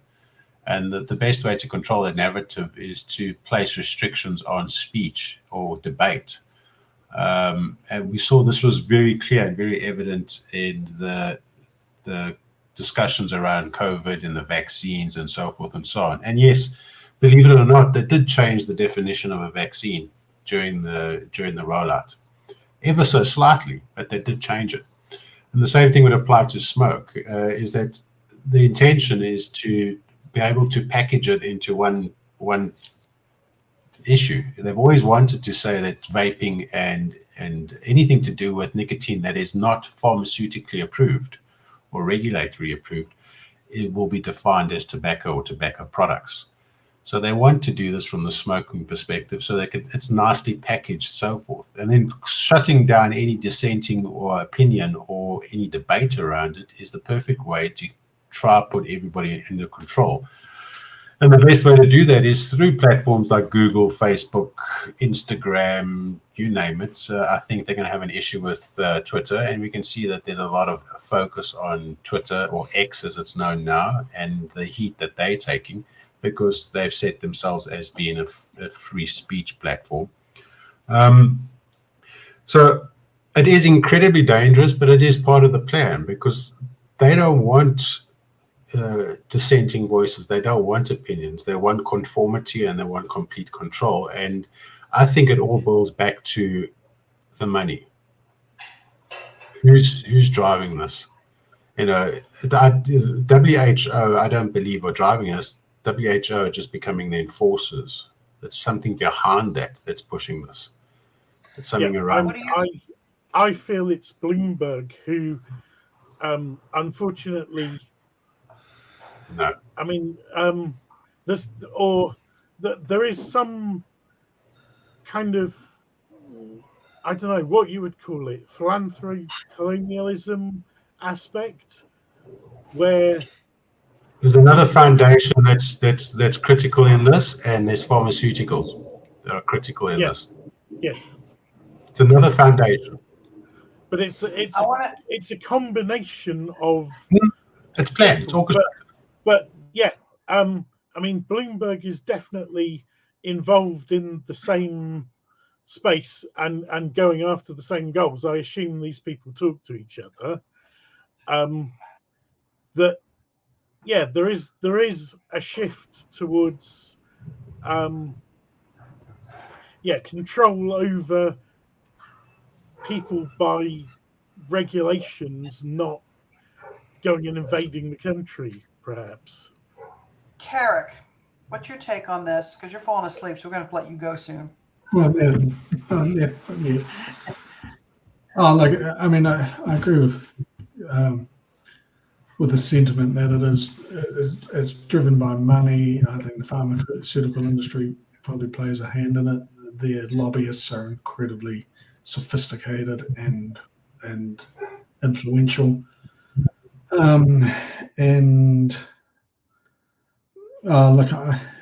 It just boils back down to that age-old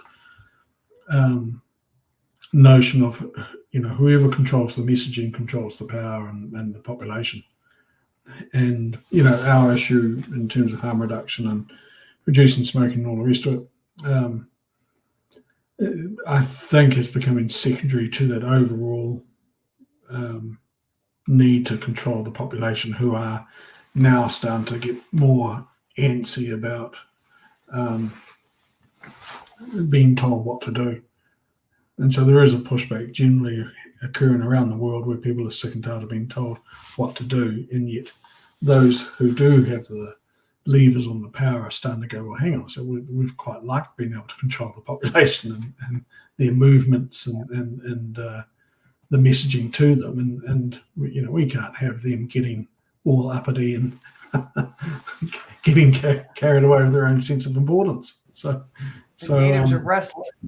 Yeah, like and that's the worrying thing, is that there's an inevitability about a conflict, I think, at some stage. So I'm not fussed about a sort of slippery slope to sugar taxes and alcohol restrictions and all that sort of stuff. They're just generally progresses anyway. The more strategic, I suppose, geopolitical issue is the one around, who's controlling the messaging to everyone. Yeah, fair call. Yeah. Martin?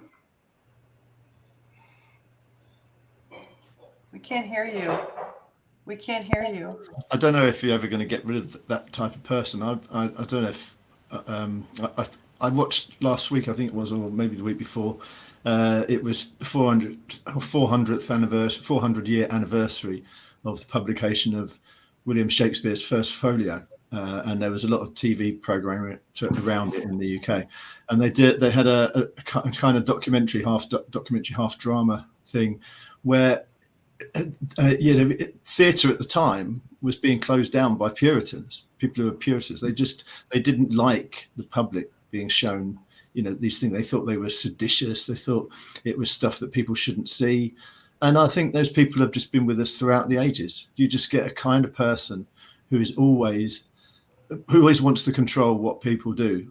Generally, people less well off than them. Generally, people they see as ignorant or stupid or what have you, and they just want to control other people's lives. They can't seem to keep their noses out. And I think that's because it's just as simple as that. It's just that now with the funding they get, they seem to get this aura of superiority, and they feel they're entitled to do that.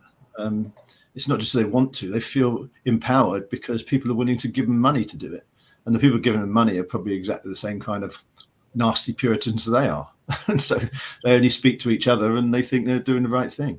That's the way I see it. Yeah, I think, the problem, the last time this happened was probably the Crusades. And, that was obviously well funded by the church, and lots of things went wrong with that, as we all know. It's a very similar kind of mindset to these are the opinions you will hold, these are the rules you will follow, and if you don't, then it's going to get increasingly sticky for you. I think Carrick's onto something. And it also ties into what Martin had said a couple days ago. I don't know what day it is, so just work with me here. And it's one of these things where, the backlash is already starting. Okay. And we need to capitalize on that backlash. Okay. And I think the big part of this is that we have our issues. Okay. We've just kind of covered a basic draft of them, right? And what we all need to do now, because we've gotten this extra time before the next COP, right, whenever they have it, next year sometime, focus on those messages and focus on the things that we need to do. We need to do the old school thing, like Carrick was saying. We need to, and Martin said this too in the past, we need to contact our delegates, and we need to contact our ministries of health. We need to just bombard them with enough information, and I think of it like a legal case, okay? We have to create reasonable doubt. Whether it's these people are trying to, overtake people's country sovereignties, like H has said, or if it's, this whole pandemic treaty bullshit, control, of all the health information and everything else. Okay. The majority of people, and this is just human nature, it's too hard. I can't do this.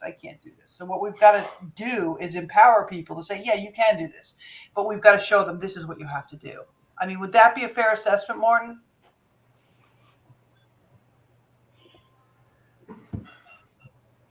You're muted again. Yeah, we've just got to carry on doing the same as what we have been doing. I think I said to you earlier in the week that I think consumers have made great efforts this year, sort of preparing for COP10, and we're more organised than we've ever been. So I think we just carry on. More people are understanding what COP is all about. They may not understand all the machinations behind it, but they understand that it's a threat. They understand, what the WHO is trying to do. because consumers have spread the information and people are fairly well aware of it. So we're doing the right things. We've just got to do them more and amplify the messages more. And whenever COP10 is rescheduled, then we'll be ready to go harder than maybe if it was this week. I mean, we also have to get people from outside the chamber involved too. Does anybody have any ideas on? I mean, I actually asked, having written to various parts of the government, including the Minister for Health, the Prime Minister, and a couple of lords,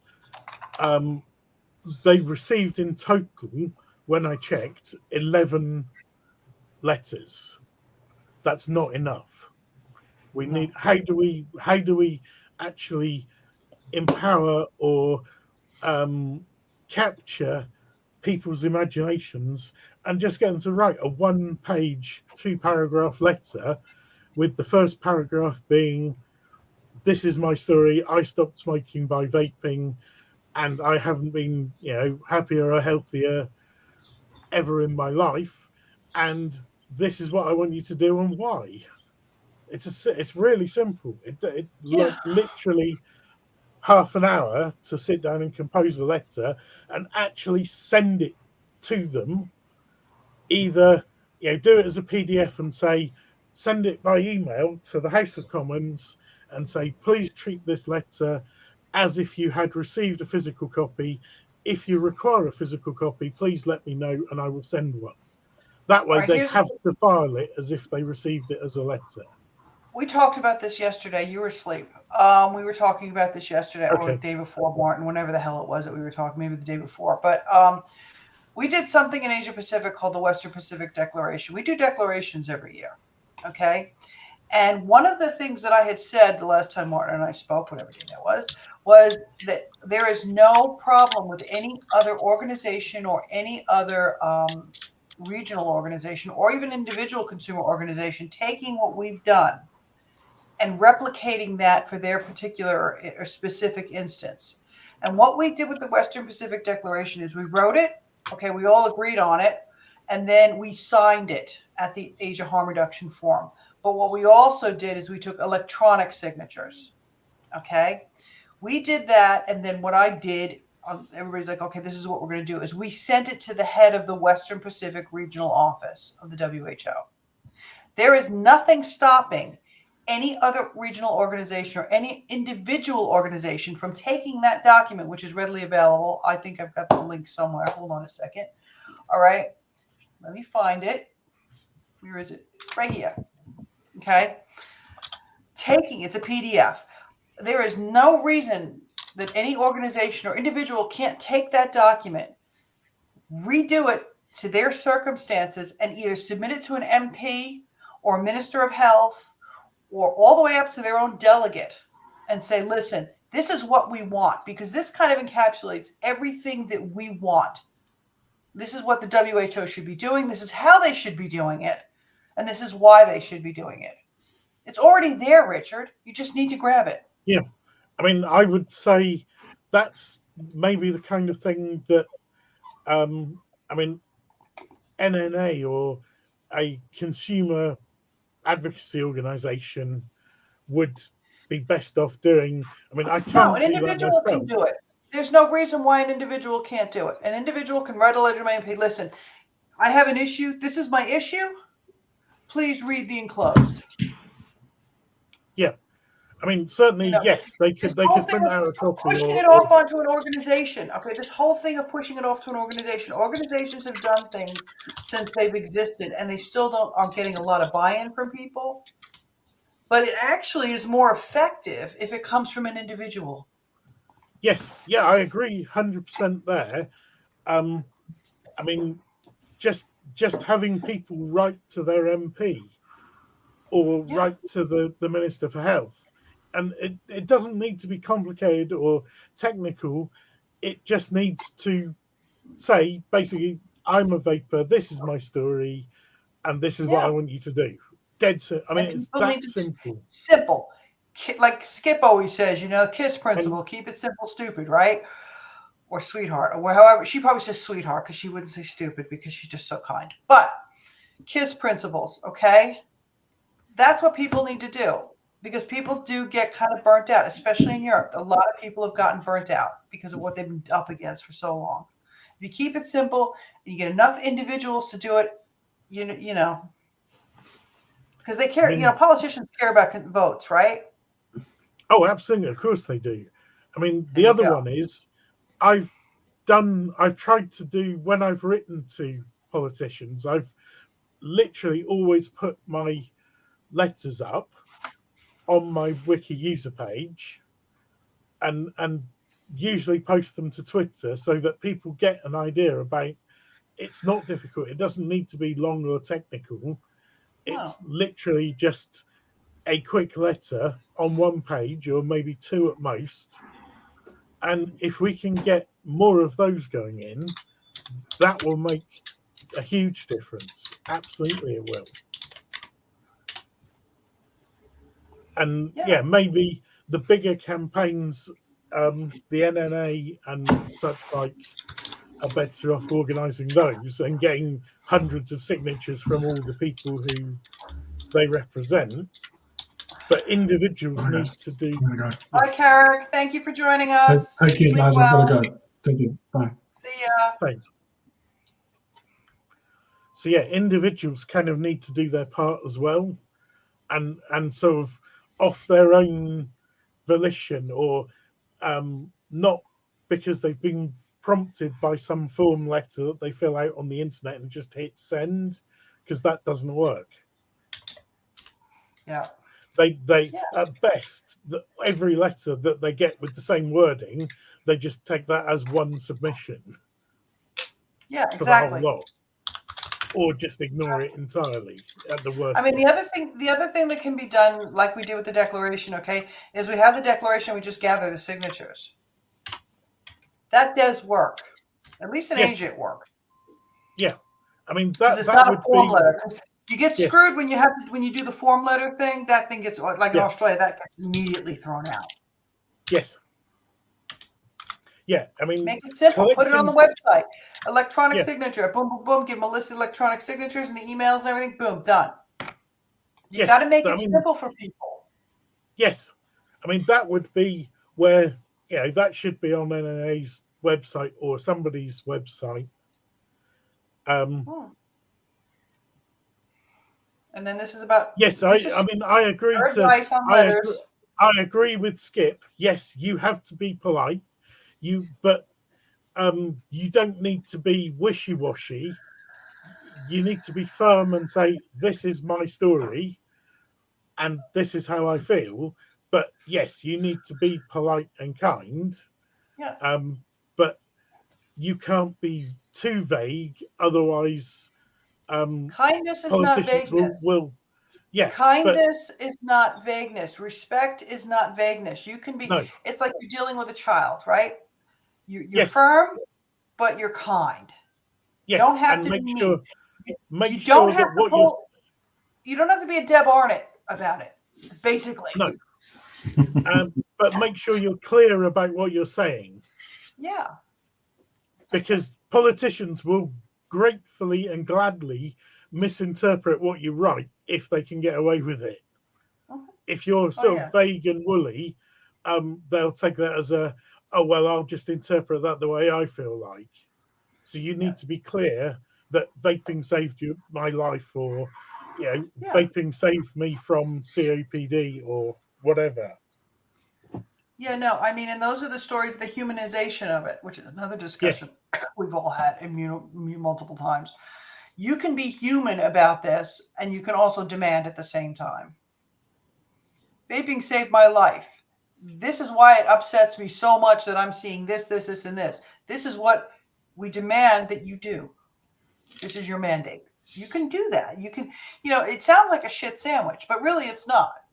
Okay? It's asserting yourself in such a way that you're treating people the way you want to be treated, directly and clearly, without judgment and without anger. That can be done. I'd also say, I've always said as well, it's excuse me, the reason we've seen a dropout of advocates or activism in the UK is because everyone feels safe because of our regulations. And as I said the other day, I've often gone to places and said, look, don't be complacent about this because it could all change very quickly. But what you do need to sort of generate and mobilize people is, firstly, they need to know that there's a threat. And with the EU, for example, back 10 years ago, vapers all across the EU recognized the threat. They knew what the threat was. They knew where it's coming from. You know, they knew the EU could pass rules which are incumbent on the member states to implement. So everyone understood the threat and where it was coming from, and they felt threatened, so they acted. It's a bit different with the WHO because, firstly, in the UK, people just think, well, our government's got our backs. Even trade associations have said that in the past, which is a bit naive. But people don't understand the threat because they don't understand how the WHO works. I don't think they can believe that the British government can be ordered what to do by COP10, even if they've heard of COP10. And I think that's the problem. In other countries, it might be different. You know, in other countries who are having a horrible time with their governments, you know, like where Kurt is and where some Asian countries are, you should be able to, you know, mobilize people a lot easier because they know the threat is coming from their own government, let alone from elsewhere. So it does depend on understanding the threat and how much they feel threatened as to how, you know, to how many letters you're going to get and how much activity you're going to get from advocates, I think. Yeah, but also like in Kurt's situation, I'm going to say this and Kurt can tell me to shut up or not. I mean, they've got bigger issues too. I mean, Kurt, would you like to outline that and explain that to everybody like you did to me the other night? Yeah, we have enormous issues. I mean, massive issues. The electricity is always prominent. We now have water issues. Johannesburg, for example, sometimes has no water for 3 days, and that's a major metropolitan area. We now have another issue that's just occurred, and that's now we have 70,000 containers stuck at our ports, and the port authorities cannot clear them because of breakdown in equipment and so forth. So we're now seeing ships bypassing our ports in Durban and in Cape Town. Crime is through the roof. South Africa, I think the figure is around about 38,000 murders a year in South Africa. You know, someone did a calculation. For every single minute of the day, there's a serious crime committed in South Africa.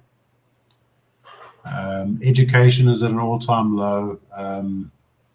Millions and millions of South Africans are living off social grants. The expanded version of unemployment in South Africa is over 40%.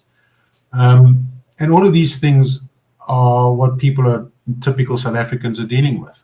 So, I mean, we've got public hearings in my province, which is the most populous province in South Africa, this weekend. And I've literally got a handful of consumers that are willing to accompany me to participate in these hearings. Of course, the rest of them just are trying to get through life. And I was just looking while you guys are talking about these letters and that, and it dawned on me that just a couple of months ago, we were having a basic education act trying to be pushed through Parliament. And 7,500 of those letters were ignored by the Department of Education. 7,500. And it was ignored because they were emailed to the department, and the reason why they emailed is because we don't have a postal service. So the only way you can get a message with a letter to anybody in South Africa is through a courier service. And I can guarantee you 90% of South Africans cannot afford a courier service. And then how many of them actually have access to email and have access to consistent power or even an internet connection to generate that kind of letter?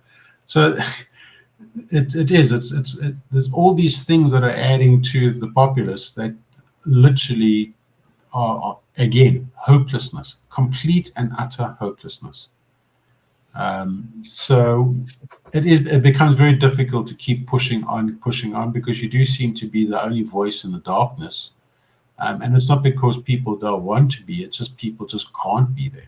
They can't participate in these things. They just can't. I think the ruling party in South Africa, and I would imagine most of the African continent, enjoy this because there is no way that they can dissent and discuss and debate. And one of the issues that I've had with the public hearings is that the ruling party would then send buses to the local community, rally and mobilize a whole bunch of individuals into that bus, promise them a meal, and then have them sit in these hearings and read a script or repeat something that was said to them on the bus trip. It's not true stakeholder participation. So that's the reality of LMRCs, and particularly in sub-Saharan Africa, is that there is an opinion, there is a voice, but there's no way those voices actually get to the areas where they want to hear from it. And I can guarantee you the political elite or the people making these decisions love this as a problem. Well, I mean, in LMICs, we've got the same problem in Malaysia. H was talking about that yesterday. People get riled up, and you get 50,000 people 5 years ago, and now you can barely get 15 because it's difficult in an LMIC because the structures are way different than they are in the first world. I hate to use that term. So I think that those of us who have the means and have the resources, right?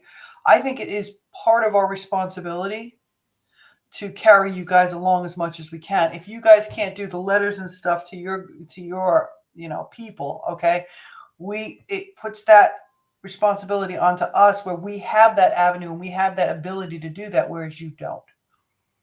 That's what I think. I mean, your mileage may vary, but that's what I think. And that's, every time, because LMICs, we don't have the funding. LMICs don't have the funding and the resources. That's the issue. And it's not just the advocates, it's also the governments as well. Okay, legitimate, let's just say. Okay, so yeah, we should do letters, and that's why we do the declarations in Asia Pacific, which is something you might be able to do in Africa, Kurt, because like you've done before, you've got that on, you do have a website, thank God, okay? And you do have that repository of information. So you could do something like the declaration and get all those online signatures because, people can take 2 minutes to sign something online. Yeah, and then, we keep trying. The reality is the reason why we try is to show that we have tried. It's, we've got to that point of knowing that whatever we do try is not going to move the needle. But when it does get to a point where a huge question mark is posed, and the truth always comes out. It always comes out. Yeah. When it does, we then have sufficient amount of information, if you like, evidence that we attempted to try. We really wanted to engage. We really wanted to deal with things like youth access. We really wanted to deal with things like illicit and taxation and so forth. We put our utmost into doing so. And that's and that's sad because it's not really a participation. It's just showing that you attempted it. And like I said, is that we've now have a handful of legislation that's unrelated to tobacco or anything to do with sin taxes for sin products or sin behavior, for lack of a better word, that are meeting the same or hitting against the same wall where the public participation was incredibly lax. In fact, in some cases, it didn't even exist. And the Constitutional Court is the court that it gets to. But in order to get to the Constitutional Court, you have to go through a whole host of other courts before it gets heard in the Constitutional Court. So this process is now 2, 3, 4, up to 4 years in the making, and how much damage is done in that process. And it all goes back to that the scenario that I painted a couple of days ago about the accountability, is that a lot of the politicians there know that they'll never be held accountable because by that time they're out of office, they've already secured their cushy job in some kind of corporate or some kind of international group, the revolving door that we see in the FDA. That applies to a large degree in the South African or in the sub-Saharan African continent. If you are somebody that's kowtowed the message of the World Health Organization, you're almost guaranteed to become some kind of employer or employee of one of the groups that are affiliated or assigned to the World Health Organization. But we all go, it's always going about, there's lack of accountability. There's no statesmanship anymore. There's no legacy, protecting your legacy or being remembered for something, because no one's going to really remember with the amount of information that's flooded with us. You know, it's not like 30, 40 years ago when you read something in a newspaper, it's a big scandal. The scandal is 10 minutes and then we move on. Yeah, fast-paced world that we live in. And the entire structure and the entire system is completely corrupt and broken as it is currently. And I think people and groups that are in control of the World Health Organization and other world institutes understand this and are maximizing on it. Oh yeah, it's predatory behavior taking advantage of the situation. That's a fair call. I mean, Martin, what's your take? What would you suggest in that situation? What can we do to help them be able to? I don't know. I do agree with Kurt about people having lives to live and everything, and it's hard to motivate them. I mean, just look at the experience in the UK in the early years. 2010, we managed to get 1,200 people to respond to a consultation. In 2010, there weren't many vapors around then. That's a significant proportion of vapors at the time, because it was a very small community and people were well connected with each other. But now we've got, I think the latest figure is 4.2 million vapors in the UK. And you'd still struggle to get the 1,200 responses, because most people who vape, it's just part of their life. They've got other things that they're doing. It's just something they do. They might pop into the shop on the way to work and buy disposable. That's about as interested as they get. So you're going to have less response. And plus, like I said, in the UK, everyone thinks everything's fine in the UK and it's going to stay that way forever. And it's hard to emphasize that there is a threat. Nothing's ever guaranteed. Nothing. But I agree about the way these things are administered. I mean, one of the problems we had with the EU, I think, which finally the British public sort of saw through it, was, for example, if lots of people in government would then go on to jobs at the European Union, and when they got a job at the European Union, they got a pension thrown in, and in the terms of the pension, it said if you ever criticised the EU, then you lose the pension. So anyone who ever sort of got a job in that thing was like brought into the club. And I think you have the same with WHO. From the UK, we had Andrew Black, who was lead at the Department of Health Tobacco Control Group, now works for WHO. Jennifer Ellison, who was Public Health Minister, now works for WHO. And if you're kind to the WHO, they'll boot you upstairs and you'll work for the WHO with a lovely, highly paid job and a nice big pension. So everyone sucks up to the WHO. It's something. It's totally unaccountable. It's unelected.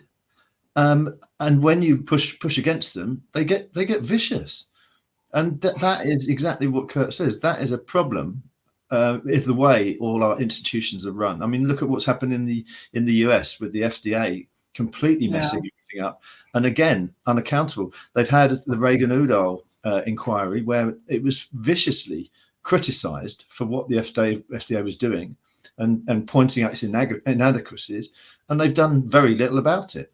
They feel like they can just carry on with impunity, these people. And the public should be getting angry in general about this all over the world. But I think they are starting to see through the WHO, though. Their response to the COVID pandemic. You just look on Twitter, whenever Dr. Tedros says anything, he gets besieged by people. So I think the WHO's stock and their incompetence has been discovered by a lot of people. We had an MP here. Actually, he's going to be part of the coalition government. We have a government, I think. Tomorrow they make the announcement. We finally have a government. But one of the guys in the coalition has said multiple times, defund the WHO. Well, yeah. I mean, I don't think it'll ever happen. Not sure it'll happen.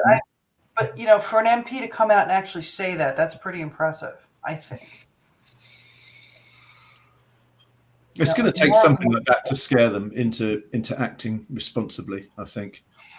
Because at the moment, as we said the other day, it just seemed like just one big cozy club. They've got their appointee in each country who will do their bidding, and they're like, we can just ignore everyone. Like, you write to the WHO, they don't reply. You can't go to their meetings.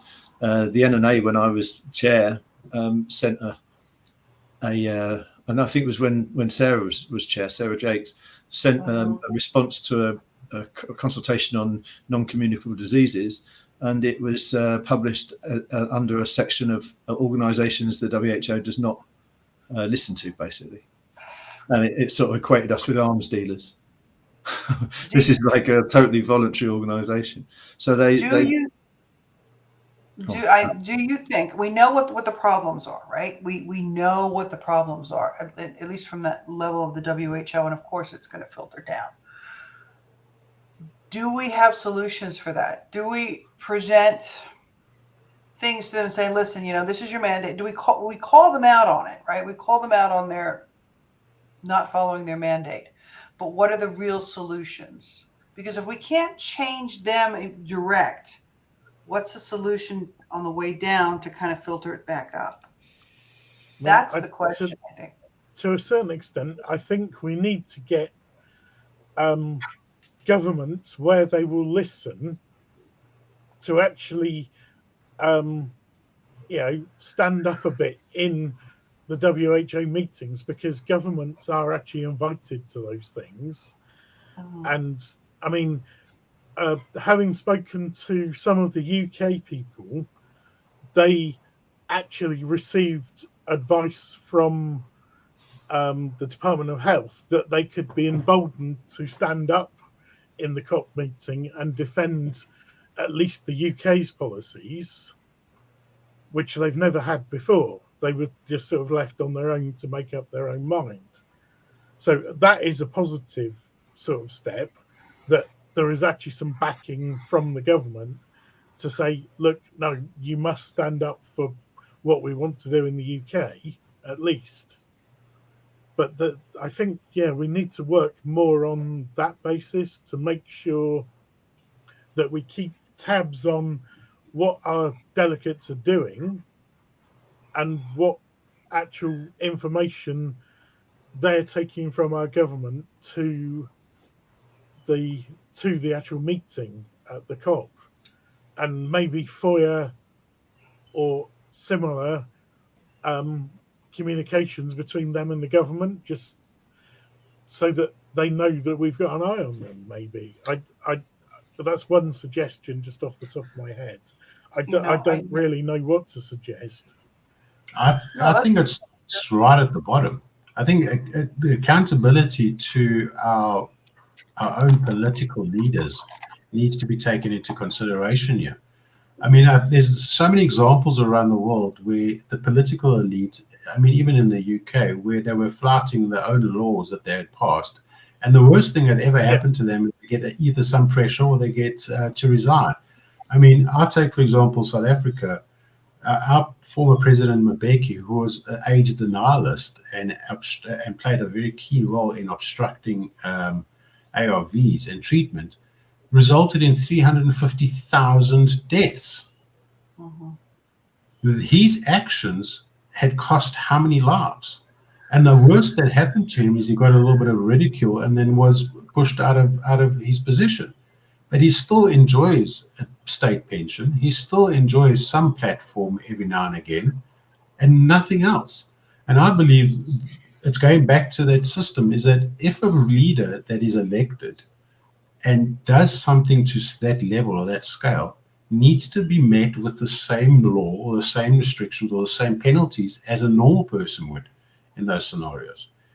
I think of when I was back in corporate, if you were caught just, basically or rejecting an instruction, you met with a certain high degree of penalty. The crime, the punishment meets the crime. But unfortunately, what we're seeing is that when somebody, and it's always about pressure. It's not about the right or wrong. It's about pressure. Yeah. If we look at these world leaders and we look at these people that get shifted out of their positions, it's because the pressure that was received. It wasn't because they did something right or wrong. It's about the pressure they received. Yeah, it's not about morals anymore. If you take it from that level and it works its way up, if the World Health Organization, for argument, says we need to do X, Y, and Z, politicians at the bottom would say, hang on, we need to really think about this carefully. Will it work in our scenario or not work in our scenario? Because if I don't do the right thing, I am going to be affected here. I'm not going to just be able to walk away and say, we made a mistake. And in some cases, like in the LMRCs, that never happens. I mean, there was a scenario, it's maybe unrelated, but it gives you an understanding of how corrupt and how sordid the system is. We've just, for the first time in South African history, I don't know what the proper word is, but we've actually we've kicked out 2 judges in our system. The one guy was drunk. The one judge was drunk and drove into a person's house. And it took 14 years to now suddenly have him kicked out of the judiciary. 14 years. Mm-hmm. A normal average Joe in the street, if did the same thing, would be sitting in jail. Yeah. Yes. Within 60 days of that happening. But 14 years. Not arrested, nothing. His job for 14 years, and now, because of the pressure, they've buckled. I mean, and his time page. That's where we, in places which are a bit better off, need to reach out to other people who, like the sugar crowd, and we need to just get more public opinion and more pressure on our side where we can. Where we can do nothing, then there's no point in trying. We're better off focusing on something we can actually achieve. So I think if we band together with other people, though, sorry, Richard, I didn't mean to cut you off. I think if we band together with all the people, like what's going on in Africa with the multiple groups, if we band together with all the other harm reduction, and we focus on harm reduction in general and band together with our brothers and sisters in that, I think we'll have a lot of voice. I mean, that's why I was pushing people to do that UN submission to the special rapporteur, because it is harm reduction. Yes. I mean, that's the kind of thing we need to focus on, the stuff we can achieve. Yeah. And we need to find new avenues and new ways that we can get into the process, and the people that are looking to regulate us. I mean, and go at it from slightly different points of view. I mean, I've been trying to set up for quite some time this group working with ASH and mental health charities to tackle the inequalities in people with serious mental health issues and smoking, because nobody's looked at that seriously in any real way for years and years and years. It's just too hard, but it's another way into communicating with groups who are used to fighting battles which are difficult, and we can maybe team up with them or learn things from them or share information. It's just about putting out growing roots, as it were, under the ground where nobody sees them, but joining up with other groups and trying to leverage where we can other people who would most likely be on our side if they only knew about what was happening. Well, I mean, that's Kurt and I were talking about that the other night. It's about, and he's thinking, he was thinking global, which I get the global thing, I do. But each, like I was trying to explain then, is that each region has their own issues. And LMICs, we talk about LMICs, but each LMIC region has their own issues. Some of them are similar and some of them are not. Okay. But if we get the regional people together and they're working together and they're functioning really well, and when I say regional, I mean not just tobacco harm reduction advocates, but drug harm reduction advocates and gambling advocates, things like that, plus the experts on those topics all working together in that region, that can give more political pressure in that region than me going and talking to or writing a letter to somebody in South Africa. Now, if we can get all the regions working like that and everybody's coming together like that, then we'll work with each other on the higher level. But we've got to get the foundation. I keep saying this, been saying this for years. The foundation has to be strong enough to support the building. Yeah, that's absolutely. my take. I mean, yes, and it's going to take some,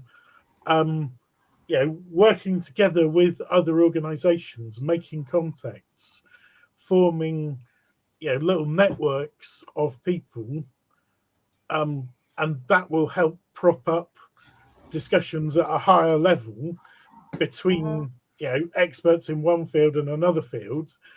Yeah. Hopefully we can actually present a case that your problem is our problem, we should work together, and when we go to the government and say this, you say the same thing. Look, no, not so much.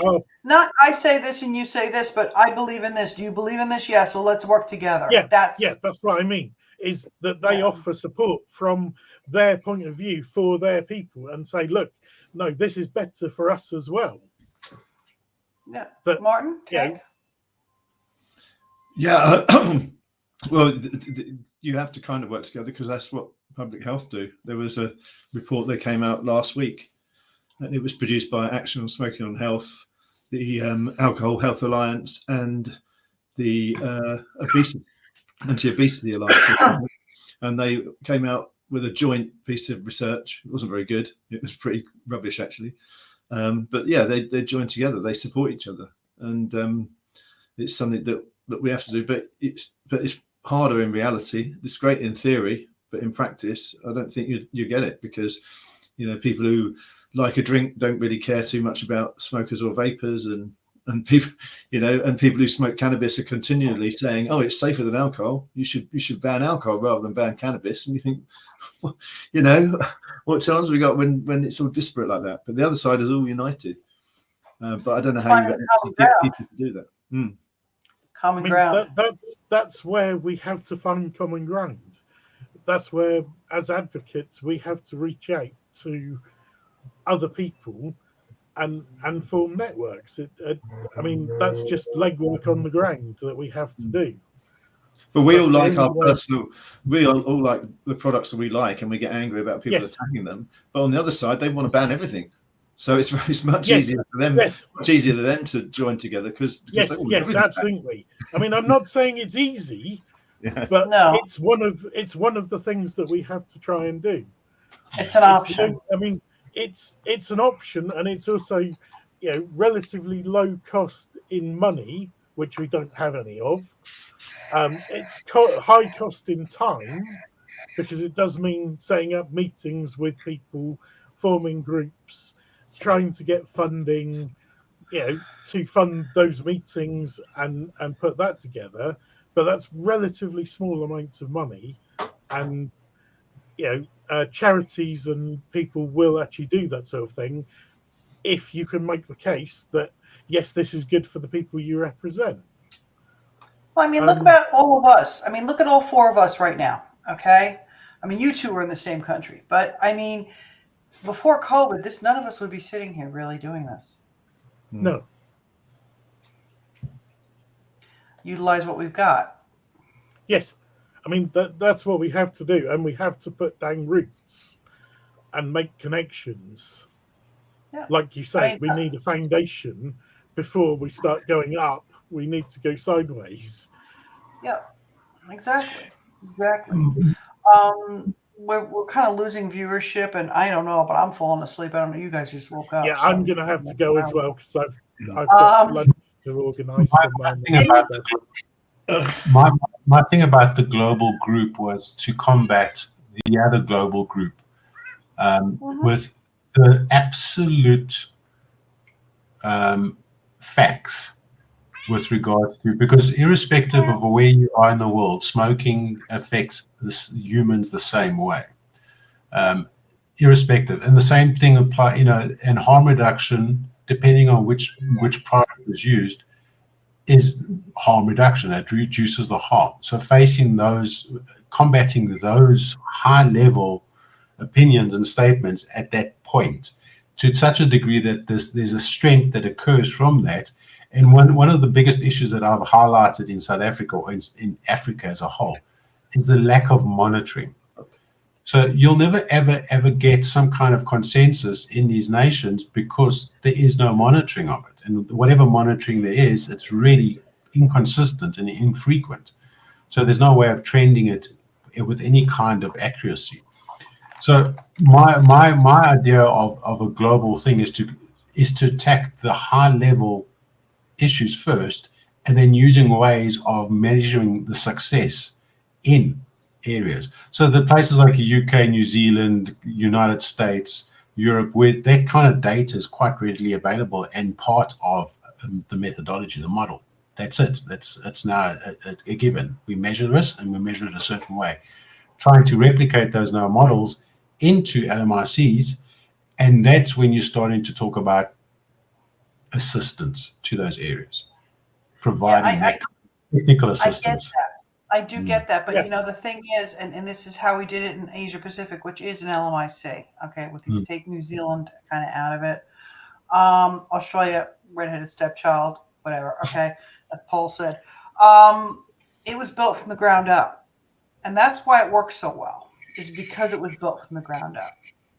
Okay, that's why I'm saying ground up, foundation first. First, there were the first couple of organizations. We were all under INCO. We went regional. Then we, stayed regional after, the whole thing with INCO. Okay. And then we brought in experts.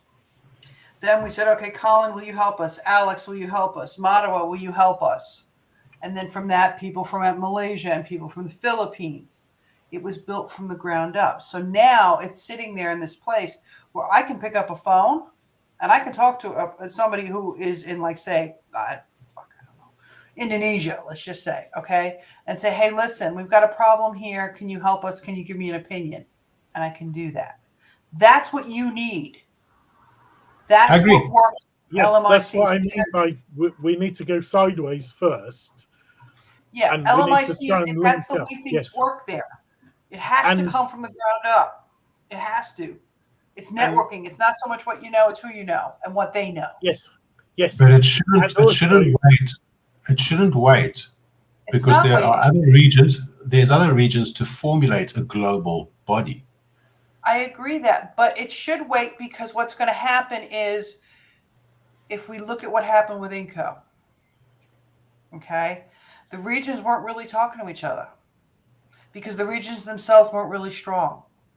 If the regions themselves are strong, then the global, the umbrella, let's just say, on top of it, that will function to protect what's underneath because it'll all be consolidated underneath.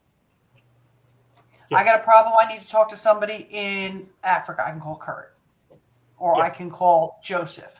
Okay, there's a problem. There's something happening over here in Thailand that's very similar to something that happened in Kazakhstan. I can't even pronounce that. Whatever. Turkey. Let's use Turkey because that's an easy one. And it's Thanksgiving. And I can call somebody in Turkey. That's the way it should work. Yeah, and in the sort of higher, places, the UK, we need to be able to make the data available that we collect to other people in an easy. I mean, that's one of the reasons for the wiki was to try and make it easy for absolutely anybody to access data and studies and things when they want to. I mean, it would be nice to get a few more people involved in actually, because the wiki can actually import the data direct from the Office for National Statistics website and then process that and display it on the page. I don't have time. Some countries don't even have that data, though, Richard. Yes, but I'm just thinking of trying to make it more available to people so they can just scroll through and print the page and they've got a graph. Yeah, but that's another project in and of itself. Yeah. I mean, that's why I really like somebody who deals with data to create an account on the wiki and do that. Everything, the infrastructure's all there to do it. It's just, there's only so much I have time to do, and learning how Everybody to else, do. and everybody else is in the same boat. I mean, what you're doing is necessary. Absolutely, is absolutely necessary, and we support you 100%. But everybody's got different priorities too within the scope of THR. I mean, Kurt has data on his. He's got a whole bunch of data and stuff on his site too.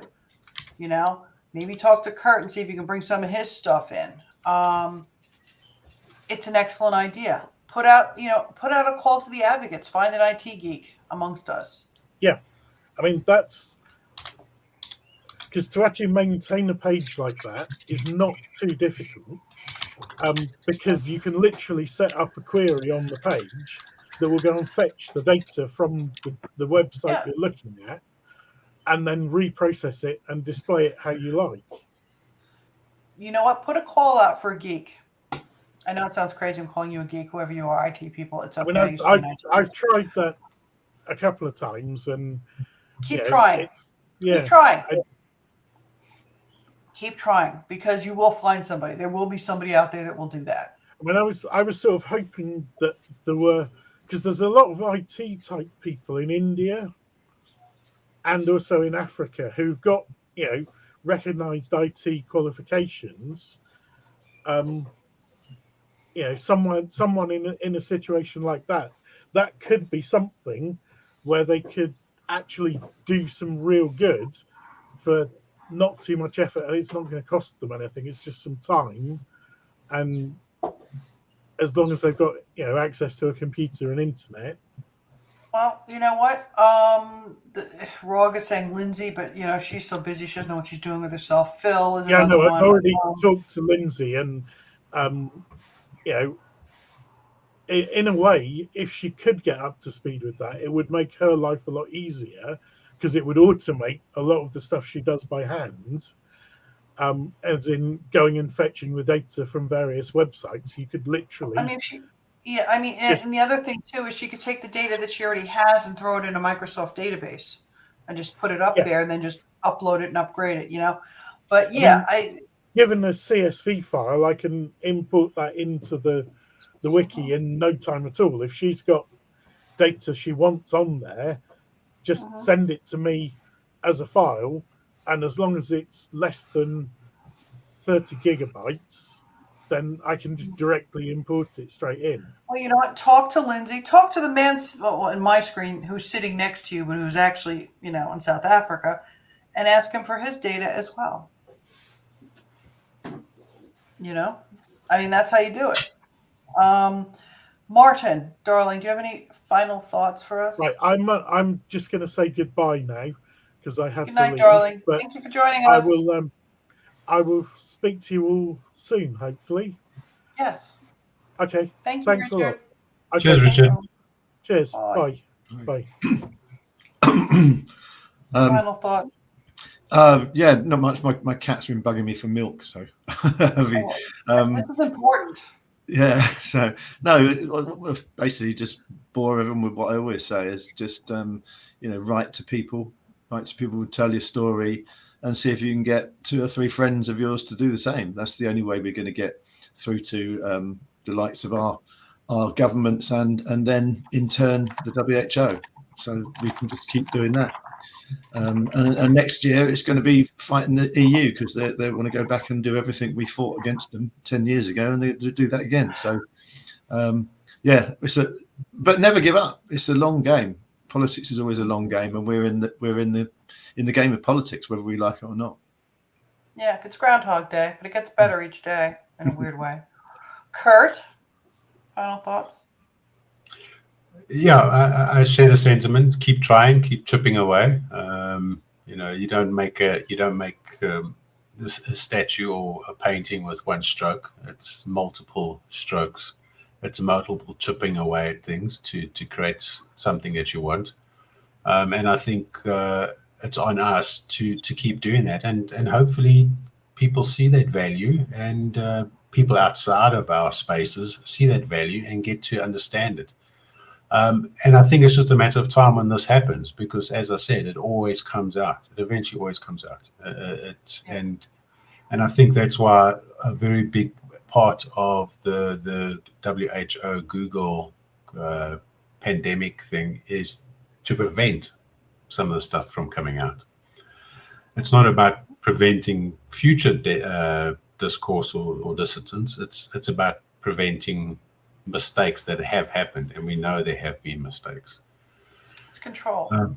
Yeah, absolutely. So yeah, thank you very much again, Nancy. A very happy birthday to you, Martin. I hope you have a fantastic day today. Okay, go feed that cat. Go give your milk. Yeah, go give the cat some milk. Just to add to what Kurt said, always remember we're on the side of the angels, and throughout history, baddies always eventually lose. Yeah, truth always prevails.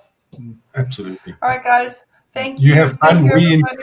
42 degrees at the moment, so we're all dying here. So Better you than me.